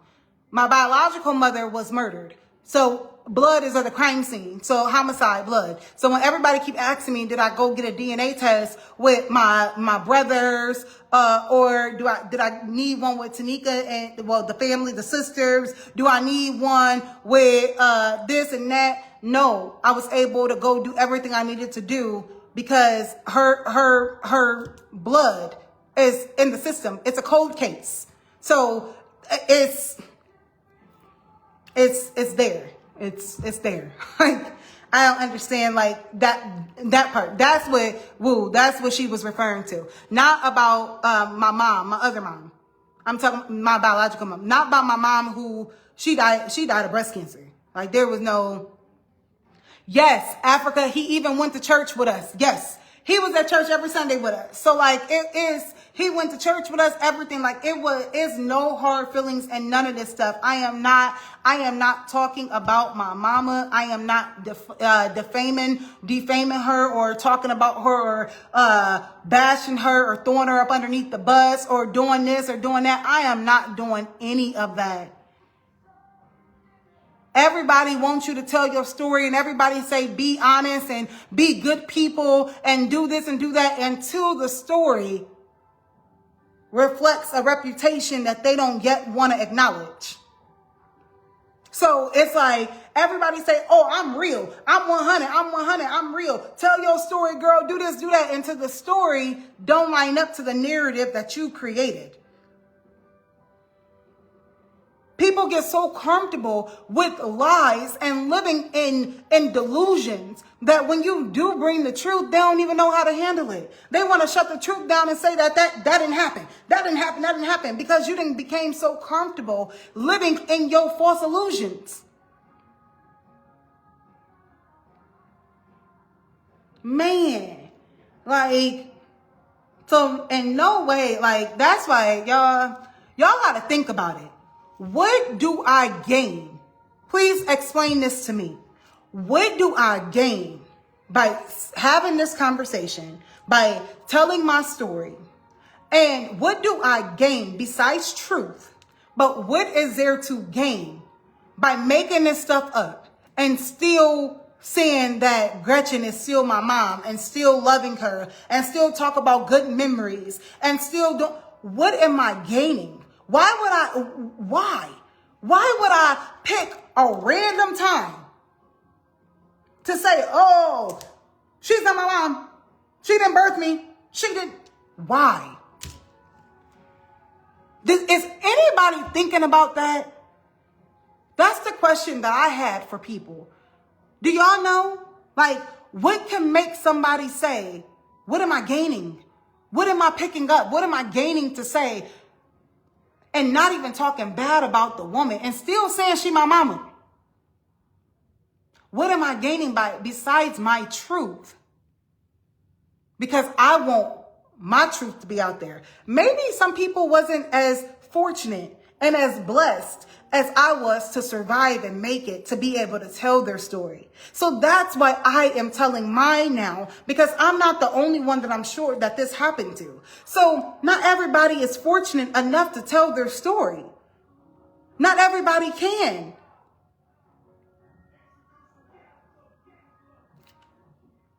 So y'all, I don't know. Can anybody answer that? I mean, y'all, let's make this conversation because y'all asking me questions and I don't mind answering. So can y'all, besides, psychosis, psychological issues, which we know that's not the case, or why would I be still thriving and operating the way I'm operating? Like, I don't know why else would, if it's not truthful, what else is there to gain? Like, why?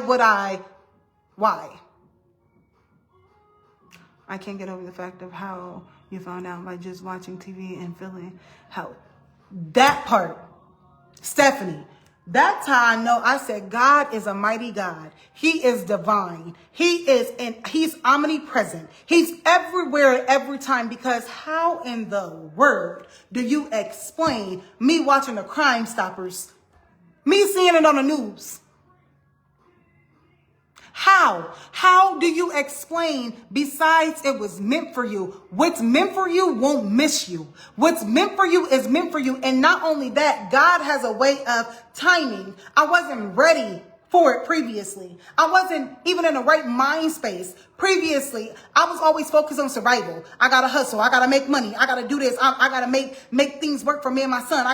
So I wasn't even in the mind frame. I was working 2 jobs, working as a nurse in the daytime. In the evening, I was teaching a nursing program at Ross Medical. Like, I was always on my grind, working 2 jobs, taking care of my son, so I wasn't in the right mind frame to take all of that. So it's like right when I decided that I want more in life, right when I decided that, okay, I'm not about to work 2 jobs. I relaxed on the 2 jobs. It was May. In May of 2022, I decided to enroll back in school for clinical psychology. I went to Regent University online. I bought me my printer, my laptop, my desk in my room. My baby was situated. He was at school. I resigned from my job at Granger Family Medicine after working there for 8.5 years. I resigned and decided to go into my field of working. That's when I started working at Lighthouse Autism Center. I started doing everything relaxing, is what I thought was going into my new chapter. So I started working at Lighthouse Autism Center in August of 2022. Got my truck September of 2022. All the weird stuff that happened with my truck. Then turned around, and from September to October, me seeing the Crime Stoppers review and all this type of stuff. So it's like everything happened at a certain way, at a certain time, that only God can make happen. Only God can manifest. I don't know how y'all feel about God for real, and know about divine timing, and know about the spiritual world and the 3D and the 5D, and know about how what is loosed in heaven then becomes loosed on earth, and knowing about how he strategically has plans and guides and stuff set above us and on our path. How, yeah, he give us his own will, but we still have a destiny. It's still a destiny that he knows what's at the end of the tunnel. So he would, yes, give you your own path and your own will, the will to live in your own way, but he still knock you back into place. So it's like, come on now. I can't even get that for y'all beyond saying that it's the power of God. And when I seen her, everything in me, it was like a tornado. It was a tornado, how I go to want to vomit and go to the bathroom at the same time, then to be in denial about it. I ain't even gonna lie. I was in denial. I'm like, nah, not me. No. So then I'm matching up the picture. I'm looking at pictures, matching up pictures to the little girl, and looking at the girl that's in a picture with my mom, matching her up to pictures of my son. They the same exact. Me and my baby look just alike. Even from kids, we look just alike. Come on now, y'all. And Tanika's response to the pictures of saying she's nobody was yes. It was confirmation to keep digging, yes. Because if you would have seen the look in Tanika's eyes, she looked like she's seen a ghost. When I flipped my picture over and I said, who are they? She said, who are they? Looked like she's seen a ghost. Color left her and everything. Who are they? They're nobodies. That's nobody. They're absolutely nobodies. Absolutely nobodies? Really? We gonna say they're absolutely nobodies? Okay. Everybody is somebody. So when we say absolutely nobody, okay, I need to know what I need to know and I need to do what I need to do. Like, Stephanie, yes. The little girl has the mole on the nose. If you zoom in on the left side of the face, the mole is still there. It's even pictures pinned to my thing about how the little girl, the little girl me looked just like my son, identical to my son. Like, I don't know. Ain't nobody gave me no reason of why, y'all, what am I gaining from this? Like, what? I don't know. I don't know what I'm gaining from this.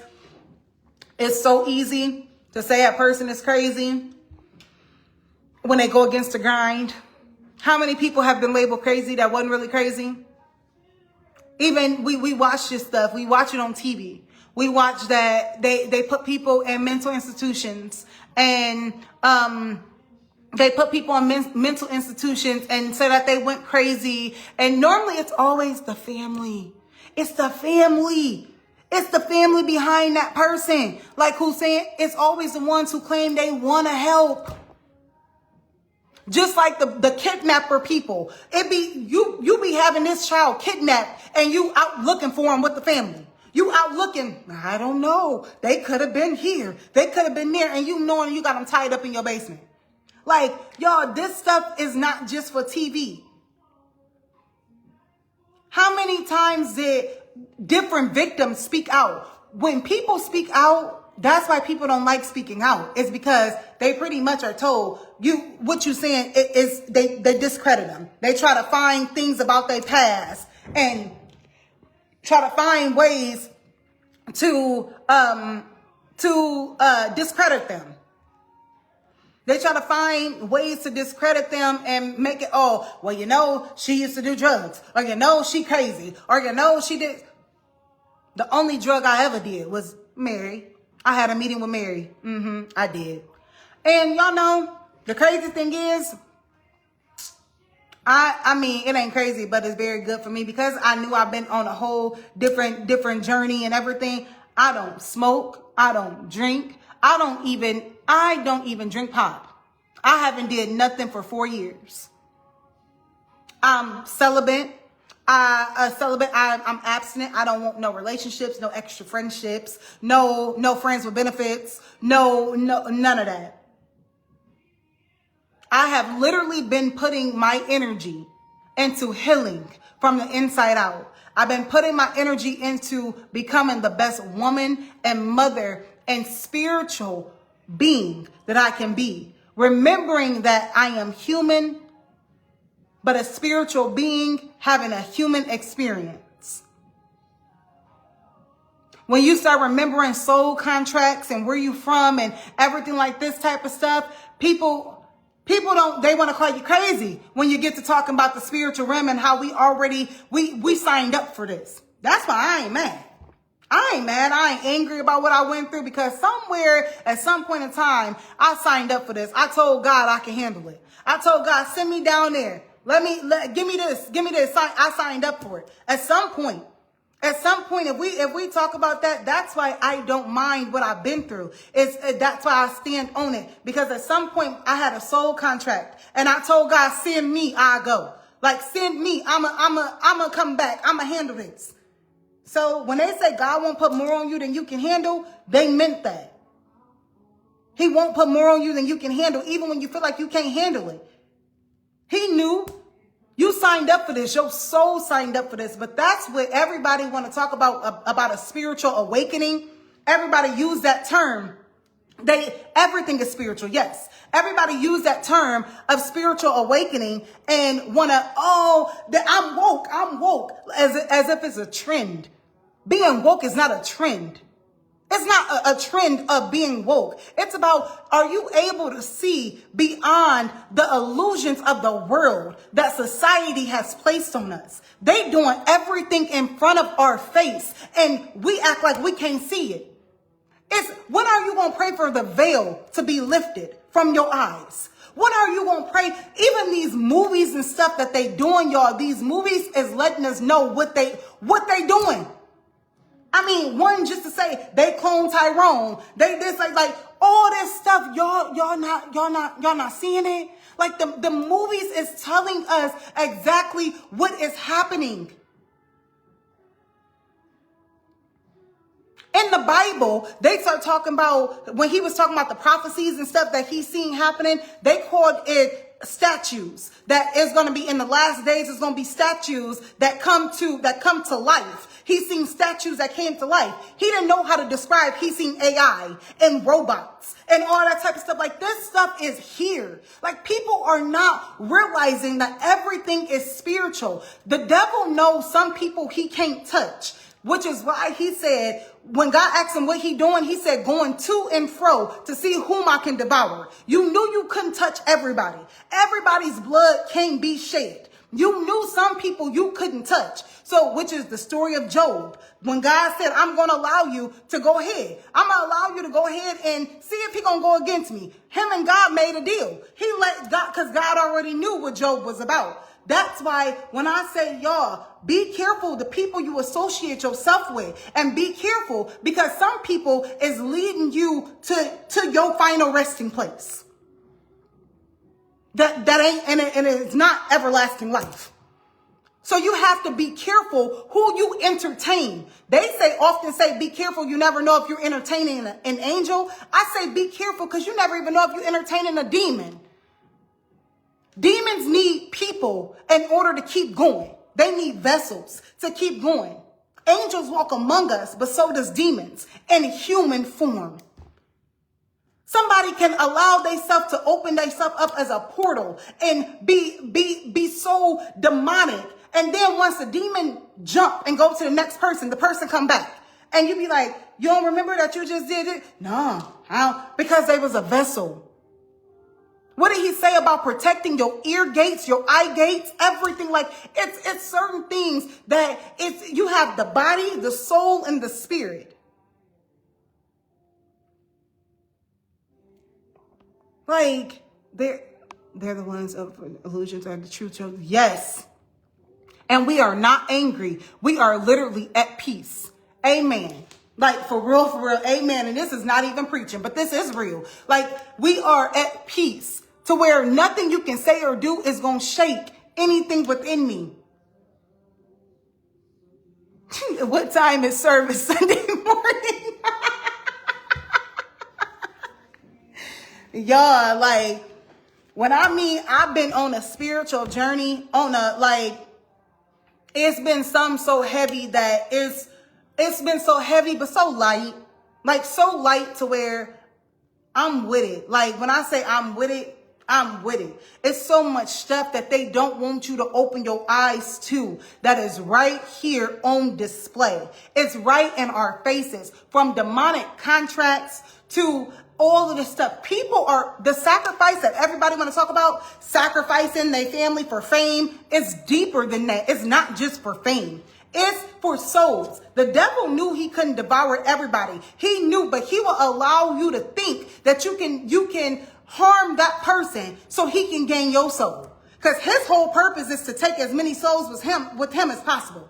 His whole objective is not, he ain't trying to become God or prove that he better than God. He know where he kicked out to. He know where he gonna be at for eternity. So he trying to gain as many people as he can. He trying to connect as many souls as he can.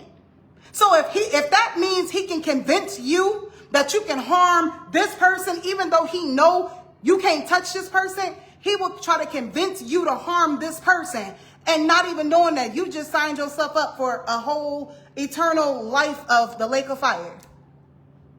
Like, y'all, like, this is deeper than everything happens on the spiritual realm. You have the karmic and the divine. For those that may not know what the karmic and divine is, karmic behavior and divine, you got the divine masculine and the divine feminine. Like these are things that are on a spiritual level.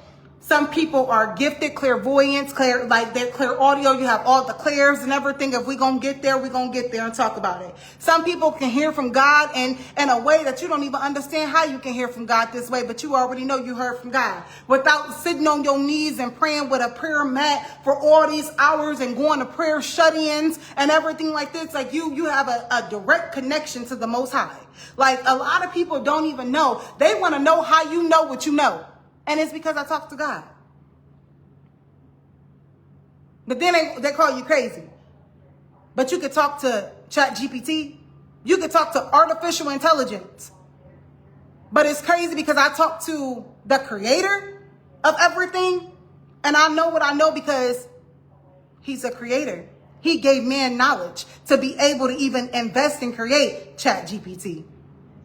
So it's like this. Woo, this world is so backwards. It's so backwards. But y'all, this is the time. This is the time this is part of the reason why I wanted to come on here and tell my story and all that stuff, because this is the time of the truth. This is the year of the truth. This is the year of the true seers. The seers of what's going on. The ones who are still holding their body as a temple, the ones who are a pure energy, the ones who understand that this is bigger than me. This is about my soul tribe. This is about my soul connection. This is about my spiritual being. This ain't about how much money I can make. This ain't about how lavish I live. This ain't about the car I drive. This ain't about how well I can twerk. This ain't about how we're like, when notice the attack on our women. Notice the attack on us as human beings. They're desensitizing us. So then when things start happening, you're like, oh, it's no big deal. Oh, it's no big deal. Oh, it was another school shooting. Oh, it's no big deal. It just happens. It's just normal. It's not normal.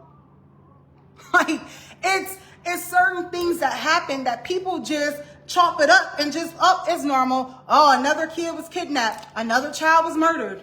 Another child is speaking out that they were a victim. Another person is, they're desensitizing us. Even now, with the creation of AI, y'all created AI for real, so that way when things happen and people really tell their story and things really manifest and people can really tell what they seen, you want to say, oh, that's AI. That was created. They did that. That's an AI picture. When people seeing these drones and these different things in the sky and all this different stuff, oh no, they use AI. They helping with that to desensitize us. Because they know this day is coming. For we wrestle not against flesh and blood. Like this stuff is, this everything, man. It was a man in the Bible, y'all. Don't quote me on the man, but I'm about to tell you the story in regards to how he was praying and wanted to know some stuff. And an angel had came to him, but the angel ended up being delayed. And I want to say came, 40 days later or ended up being delayed. And the angel came and he told him, I'm sorry, God heard your prayers, but I'm sorry we couldn't get here sooner because they had a spiritual warfare. They had to fight. And then he made his way to him. And it's like, y'all don't understand the spiritual warfare that is still going on in today's time. These senseless killings are not senseless killings. Like this is the spiritual warfare that is manifesting in our society, in our world. This is real. When he says, seek and ye shall find, he wasn't talking about go find the money and you won't find it. Go find knowledge. Seek and ye shall find. Go within so you won't go without. He's saying go within your own self because I have equipped you with everything that you need. I have given you everything you need. You just have to tap into it. I gave you everything you need. You gotta activate yourself. So when you go within, you won't go without. Every answer you need is within you because you have the power of God within you. Without God, you can do nothing. With God, all things are possible. So it's like, man, and like regarding this, I done been told, oh, it's the demons that's hold you back, and it's you're demonic, and it's this and it's that. Baby, like if you knew what I knew, you'll be on your face crying right now to thank the heavens for saving your soul. Like if you, man, y'all don't understand. I hope one day the world will wake up to the official wake up to what's going on. Yeah. This is the 144,000, which is why y'all see some of my stuff say Shay Slay, period, 144. Look in the book of Revelation. The 144,000 was his people, God's people. Many are called, but few are chosen. Many are called. Some of them don't answer the call. Okay? So many are called, but few are chosen. So his flesh and God would only, he's a merciful God, but he will only work with you for so long. He will only continue, his grace and mercy will strive with you for so long before you're like, okay, cool. You don't want it. You don't want it. Cool. Don't worry about it. So he'll step away. Everybody look at God as all love and light, and he's just all love and light. God will tear some stuff up. God will destroy some stuff in a minute.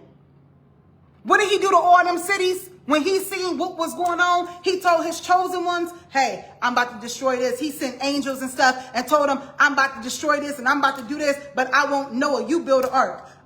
You get you and your family up out of here. Sodom and Gomorrah and this and that. And that. He went back for his people.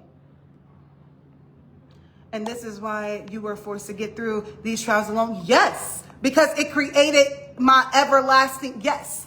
So the 144,000, them his people, they was marked. And then notice they talk about the mark on the forehead and all that stuff. If you really think about it, the mark on the forehead is really the third eye.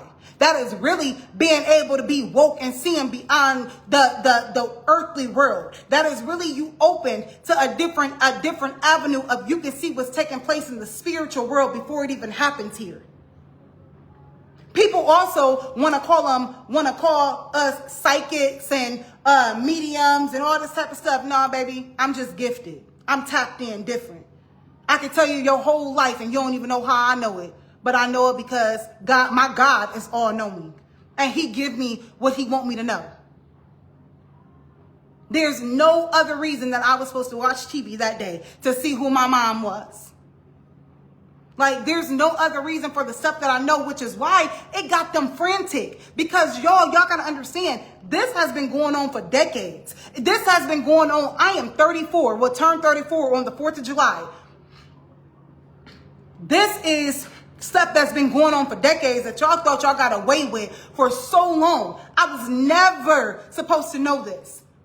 I ran into a lady at this place. I ain't gonna say her name or whatever. So she like, can I talk to you for a minute? She like, I know your family. And I'm like, you do? And so she's like, yeah. She said, I'm so sorry that what happened to you. She said, you were never supposed to know. You were never supposed to know none of this. She said, that's why your mama tried to do the best of her ability for you, because you was never supposed to know none of this. She tried to be there for you. You was never supposed to know none of this. You don't know me, but I know you. And I said, thank you so much. I appreciate that. She said, but you know what, baby? You keep doing what you're doing. You keep speaking your truth. And I said, thank you. I appreciate that. So some people know. Some people don't want to know. Some people choose not to know. But some people know.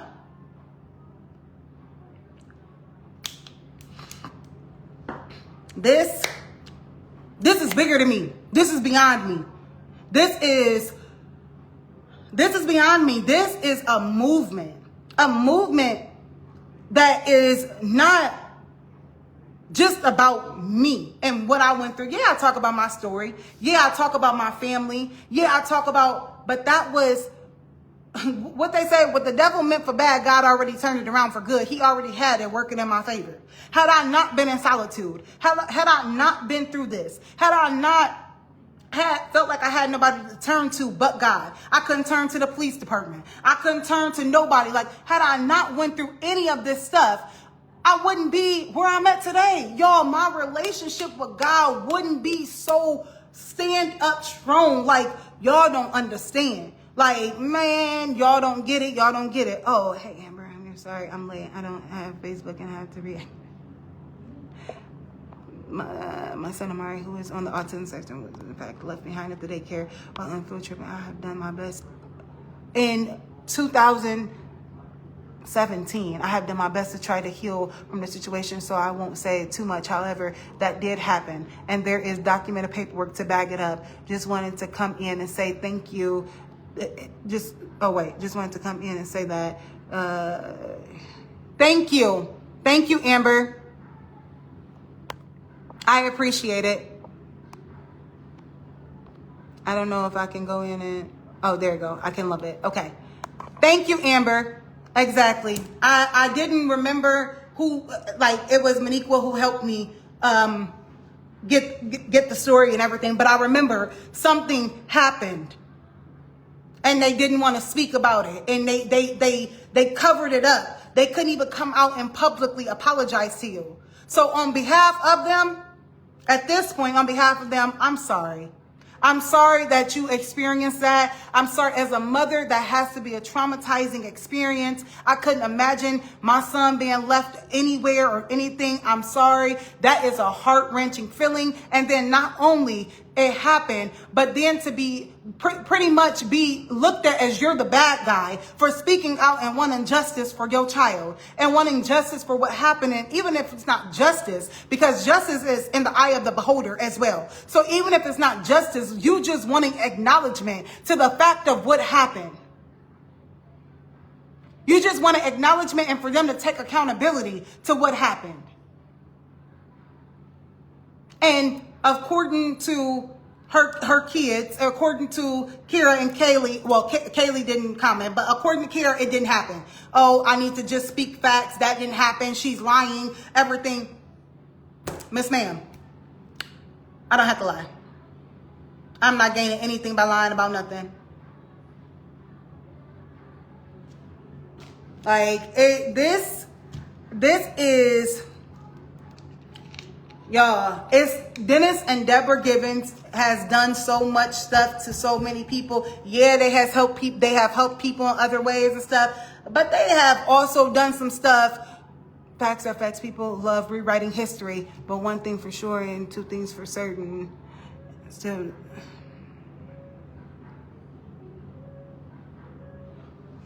Amber, I'm sorry, and I understand.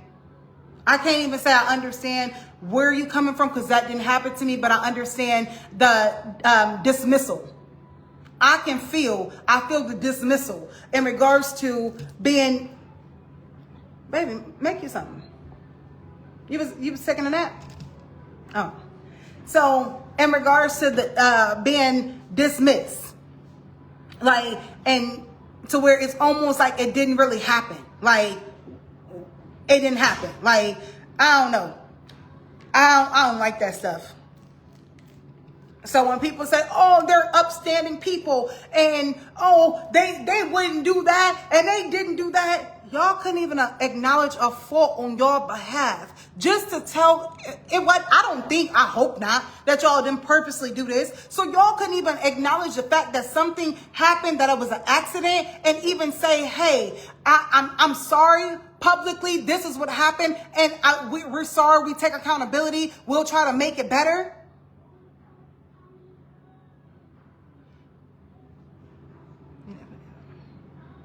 Yes. And you're welcome, Amber. No problem. Like, I know at one point you tried to speak. You tried to speak out about it and stuff. And it was, no, you know. Yeah. Oh, about Maniqua. She told my Maniqua about speaking out. Yes.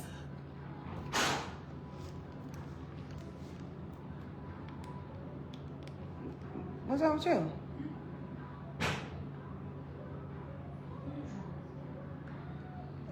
Yeah, I was talking to my kid. He just bought. What's wrong with you? What's going on? Oh.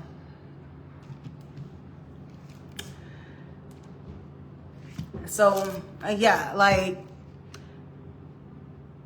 Okay, yes. The person who was at fault is Denise Shayla. Yes, Shayla was. But Shayla, yeah, baby, you go ahead. So yeah, Shayla was definitely at fault. But Shayla would not, what?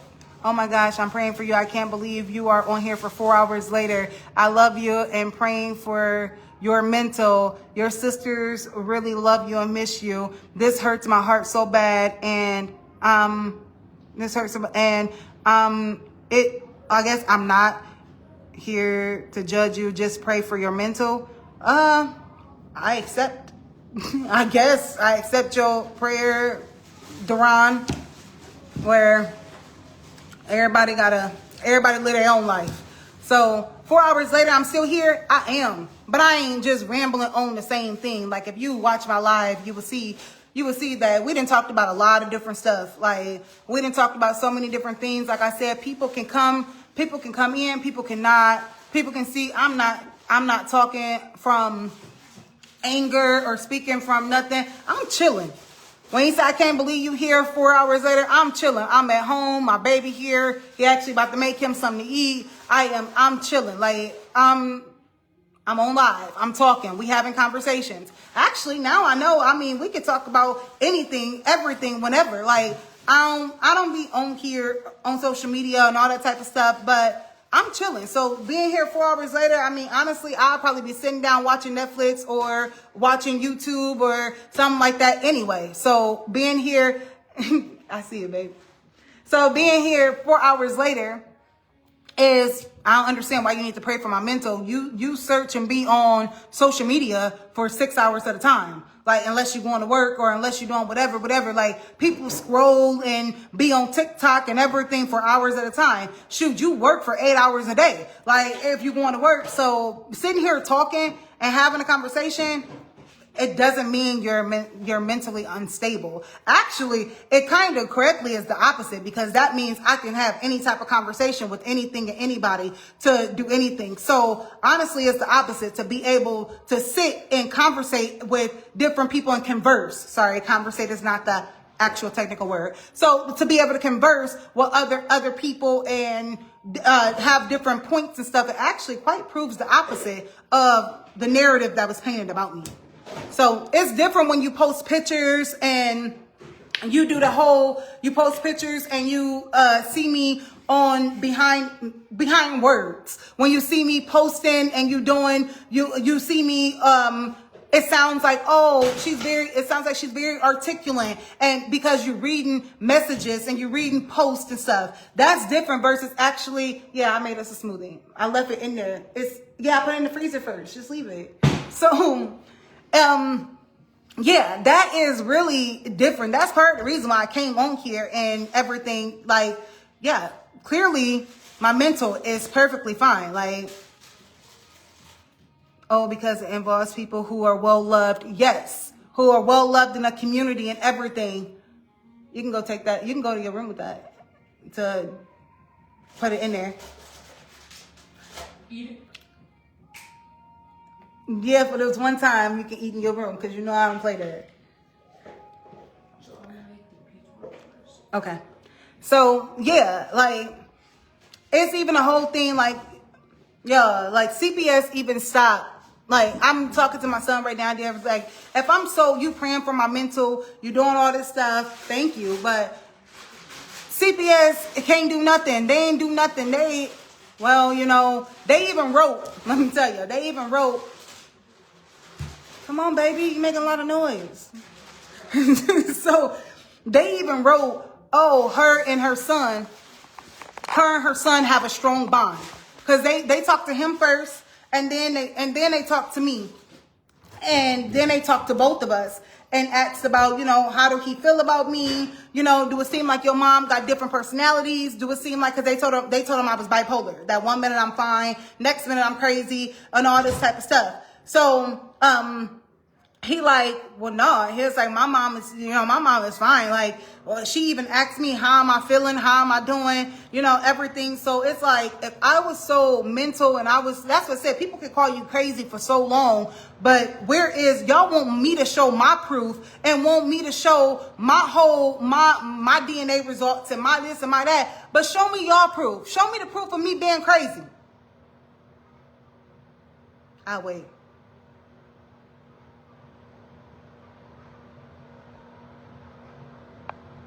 Show me the proof of me being crazy, me being delusional, me being mentally unstable. Me and my son are thriving. I have my kid. I'm solely raising my child. Do I need to reiterate? He is in private schools. I have to apply for scholarships, for grants, for everything like this. Like, come on now. Mind is stable. Like, mind is stable. Like, okay, Micah said, I'm confused. What do this have to do with what's going on with her? If you are so hurt about what happened, but okay. But I saw multiple times after. Okay, Micah, Amber was just getting on here to clarify, because I have brought up many times that Dennis and Deborah Gibbons have done stuff to other people and did things, but a lot of people didn't speak out. And I had honestly brought up, I said that it was a story about a little kid or something with the daycare, and something ended up happening with that child at the daycare. But people didn't want to speak about it. They was throwing it, like sweeping it up underneath the rug, making it seem like that story didn't really happen and everything. So, people were saying, pretty much discrediting her and dismissing everything because it was Dennis and Deborah Gibbons. Like, oh, don't go against Dennis and Deborah Gibbons. So then Kara was on the post, and Kara was saying, oh, that didn't happen. You need to only speak facts, and you need to only do this and only do that. So when Kara was like, that's not true, we got Moniqua, who was in there, no, that happened. Like, my kid was going to the daycare, this is this. Moniqua was like giving a name, because I didn't remember the name and the story and all that stuff. But as they were saying, and I'm like, yes, I remember it. And people was on Amber's top. They was mad at her for her speaking out. So this goes back to, it's not about her being hurt, which she probably still is. This is about being dismissed. This is about the fact that when you speak out on certain people because of the positions that they hold, you are looked at as if you're the one at fault. You are looked at as if, how dare you tell people about what happened? How dare you speak? How dare you tell your truth? How dare you speak? I mean, look at me. I'm telling my truth and speaking what happened to me, and it's, how dare you? Oh, we're playing for your mental. You must be crazy. You've been here this long, like all this type of stuff. So she must have got word on the conversation, so she activated. Yes, because they downplayed it and said that it didn't happen. Kara said it didn't happen. Ain't no they. Kara said it didn't happen. She told me I need to speak facts and everything, because I didn't know the kid's name. I didn't remember it was Amber. I didn't remember none of that, y'all. Like, so Moniqua helped clarify the situation, and it all goes back to, yes, this is my story, but this is my story that I'm speaking out on community leaders who act like people can't say nothing about them, and they act like they are, because they're at this high position, how dare you speak on them? How dare them do what they do? I've been watching this live, and I would say, baby, okay. Man, I spelled right. I went to the many other things I'm talking about pertaining to the church is correct. Many of the things that she's spoken about pertaining to the church is correct. Granted, the leaders of the church are great people. They've been my leaders since I was 5 or 6. I think we're forgetting pastors are human and not perfect. Yes, pastors are human and not perfect. Correct. We are all human and not perfect. Things do happen, guys. Don't diminish the experience from that. I've been seeing a life situation that happened. Amber's son is my godson, and I was at the bench. Those who have defendant certain things are speaking primarily from the fact that they have not experienced what. Yes. Exactly. Darius. Oh, that's the Dewan's son. Yeah, Darius. Exactly. A lot of times, hold on. I'm a respond to you, Darius. Let me see. Hold on. My baby hair is trying to come up out of there. I won't do the whole baby hair stuff. Lay down. I just feel like to keep the blood off my hands, I would never speak on pastor or leaders, no matter how I feel. If it's so serious. The law, don't get on Facebook trying to have a sad party about it. Who having a sad party? We ain't having no sad party. We having a truth party. This is truth and tell. This ain't show and tell. This is truth and tell. We got truth. This ain't no sad party. This is truth and tell. It was a conversation, not a sad story. It ain't like Micah, what Stephanie said was right. This is truth and tell. This is not a sad party. Nobody is playing a victim. Nobody is bashing Dennis and Deborah Givens. Nobody is doing any of that. I am simply speaking on what I experienced myself and what happened to me and how I have to be an advocate for other people too. It's in me. It's in me to advocate for other people who felt like they couldn't speak out or who did try to speak out and was dismissed. Hey, pick me, because that's who gonna do it. That's what I do. So this is an open conversation. You don't have to be correct. Yes. If you want it to be private, you're more than welcome to inbox me. We can talk. Like I said, yes, thank you, Stephanie. I have literally already dealt with some people who came to me and told me some things about Dennis and Deborah Givens, about the things that was said to them. And yes, they are human. But acknowledge the fact that you are human and you made a mistake. Acknowledge the fact that you are human and not lead people to the slaughterhouse. When you are supposed to be a shepherd, you are held at a different standard. Yes, you are human, but you are held at a different standard. So when you know better, you do better. Listen, this is my cousin. We're talking about pipe down. I listen, everybody is cool in here. Like, ain't nobody, like, Micah, I know you may have emotions and you may feel different things. What you need, the water? What? So, yeah, I know, Micah, you have emotions and everything. I mean, I was emotional, too, when it began. Like, as far as when it began to deal with, I'm like, nah, I don't believe that. I don't believe it. No, they wouldn't do that. Not Dennis and Deborah. Not like, I'm telling y'all, Deborah was calling me. I still got the messages and everything. Deborah was calling me. We was talking on the phone. Deborah was, let me know if you need anything. She was trying to, even when they did not the last Hill and Chill, but that Hill and Chill conference in 2022, when I told y'all that I went and enrolled in school and stuff, she paid for the Hill and Chill. And it was like, oh, come. I went to the hotel thing and did everything in 2022. So even when I was showing up at church and stuff and she was giving me the heart like this, love you forever and all this type of stuff, I'm not discrediting her of what she did, but I'm also being real about what she did. You played in my face. You knew what you knew. You knew about my mama. You knew silence is a form of betrayal. You knew about everything that you knew about, but you chose not to disclose information.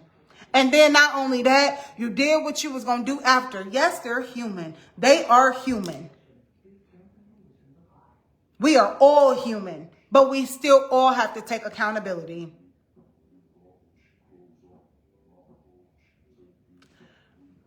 Don't really care. They just want to hear drama. I love you too, Micah. And I understand where you're coming from when you say about this life and drama and stuff. But the thing is, sometimes our life can be dramatic. Our life can be a life of drama. Our life can be like a movie. Our lives can be like Lifetime and Tyler Perry put together. Our lives can be like all of that. So because this is my life and what I experienced, and I didn't come to Facebook with it and everything. I came with me telling my story, and it's no different than you reading a story about somebody who was killed, a story about somebody, an animal who died, a story about somebody taking somebody to court. Like, this is just as simple as that. We watch movies for 2 hours. We watch shows and series that have episode after episode after episode. So look at this as if you get all the episodes at once until the new season come out. Look at it like that. Like that we on here, we talking like it's episodes and stuff. So it's like, look at it like that. People forget you've been on here for 4 hours. You've been on here for 5 hours. You've been on here. How long do you sit and binge watch a good show? When it's a Saturday or it's whatever, how long do you sit and binge watch a show? So it's like, this is not anything wrong with this. Like I told y'all, I'm chilling. Like I am at home. I am at home. I'm chilling. Like my chair my bar stool that I'm sitting on is comfortable. I got a lot of cushion padding. I'm at my island counter. My baby is making him some more food to eat right now. I'm at home. Ceiling fan going. I ain't hot.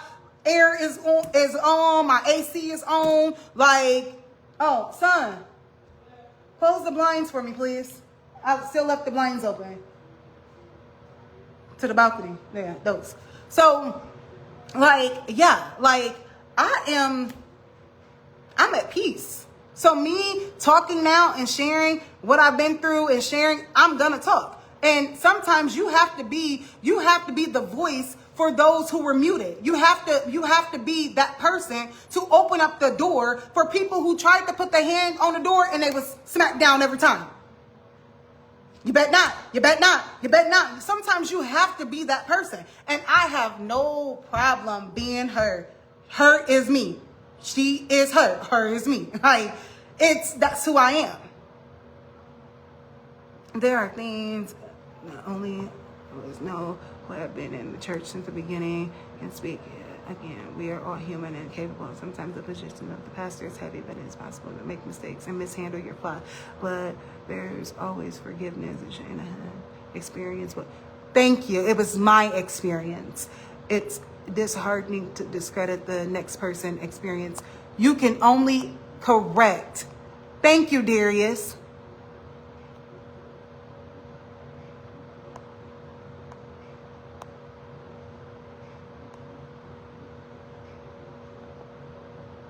Let me have custom business. I think this settles it.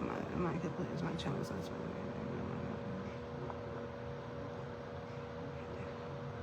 Get to my overnight.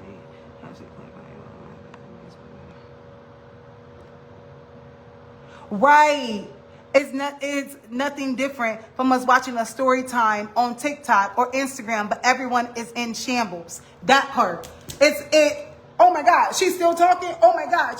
Tune in or tune out. And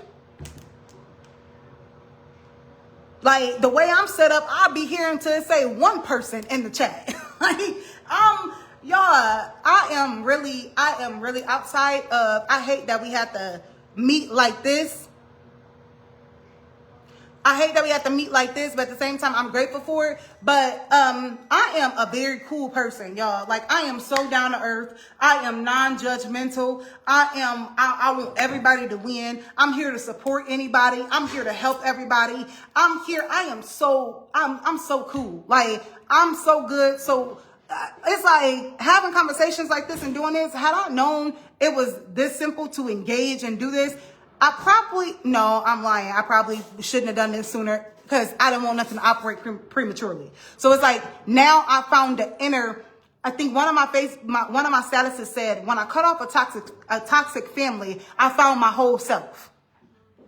Things about me, I've always had a level of confidence, but it's always been, I've always kind of made myself smaller than what I really was because I didn't want to be too big for the people that was surrounding me. I didn't want to outshine people and then they say, oh, you think you all that. You feel like you this. You think you...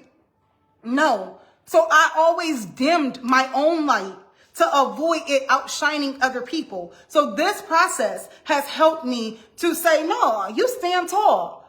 Stand tall. Relax your shoulders. Do what you need to do. Stand on your ground. You got this. So that's what I'm saying that I'm proud of me for. Like, it's standing on mine.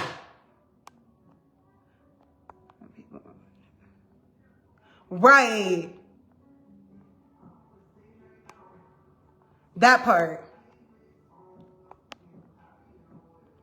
If you feel strongly about what happened to you, your child, don't walk through New Horizons doors anymore, because I've seen you there multiple times after what happened. Go to the law about it. Stop always going on Facebook and...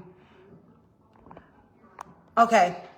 Micah, we're not bashing nobody. We're not talking about Amber's choices, because although I knew what I knew about that church at the time that I knew what I knew, I went back too. Because sometimes you be in denial. Sometimes you think that, nah, this can't be. Maybe I'm tripping. Like, you done did this. Is it like, nah, maybe I'm tripping. Like, and then sometimes it's fear. It's fear of the unknown that will make you settle for what you settle with. That will make you be quiet about certain things because it's all of them versus me. Like, they pretty much show. Sometimes you never know what happens behind the scenes. You never know what somebody's emotions really lead them to. Because although I knew that Deborah was talking to me through the whole thing with the cameras and me going to the church, and then they're playing the same songs that I'm listening to and the things that I'm saying at home, she's saying verbatim at the church and stuff, like,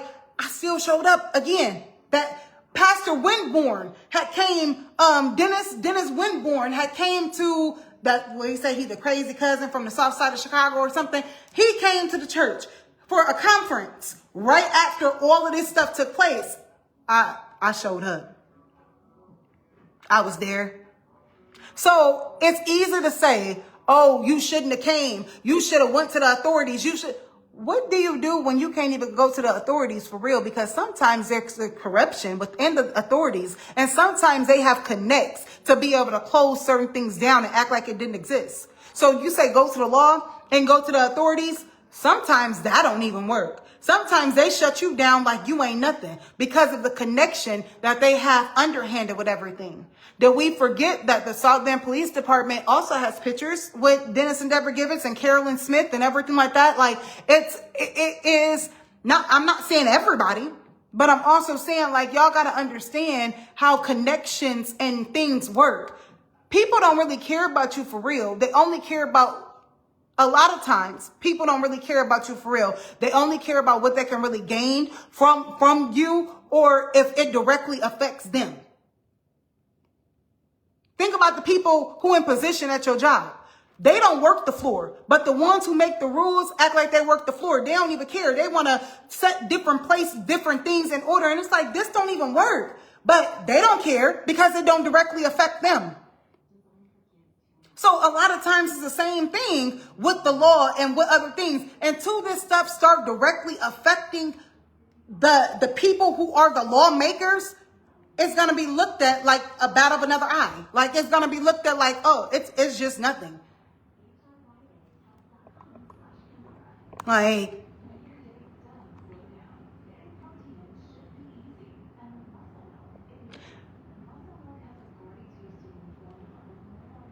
yeah, like, this is, yes, I don't, who is Key Monet, I think that is, but yes, Micah has definitely had his own experience with them too. And his own experience and stuff, but that's not my story to tell. That's not my story to tell. I still love him because he was a kid. I seen Micah grow up. Like, I seen you grow up. I understand, but that family is toxic. So we could say the blood don't be on our hands, but also when you know something and you don't do better, the blood is on your hands too. You got to be careful who you associate yourself with. You have to be careful. You have to be careful, because you can also get blessed by who is in your circle. It was a story in the Bible that she ended up getting the blessings and stuff just because of who she was associated with. When the lady went to go touch the hem of his garment, everything, like, it's certain things, just be careful who you associated with, because if you are associated with, I can give you the oil will run down to you because of your connection that you have to me. So don't y'all think that thing is true when we talk about it in reverse too?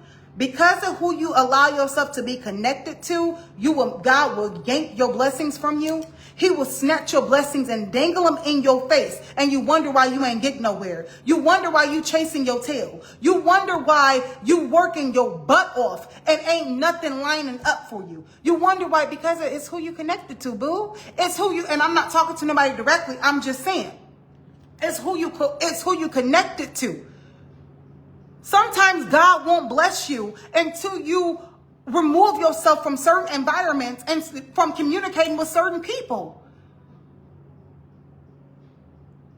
People don't understand that. The oil runs down and runs over to those who are in a covering. But the opposite thing is true too. That's why so many people are like the walking dead. They walking around doing the same thing every day. They tired of going to work. They tired of doing A, B, and C. They tired of doing the same thing. So what do they keep doing? They keep going back to church. They keep going back to what they think is the spiritual way. They keep doing everything, and it's like nothing is working, because it's not where you're going. It's who you connected to. That family that you swear that you won't leave because, oh, I ride for my blood. I do this for my blood. Come on now. I don't know who made up.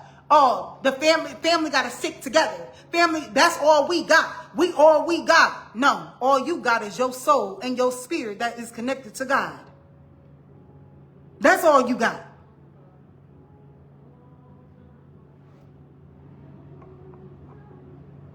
Man, like,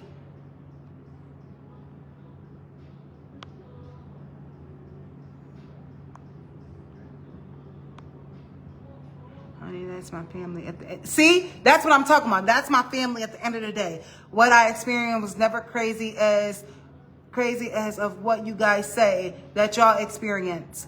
It was never crazy as. So it was still crazy, but was never as crazy as what you guys say that y'all experienced, which means you still experience something. So having a smart mouth with you is nothing compared to what you guys are saying and trying to say, but do y'all remember how badly y'all treated me when I first joined the choir? You, Amber, and Darius. Like, okay. Well, remember, things happen. People are people. People are human. Things happen, and once it's not bad when things happen. Yes, it's bad when things happen, but it's worse when you don't learn from it. That's when it becomes an issue and a downfall. When something takes place and you don't learn from it and you don't understand the lesson out of it and you don't try to make it better the next time, that's when it becomes an issue. Yes, Kendrell. So you're a part of what happens in the household stays in the household. That is what they have conditioned us to be. How dare you speak out against us? What did I just say about family? When I said, yo, they got the mindset of family got to stick together. We got. That's my family. That's this, that's that. Family is toxic. Some families you gotta run because you was meant to be the curse breaker. And because you can't break the curse, what they say? You can't beat them, join them. So it sucks you in. And before you know it, the light and the life that God gave you, the light that's in you and the life that God gave you gets sucked out of you.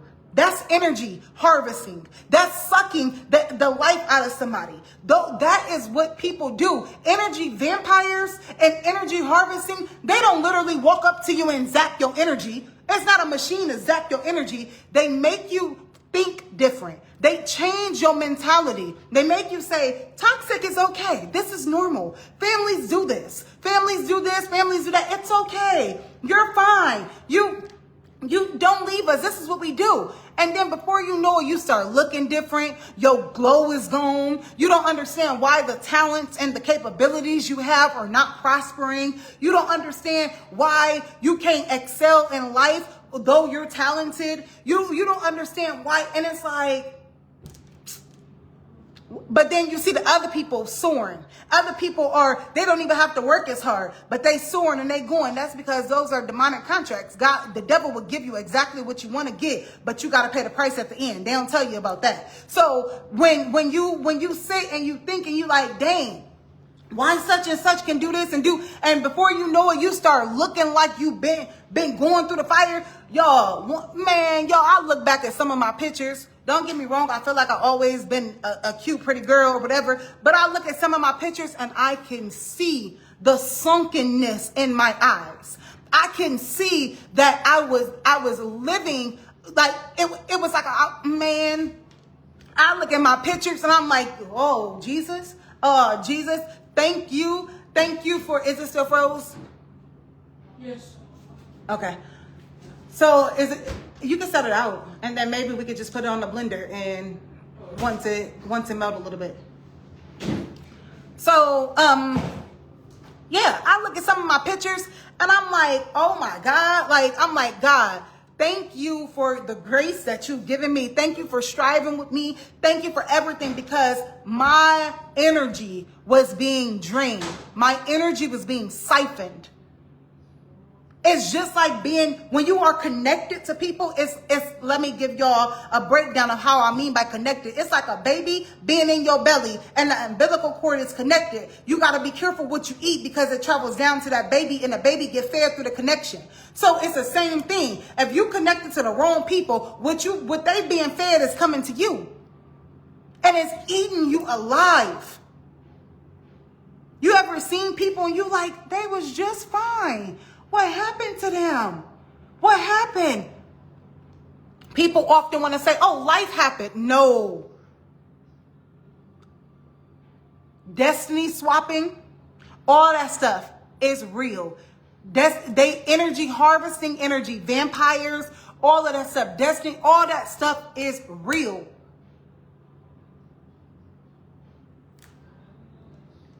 And let me tell y'all like this. Let me tell y'all something that I didn't explain this about how I knew too. Okay.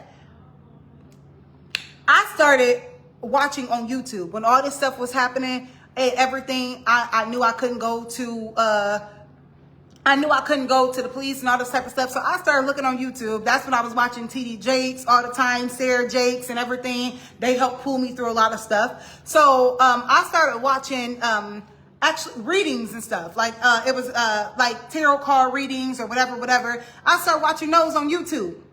And as I'm watching those, I started listening to life coaches and things like that. So I went to church on a Wednesday because this is before I completely departed from them. So mind you, I'm watching them. And as I'm watching the stuff on my phone and in my house, because I got one on my big screen TV, I'm watching the other stuff on my phone, all this stuff. When I go to church, Deborah says, God gave you pastors for a reason. God gave you're supposed to come to us. Don't go seeking counsel from life coaches and tarot card readers and everything. God gave you pastors for a reason. We're meant to lead you. Y'all, how do you know I was looking at tarot card readings and watching life coaches and everything, and you came and told me that? The next day, you couldn't even wait it out to act like God really told you.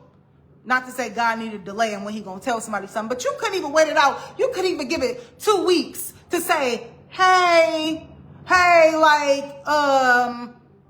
God gave me this knowledge 2 weeks that you've been seeking. That you couldn't even wait. The next day you said, God gave you pastors for a reason. Don't go seeking counsel from other people. You need to come, any questions or anything you have, you shouldn't go to coaches and tarot card readings and stuff. That's why you have pastors. Okay. How you know?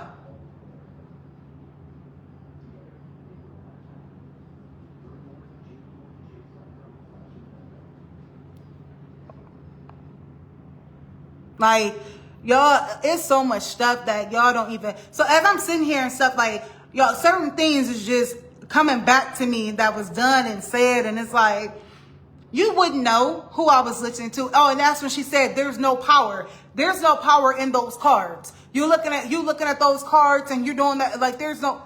Ma'am, I never had a conversation with you about me doing the tarot cards or listening to readings or doing nothing. So how do you know what I'm doing in the comfort of my own home? Make it make sense.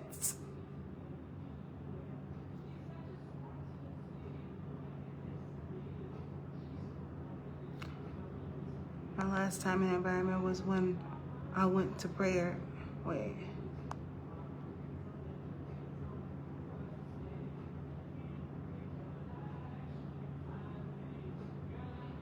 When I went up for prayer and Dennis whispered in my ear, "Fall out." Hey, that don't even surprise me. Come on, why it won't let me?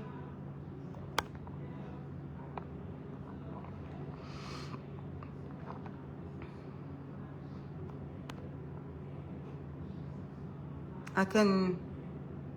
It keep on. I just had to like it. I wanted to press love, but it wouldn't let me. It kept saying, "Do I want to block her or do whatever?" And I'm like, "Nah, I want to block." So I just did like so it can stop. But yeah, I mean, I ain't even known them like that. But I don't know, y'all. Like, I just say, yes, they human. Yes, they did this. Yes, they did that. But, whew. Don't let nobody stop your shine. Shine regardless. Shine on. Rock on. Do whatever you gonna do. And do it now. Watch who you associated with. Watch who y'all with. And for the people, like, I'm open. I'm open to conversations. I'm open to I have boundaries, but I'm open to to converse about different things and all of that. Like, I'm very open. If you don't feel comfortable or want no mess to go on in the chat or anything, I would try my best to get all the messages and stuff, everything. This video is going to be too much to post on Instagram because Instagram, you can only do 20 minutes at a time. I did that with my first live. I ain't about to keep going 20, like, nah, I'm good. So, but I do have a YouTube page. So my YouTube page, I am gonna upload this more than likely on my YouTube page because a lot of times I don't think that they have time limits and stuff on it. So I am gonna upload that to my YouTube page. If not, it'll just sit right here on my Facebook because I'm not deleting nothing. I can't delete nothing that happened in my life. So why would I delete anything I said on this live? So I ain't deleting nothing. I'm not going back and clarifying nothing. I'm not saying, oh, if y'all want to clip certain parts of the live and make it seem like someone said that it wasn't said. I ain't here to clarify nothing. If you go tell Tom, Shoe, Harry, Dick, whatever you go tell to anybody, I'm fine with it. I'm going to stand on it. I know what I said. I know what I didn't say. I know what I experienced. I know what I didn't experience. Yeah, like, and I appreciate those who feel comfortable and feel empowered enough to be able to tell their story and be able to say what happened to them and what they experienced with Dennis and Deborah or the community or anything like that. Because yeah, they are. When I say a community of pretenders and stuff, this is what I'm talking about. So it's not a bashing session. Like, this is truth and tell. We ain't got show and tell. We got truth and tell. Like, this is real. Like, y'all. And don't never let nobody take your story from you. Like, they can't. Because to be honest, some of these people wouldn't have been able to go through what you went through and made it out. Everybody ain't built for everything. I'm built different. I know I've been using the different songs, built different, and saying built different on my thing. No, I'm built different. I'm built different. You send me to the wolves, I'm going to come back leading the pack. Like, that's the type of I'm built different. I'm built for this. I don't know. Like, at some point in life, I signed up and I said, God, send me. I'm ready. I don't know when I said that, but I've been telling him lately, listen, when you come get me and I go back with you, don't try to sweet talk me into no more deals. I ain't coming back here again. That's the conversation that I've been having with God lately. Like, listen, don't bring me back. I completed my mission. I did what I was supposed to do. Whatever I couldn't do in my past lives, I did in this one. Like, I did it. I woke up. I woke other people up. I brought awareness. I healed. I want to sit with you. I want to sit with you and let the earth be our footstool. So we can look down and be like, dang, look at what they doing. Dang, like, I want to sit with you. I don't want to come back again. I don't need no more lessons. Like, it's okay. Yeah.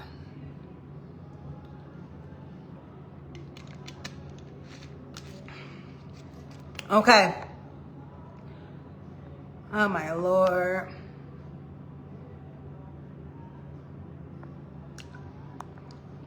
Y'all, this is a peaceful life. Like, we all are explaining our situations. We all have different viewpoints. Perception is reality. So we have people who perceive things and that's their reality. We're not here to discredit or dismiss anybody and their feelings.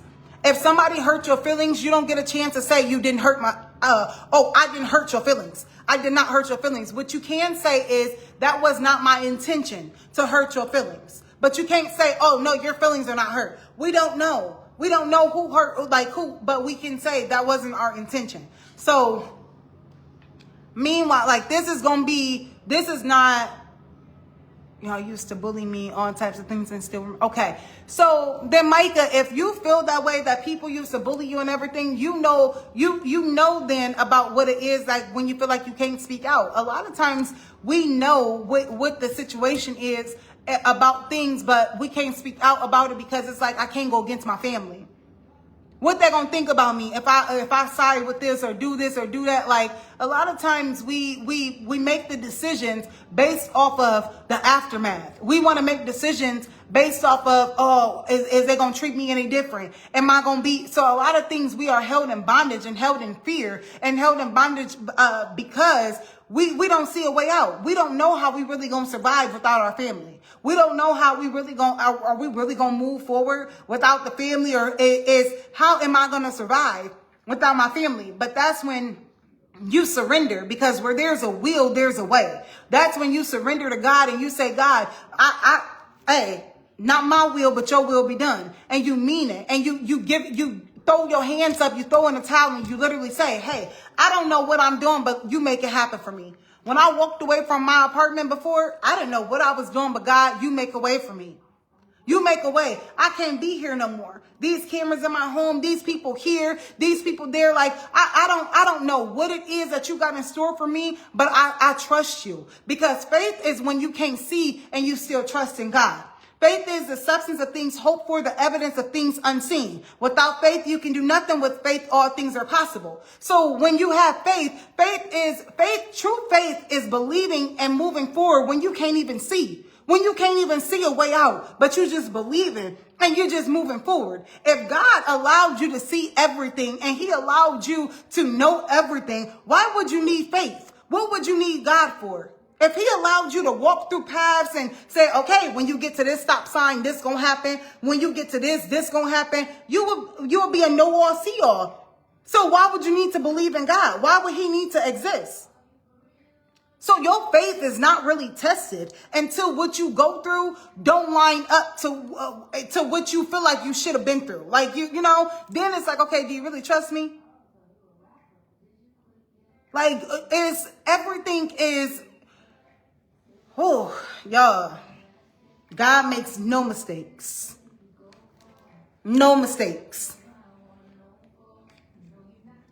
No mistakes whatsoever. Everything happens the way it's going to happen, how it's going to happen, and when it's going to happen. Yeah. Well, I don't know. Let me see. It's 11:45. Yeah, and I'm still just chilling. Anything else? Now I'm gonna engage with y'all and see like anything else y'all want to know, have experience, want to discuss, want like. I almost feel like I don't know. Maybe I'm about to start doing something to communicate and stuff with people and stuff because we need to know. We need to know what's going on in our world, in our community, and what's going on. Like, we need to know. Like, this stuff is getting out of hand. These people just doing what they want to do and then living a life like you didn't affect nobody else's life. Living a life like nothing you did affected nobody else. So, I don't know. At this time, I don't really have, I could always have something to say, but I guess I'm done for now. If I have something else I need to say or some other question y'all won't answer, like I said, I'll try to respond to the inboxes and stuff that I get. Like I said too, I will respond in regards to my story. I'll respond as much as I can in regards to keeping the integrity of the case, the pending investigation, all that type of stuff. In regards to just sharing your story, or what you've experienced and everything, I'm open to hear it, to understand it. You never have to feel like you're alone. You never have to be in this by yourself. I won't play the victim mentality. If you want a pity party, I'm not here for that. I understand things happen. We hurt, but we also it's our responsibility to heal. So you can be hurt, but you can also be healed. So, it's all about healing with me. Like, you have to heal, and that is from the inside out. I will help you on your healing journey. If it is a journey that you are going down, as long as you are willing to do the work, I am willing to be an advocate for you and be a strength and be a pillar and be there with you. Because iron sharpens iron, and sometimes the other iron is not as sharp as the other one. Sometimes people need people in their corner. You need to know that you got people in your corner. You need to know that when you're in a boxing match, that you can retreat back to your corner and water can be thrown you. That people will check your mouth guard and make sure you're not bleeding profusely and things like that. So it's the same thing in life. When we get through blows and punches and get knocked down and get beaten or discarded or dismissed, you need to know that somebody somewhere cares. Yes, we know that God cares, but sometimes we need that physical, that physical display of affection, that physical support, that standing in the gap, that person. So I am willing to be that person for anybody who needed. I am willing to support anybody on their healing journey, things that they didn't want to disclose within this live because they don't want the backlash. They don't want to go back and forth with everything and everybody. They're trying to already heal. So I will respond back to those messages. And yeah, I previously had messages before I even did these lives about things that people experience and stuff. I understand. I get it. I'm not rushing nobody to ever speak out about their story or to ever speak out about what happened to them. I'm not here to tell everyone's story, but I am here as an advocate. I am a vessel of God, and I will be used for such purposes. So I do understand. Let me read these last few comments before. Let me see. I can agree. We got one family. I can't say you're lying, or I can't say you're telling the truth. My opinion is I don't put shit past nobody. Love you. Thank you, Markel. I thank you. I really thank you. I love you, and I will forever love you. And that is the best thing that I learned is never put nothing past nobody. I don't care if they dress in white every day. I don't care if they pray to their knees is bleeding. I don't care if they do overnight shut-ins with prayer. Never put nothing past nobody. Like you never know. And our family is, well, that family, because they are screwed up. But that goes back to the generational curses. Somebody got to be the curse breaker. Somebody got to set people free. Somebody got to break soul ties and connections, and somebody got to speak out. And I mean, I don't remember signing up for the role, but apparently my spirit did. So here I am. Here I am. Like,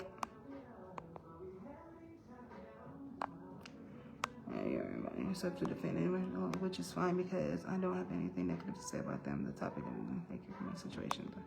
Okay. We all got right. That part. We all got screwed up family situations. Yes, some are just not as bold to talk about it. Exactly. So that's when you become a victim. I mean, you become a villain. That's what I meant, not victim. That's when you become a villain. But if telling the truth makes me a villain in your story, make me the villain in your story. Make me the bad person. Make me like that. Whatever you need to sleep at night for your story, do whatever you need to do because I know what happened. So not everybody is bold enough to speak about it. Yes, a lot of things has happened to people in general, but they're told that you better not say nothing. This ain't for everybody to know. What happens in this house stays in this house. These are your family regardless. Excuse me. You can't go against your family. Like, your family is your family. Your family is all you got. Like, you can't, like, yeah. But that's why I said that was one of the worst things it was the best thing that they did was to ever make me feel like I was alone. Like, I've always felt like a loner, even in the midst of people. But that has been my greatest strength, is to be able to stand alone. I don't need a group of friends. If I go to the mall, I'm going to walk through the mall by myself. I'm going to go to the restaurant and I'm going to eat by myself. I'm going to go to an all-you-can-eat buffet by myself. I'm going to sit at I'm going to go. I may bring a book with me. I may bring, I don't need a completion. Like, I am complete. Like, so that was like one of the worst things, but the best thing that anybody could have ever done was to push me into solitude. So now it made me love even better, because now if I love you and I accept you into my life, it's not codependency. I accept you in my life because I really want you in my life, not because I need you in my life. It means that I want you there. Like, that is the best thing anybody can ever have, is to want that person there and feel like as if you're not here because I need you here, because I don't need anybody. As long as I got God, I'm good. So that goes back to all of that. Like, that was like one of the, I thank them for that. Thank you for making me feel like I had nobody in the midst of having a whole family, a whole slew of family full of people. Like, it's still, you different. You different. Why you don't act like us? You don't do this. You don't do that. Like, oh, and then when you do something different, oh, you think you better than us. You think you better. They used to get mad at me. At one point, I used to go to Aunt Lisa's house and, for the sake of this, Aunt Lisa, but I used to go to Lisa's house and everything. Do you know I was questioned? Why am I going to her house? She don't even like you like that. Like, why is you going to her house? Why is you going they don't even deal with us like that. Why is you going to Lisa's house? Like, wait, Lisa don't even fool. And it's like, ain't this woman supposed to be my auntie? Like, this before I even knew about, all of what I know now. But it's like, this woman's supposed to be my auntie. Like, after Sunday, like, me and TJ, we'll go to her house and stuff. And like, it was, oh, you over there. Oh, I guess you with them. But then when they see each other, it's no thing. Or being real, the sisters that I grew up with wanted to at times make it seem like they was better than the other cousins and stuff. Like, but then when they see them and they see them in person, You're not talking about them. But you talking about them when it's just them. Like you, oh yeah, I heard she was on that stuff again. I heard she was doing this. And I heard she don't take care of her kids. Her son is like this. Her daughter is like this. I heard this is this. I heard, like, I love you, customer. I'm praying for our family. Amen. I think this is Aaliyah. Or Alana, Aaliyah, I think that one of them. Hey, so I love you too. So yeah, like y'all, like it's so much dysfunction, and in dysfunction, unfortunately, we learn how to function in dysfunction, and that is not okay. To be able to be so functional in dysfunction is dysfunction within itself. It is not normal to live with functional dysfunction. That's not normal. It is not normal to cuss your kids out, beat your kids, throw away your kids, get rid of your kids and then expect them to still respect you. Like, it is not, oh yeah, it's Aaliyah. Hey, Aaliyah. Yeah.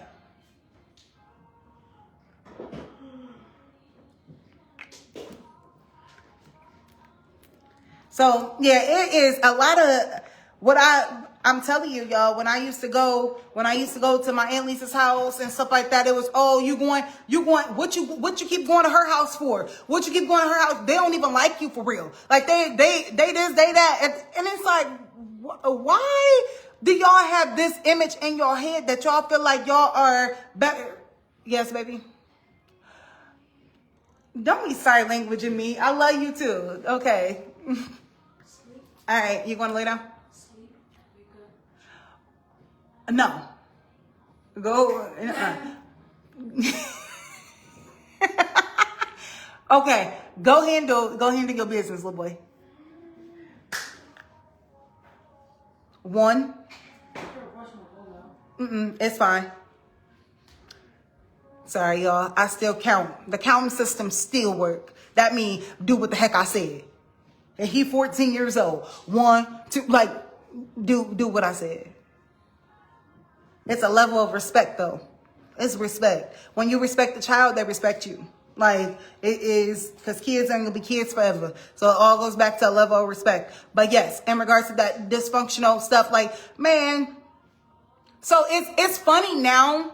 It ain't really funny, but it's funny now to see the people that come to bat and come to defend the sisters and stuff. Oh, they didn't do that. Shayna, you were loved. Shayna, you did this.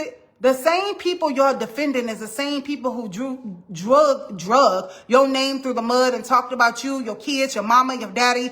Talked about you like you wasn't nothing, said you was on drugs, said you was this, said you was on that, this and that. They talked about you too. But I ain't messy to say exactly what was said directly about the people and about the stuff and about this and about that. Come on now. Like, so just be careful who you run to defend and who you run to try to save and what you try to do. Like, everybody don't need to be, don't save her. She don't want to be saved. That everybody ain't meant to be saved.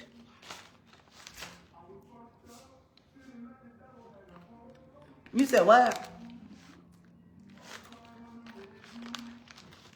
What? Okay, kid. My son. Yeah. Son, I'm minding my business.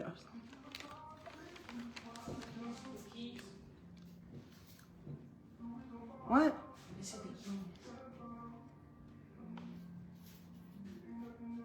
No. No. Go hang your key up. Go this way. You fine. Wait. Here, just set your key right. Set your key right there. I'll hang it up. It probably ain't gonna unthaw. Put it on the blender and then hold the top and press blend. And see what noise it make. Wait, do you have it all the way down? It may not be all the way full. Okay. Press blend and see if it make a noise. I'm sorry, y'all. Okay. Shake it around. Here, get the spoon and do it. Because I have put it in the freezer so it can be, yeah. Oh, and so to speak about what, I don't know if y'all read it or not, but where Kaylee had commented on one of my things and was like, oh, her family, go ahead. So my parents don't do nothing but good. They go out and they help the people in the streets just like you. I'm at home. They help the people in the streets just like you, is what she told me in one of the things. But I didn't respond to it. I'm at home. So you are not taking that to your room, boy. It's good. Yeah, buddy. I'm eating a frozen.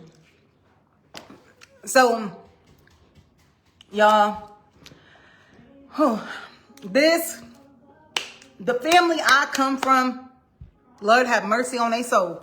And that's the last thing I did tell Tanika, because y'all, let me also be 100 with y'all. Because I'm still in the community, I still see these people. My son went to the same school as TJ went and Kiara. They all went to the same school. So she was a cheerleader and stuff. We would see Tanika at the games and stuff, like TJ was playing basketball, all this stuff. So you see me with your own eyes, and you couldn't even look at me. But I'm crazy, right? I'm making this up. I'm doing whatever. You couldn't even look at me. I didn't run. Oh, my son keeps saying Trees. Yeah, Trees has been at they can hear you, son. You act like they can't hear you. So Trees has been at the games and stuff. Like, I have literally been seeing these people. I ran into my nieces at Walmart, like Latika's kids at Walmart. They stopped, gave me a hug. I seen my nephew. I went last year. I went to shoot pool, and it was at this bar or whatever, because I don't drink or nothing like that. So I got a Red Bull and I went to go shoot pool, and my nephew came in there looking like a grown man. I ain't seen him in forever. He hugged me. He like, I love you. I will always love you. And I'm like, I will always love you too. He was like, they can't, man. And I told him, I'm sorry about the family. I'm sorry. He's like, no, I don't even deal with them like that. Like, I don't even do, like, and I'm like, all right. He's like, I do my own thing. And I was like, okay, that's good. Like, this is what I mean, but I'm crazy. But when I come in, I ran into my other niece before. She came and gave me a hug. One of my nieces, I didn't even know she had a baby. She invited me to her baby's birthday party and stuff. But I don't want to put myself back into that situation, to deal with their parents, which is the sisters. It's not nothing against them. It's the sisters. Like, y'all, I've seen these people. The last time I seen Tanika, no, not the last time, because I seen her at TJ's game and stuff. Tanika tried to act like she wanted to fight at Howard Park. I was at Howard Park with my friend, well, not really my friend, but associate, somebody that I know. I was at Howard Park with them, and I was holding the girl's baby. She had just had a baby and stuff. I'm holding the baby. It's an infant, baby about 3 months old.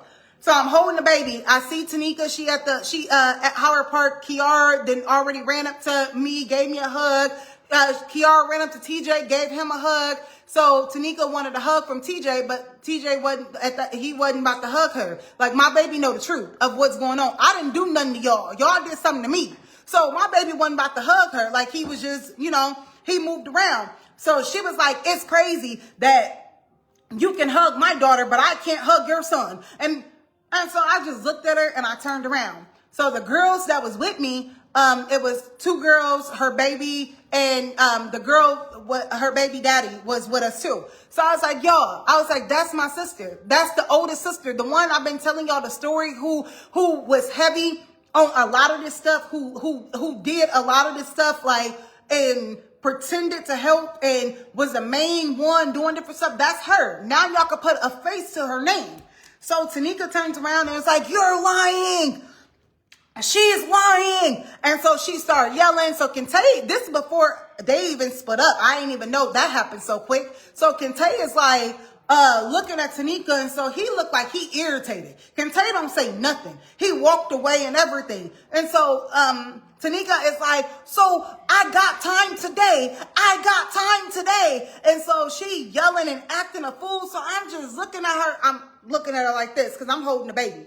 So I'm just looking at her, and so she like, I got time today. I'm ready. I'm ready. You picked the right day. And so then I started laughing. So I'm laughing, and I'm like, oh, like everything, like something wrong for real. So you better not eat all of it. The frozen stuff is so good. So I'm laughing, and so I'm like, oh, so she's like, oh, you think it's funny? We did nothing to you. We did nothing to you. Y'all, she's lying to y'all. She got slipped on. Her Mary was laced. She was slipped on. She's on drugs. She was slipped on. So the girl that I'm with is like, I've been knowing her for some time, and I don't know you, but I can tell you her mind is right. I didn't see her in the daytime, at nighttime. She like, like she cool. Like, I don't know what you talking about, but like, she good. Like, so you said her mind is gone. Her mind is crazy. Like, And so she like, oh, I got time today. What do you want to do? So I'm still like this, holding the baby. So I'm just still looking at her. So she calls the sisters on the phone. She calls because Taria, Delana, I think Latika showed up, but I'm not for certain. But I know it's Taria and Delana for exact fact. So she calls them. She like, Shayna is here at the park. She's here at the park, and she is with her friends, and they're laughing at me, and she's talking about me, and she's like going all this, and then she act like she was gonna start crying. Oh, she's here, and they're all laughing at me, and they're all. So I'm still holding the baby like this, blocking the sun from them and everything because it's bright outside, So she like, oh yeah. Oh, and so they must say on their way or whatever. So they pull us up at Howard Park. So they pull up and they walk over there. And so she's like, yeah, there she is. And so she pointing to me. So what did I do? I still laughed. And that's what I was doing. Like, I'm still laughing because what's wrong with you? Like, what's wrong with you? But you say something wrong with me. So why are you so mad at me for me being normal and me outbeating your system? Like, you so angry with me because I made it through. Because I still made it through, though the hell that y'all put me through, I still made it. So that's what you really mad about. Your life is going to shit, and you really mad at me because it's like, how can this wasn't supposed to happen to us? This was supposed to happen to her. Like, we were supposed to have a good life, but your life is really going to hell. Like, your life is really going to shit. Like, for real. So don't shake your hair in my stuff. Your curly afro. Don't. It was up here. So I see you, sir. We're gonna freeze it again. We freezing all our food this one now. Look at this. It's like ice. I know, it's like a slushy. I made it like it's a smoothie slushy. So yeah, so then so she like, oh, so then Taria gets I don't know, because we had a distance apart, y'all. I ain't gonna lie, I don't know what she was saying, but she was like going like this, but we had a distance apart. So I'm still holding a baby. I'm holding a newborn baby, 3 months, but that's still an infant. Who is on fighting? And so she, and then before you knew it, they end up leaving. Because when you don't argue back with people and you don't give people ammunition, you don't add fuel to the fire, what happens? The fire eventually dies out. You can't come to me with beef and want to argue and fight with me and then get mad because not only you couldn't get a rise out of me, you got nothing from me. So when Tanika made her post about, she's been, our leaders are good leaders. She's been dealing with mental health, and mental health is a real thing and everything. I didn't go to try to defend myself. I think Latika made a post about something too, about my mind and everything like this. And so I didn't defend myself. I didn't need to, because I knew what I had going on. So I didn't need to go and defend myself and do anything. Like, so I didn't need to defend myself and do that. Oh, you listen to music? Because I'm like, what are you over there dancing to? So yeah, I didn't need to defend myself and do all of that, because what purpose was it? I didn't need to prove to y'all of who I really was. Like, I just had to wait and let my story tell itself, and then come tell it when it was time to tell it. So after that, they called me on last year's birthday. They called me last year's birthday and happy birthday, but they called private because I got everybody blocked on my phone. So they called private, and you got to bring a chest freeze. Yeah. So they called me private and was like, happy birthday. You made a mess. I'll clean it up. Like, whatever. So they like, happy birthday or whatever. So, you know, I'm like, click. And I hung up because they called me private or whatever. I didn't even know it was them. But yeah. So when people be like, oh, your family, your sisters love you and they miss you, and that shit ain't love. Miss me. If that is what love is, I don't want it.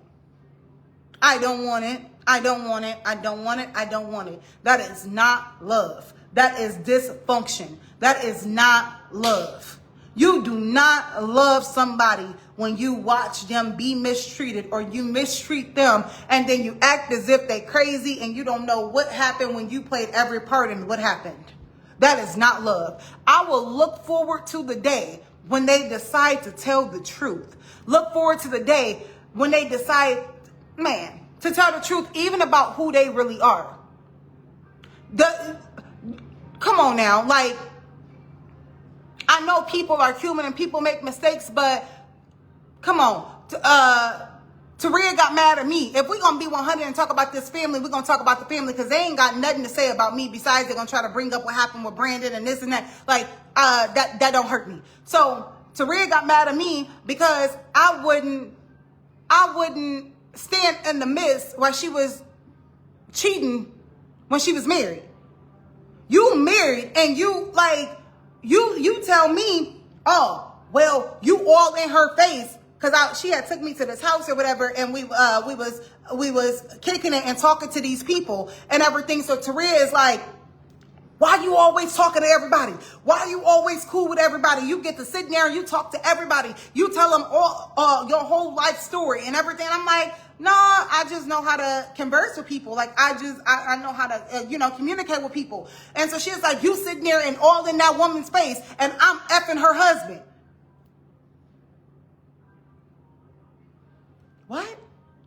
You sitting there, you all in her face talking to her. We was at Juan's house. I don't know Juan's name. I don't know who Juan's real name or anything, but Juan and Taria was real close at one point. Anybody who know Taria know Juan. In regards to who I'm talking about, we was at Juan's house. So the woman that was there, apparently Taria was like, you sitting at the table talking to her, and you all in her face and talking to her when I'm fucking her husband. And I'm like, okay, that is some information that I did not need to be disclosed when you got a whole husband at home. You was married to Jamel at the time.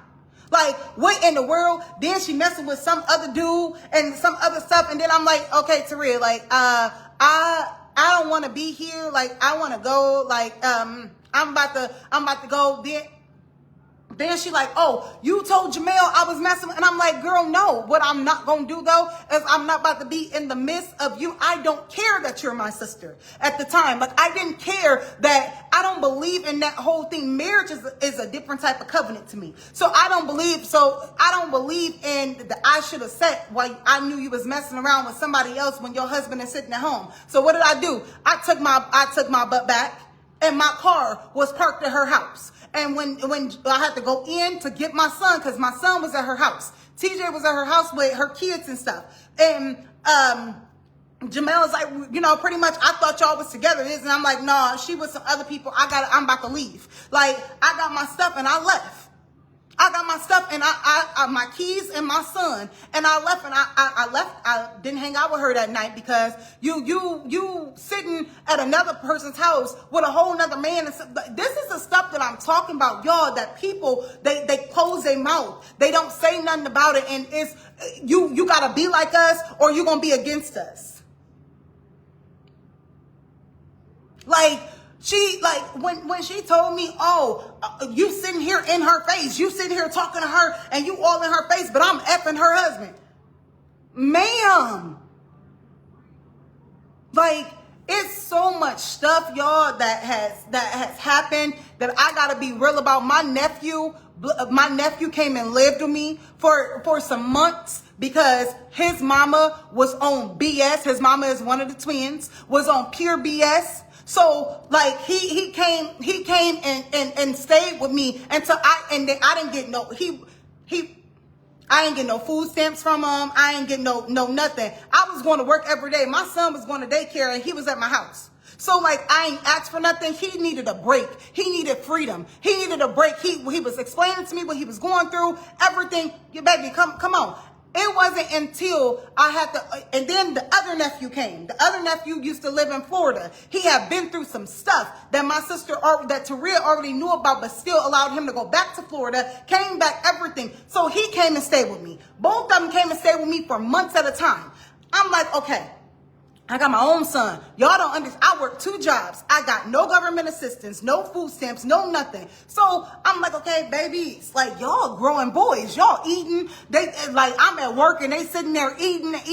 And okay. And then, you know, as they start getting a little bit older, and my son, they wasn't the same, you know, ages as it start changing ages at certain periods of time. So they talking about girls and stuff like that. My baby wasn't on that yet. At the time, he was like 8, 9, you know, like he wasn't of age to, you know, even engage in that type of things. So I explained that I want to help y'all, but I can't help y'all at the expense of my child. I can't help y'all at the expense of the exposure for my child. So that's when I had to send them back with their parent and whatever, and they had to go back. So it's a lot of stuff that was, even in regards to, if we're going to talk about molestation and everything and assaults and all that stuff, that family, them sisters,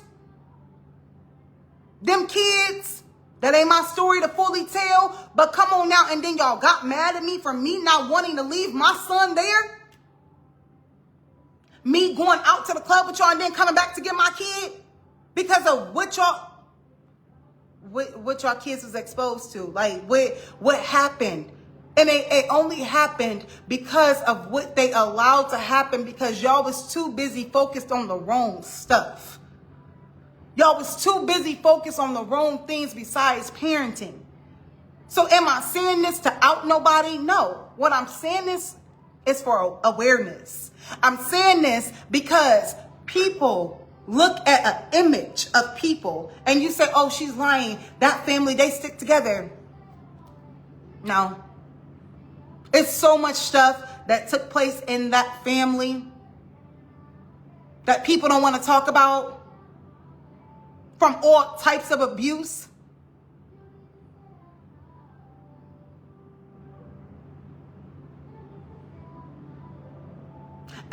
Ask Detrice why she don't have sole custody of her oldest child, why he lives with his father. Why she went ahead and said, you know what? Go ahead and take him. Go ahead, so they wouldn't go to court about it.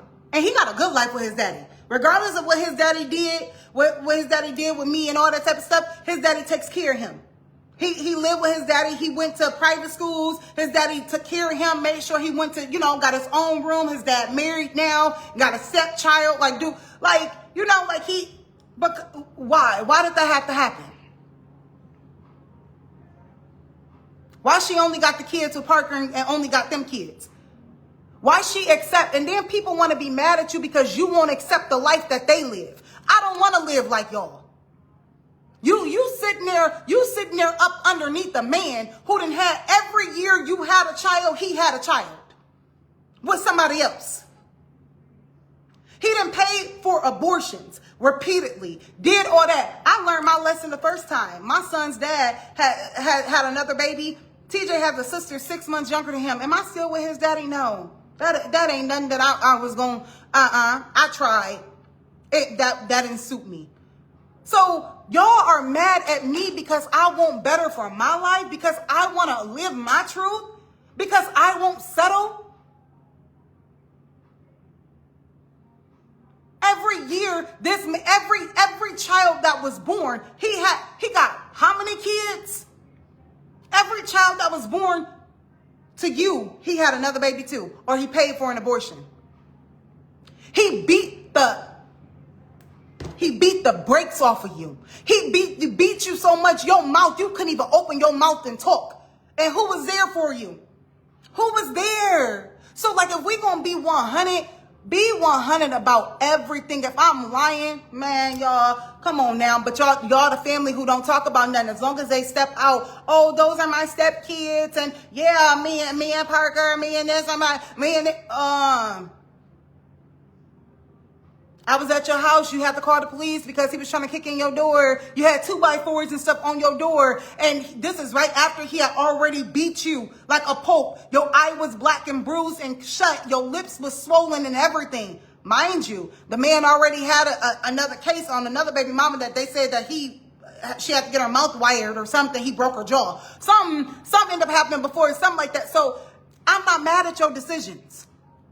I don't bring that up to say I'm not mad at nobody's decisions. What I feel is, why you mad at me? Why you mad at me because I don't want to settle? Why you mad at me because I want freedom? Why you mad at me because the life I want to live is to be free. When I mean free, my soul to be free. I don't want to settle. I don't want to have to feel like I need to go through somebody's phone, or feel like that I have to play second best. Or feel like that this is not the life I want, but this is the life I like. When I tell y'all my family didn't deal with me for real, they didn't like me for real, that's what I mean for real. Do you know Eugene used to have to talk to me when like Delana wasn't really around like that? Like Eugene we'd be outside, he smoke his black or whatever, we'd be chopping it up and everything. When Delana come out, we'd act like we wasn't really talking. Like, he was texting me on Father's Day and everything, telling me, hey sis, like, I know it's not father. I know you're not a father, but you hold it down. Like, I respect you and respect what you do. Like, you do your shit. Like,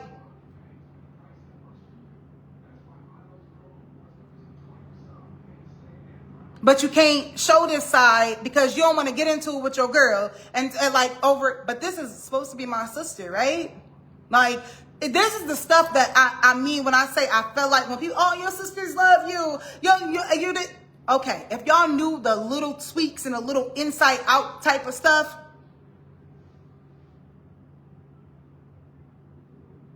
Taria was mad at me for being able to hold conversations with people, and she told me that I get on her nerves, that I don't even know who I really am, all this type of stuff, that I get on her nerves, that I talk to everybody and do whatever, and she decided that she didn't want me to go out with her, but I didn't have my vehicle in front, like with me or whatever. She hit me with a truck, like I had bruises and stuff all on my knee. The light of the headlight hit me with her truck in front of her house. We had a family meeting about it. They called Tanika, and we all sitting down at Taria's house and having a family meeting to talk this out. The fuck we talking out and you didn't hit me with a goddamn truck? Like, I got bruises and stuff on my knees and everything, taking pictures. Then she like, no, that didn't happen. Yes, it did. Delana was like, well, she called me and told me, and I seen the bruises. Because by the time we had the family meeting, the bruises started, like, they was, kind of healing and everything. By the time that everybody was available for the family meeting, we sat down and talked, and Tanika's like, okay, well, we need to hear her out. She don't feel like that you guys really like her unless, no, y'all don't like me unless I'm low vibrational. Y'all don't like me unless I'm sitting and drinking and partying with y'all. Other than that, we have nothing to talk about. My sisters didn't know. They didn't say congratulations with school and you did this and you did that. We coming to see you. We chilling at your house. I always had my own spot, my own everything. Nobody came over because we had nothing in common. The way we live our life is completely different. The way we raise our kids, completely different. So when I say, oh, they ain't like me for real, they tolerated me, that's exactly what I meant. Like, I was tolerated. I wasn't liked for real. Like, y'all tolerated me. Y'all did with a family from the outside looking in would say, oh, they doing all right. They doing good. Okay.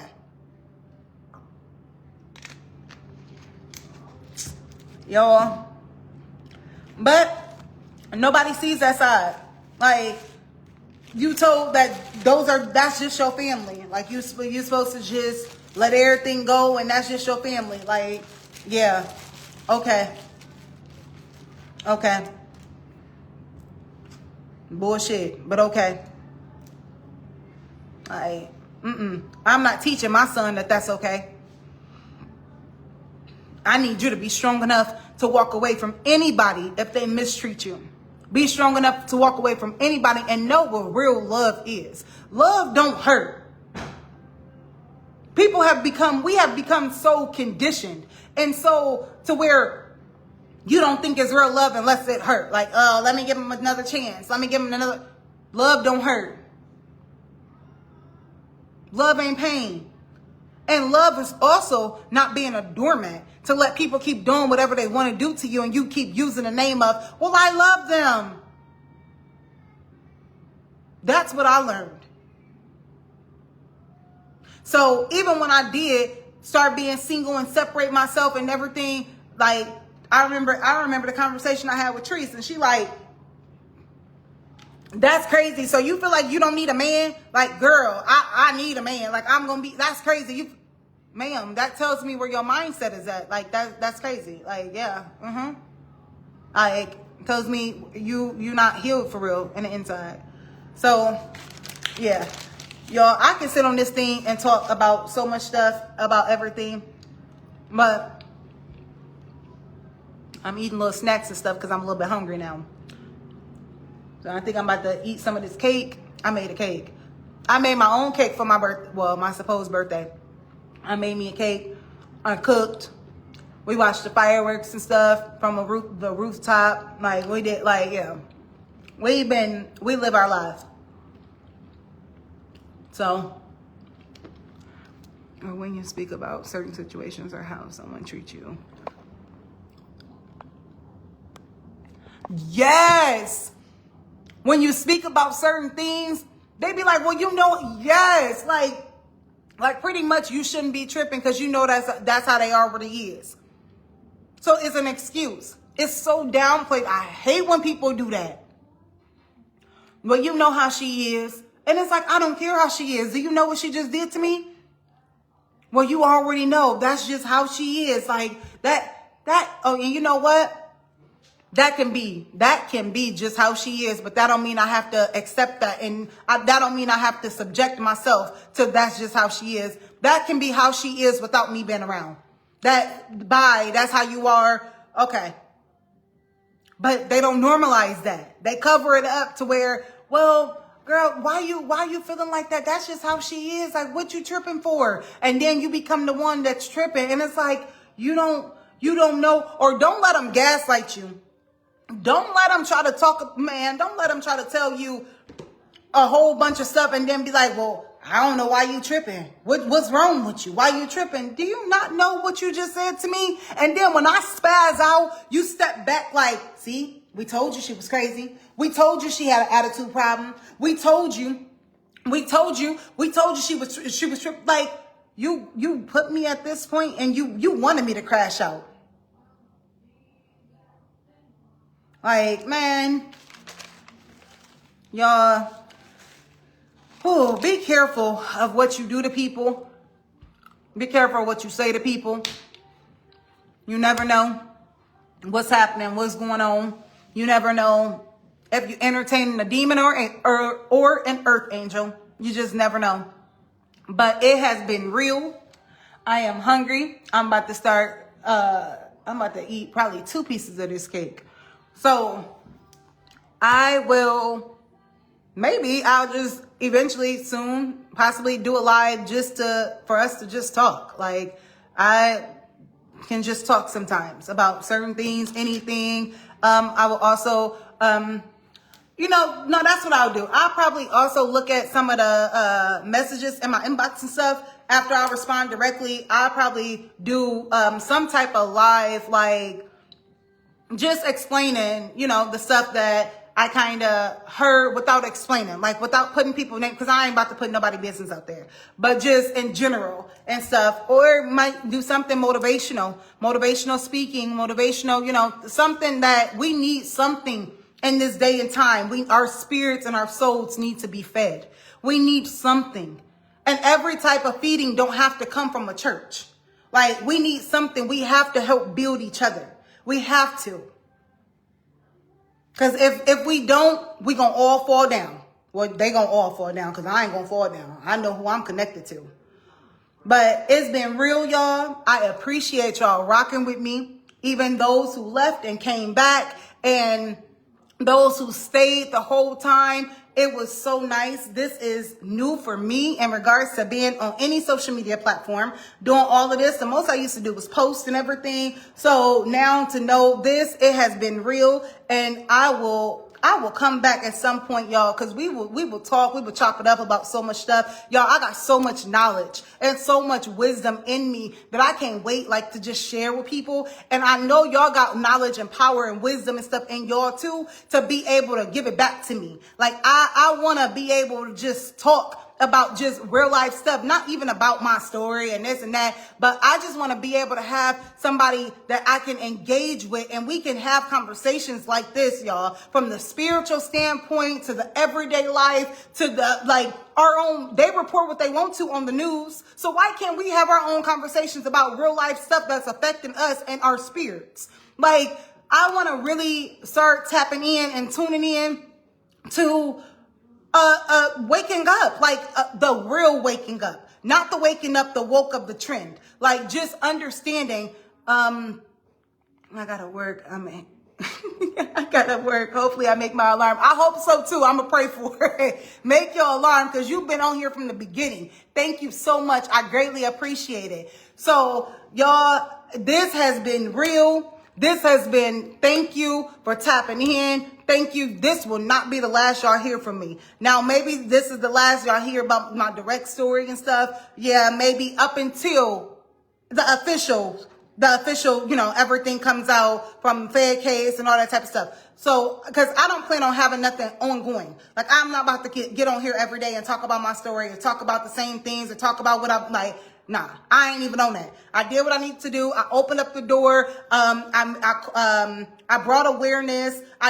My soul feels at peace. Like, I feel so happy in the inside. I am so grateful and so thankful for the strength and that God instilled in me. I am so grateful and thankful for the mindset that I have. I am so grateful for the heart that I still have. I am so grateful for even y'all rocking with me and on this platform, and even still staying here, and for y'all encouraging words. I am so grateful for the support that y'all have given me, the encouraging words, the push, the fact of the understanding, my heart is filled with gratitude. Like, I am so appreciative to everything. Like, people don't have to listen to you. You can tell your story, but they ain't gotta listen. So I appreciate y'all for listening. I pray that y'all have blessings for anything that you do, and your endeavors are blessed. Your future is blessed. I pray that any desire of your heart comes to fruition.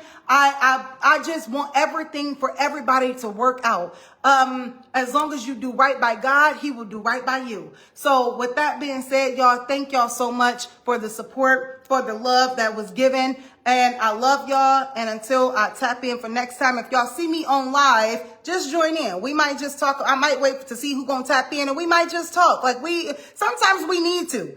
We need to just talk instead of just looking through social media stuff and doing all that stuff. Make it work for us. Let's use it for us. So once again, thank you, and I am out. Thank y'all so much.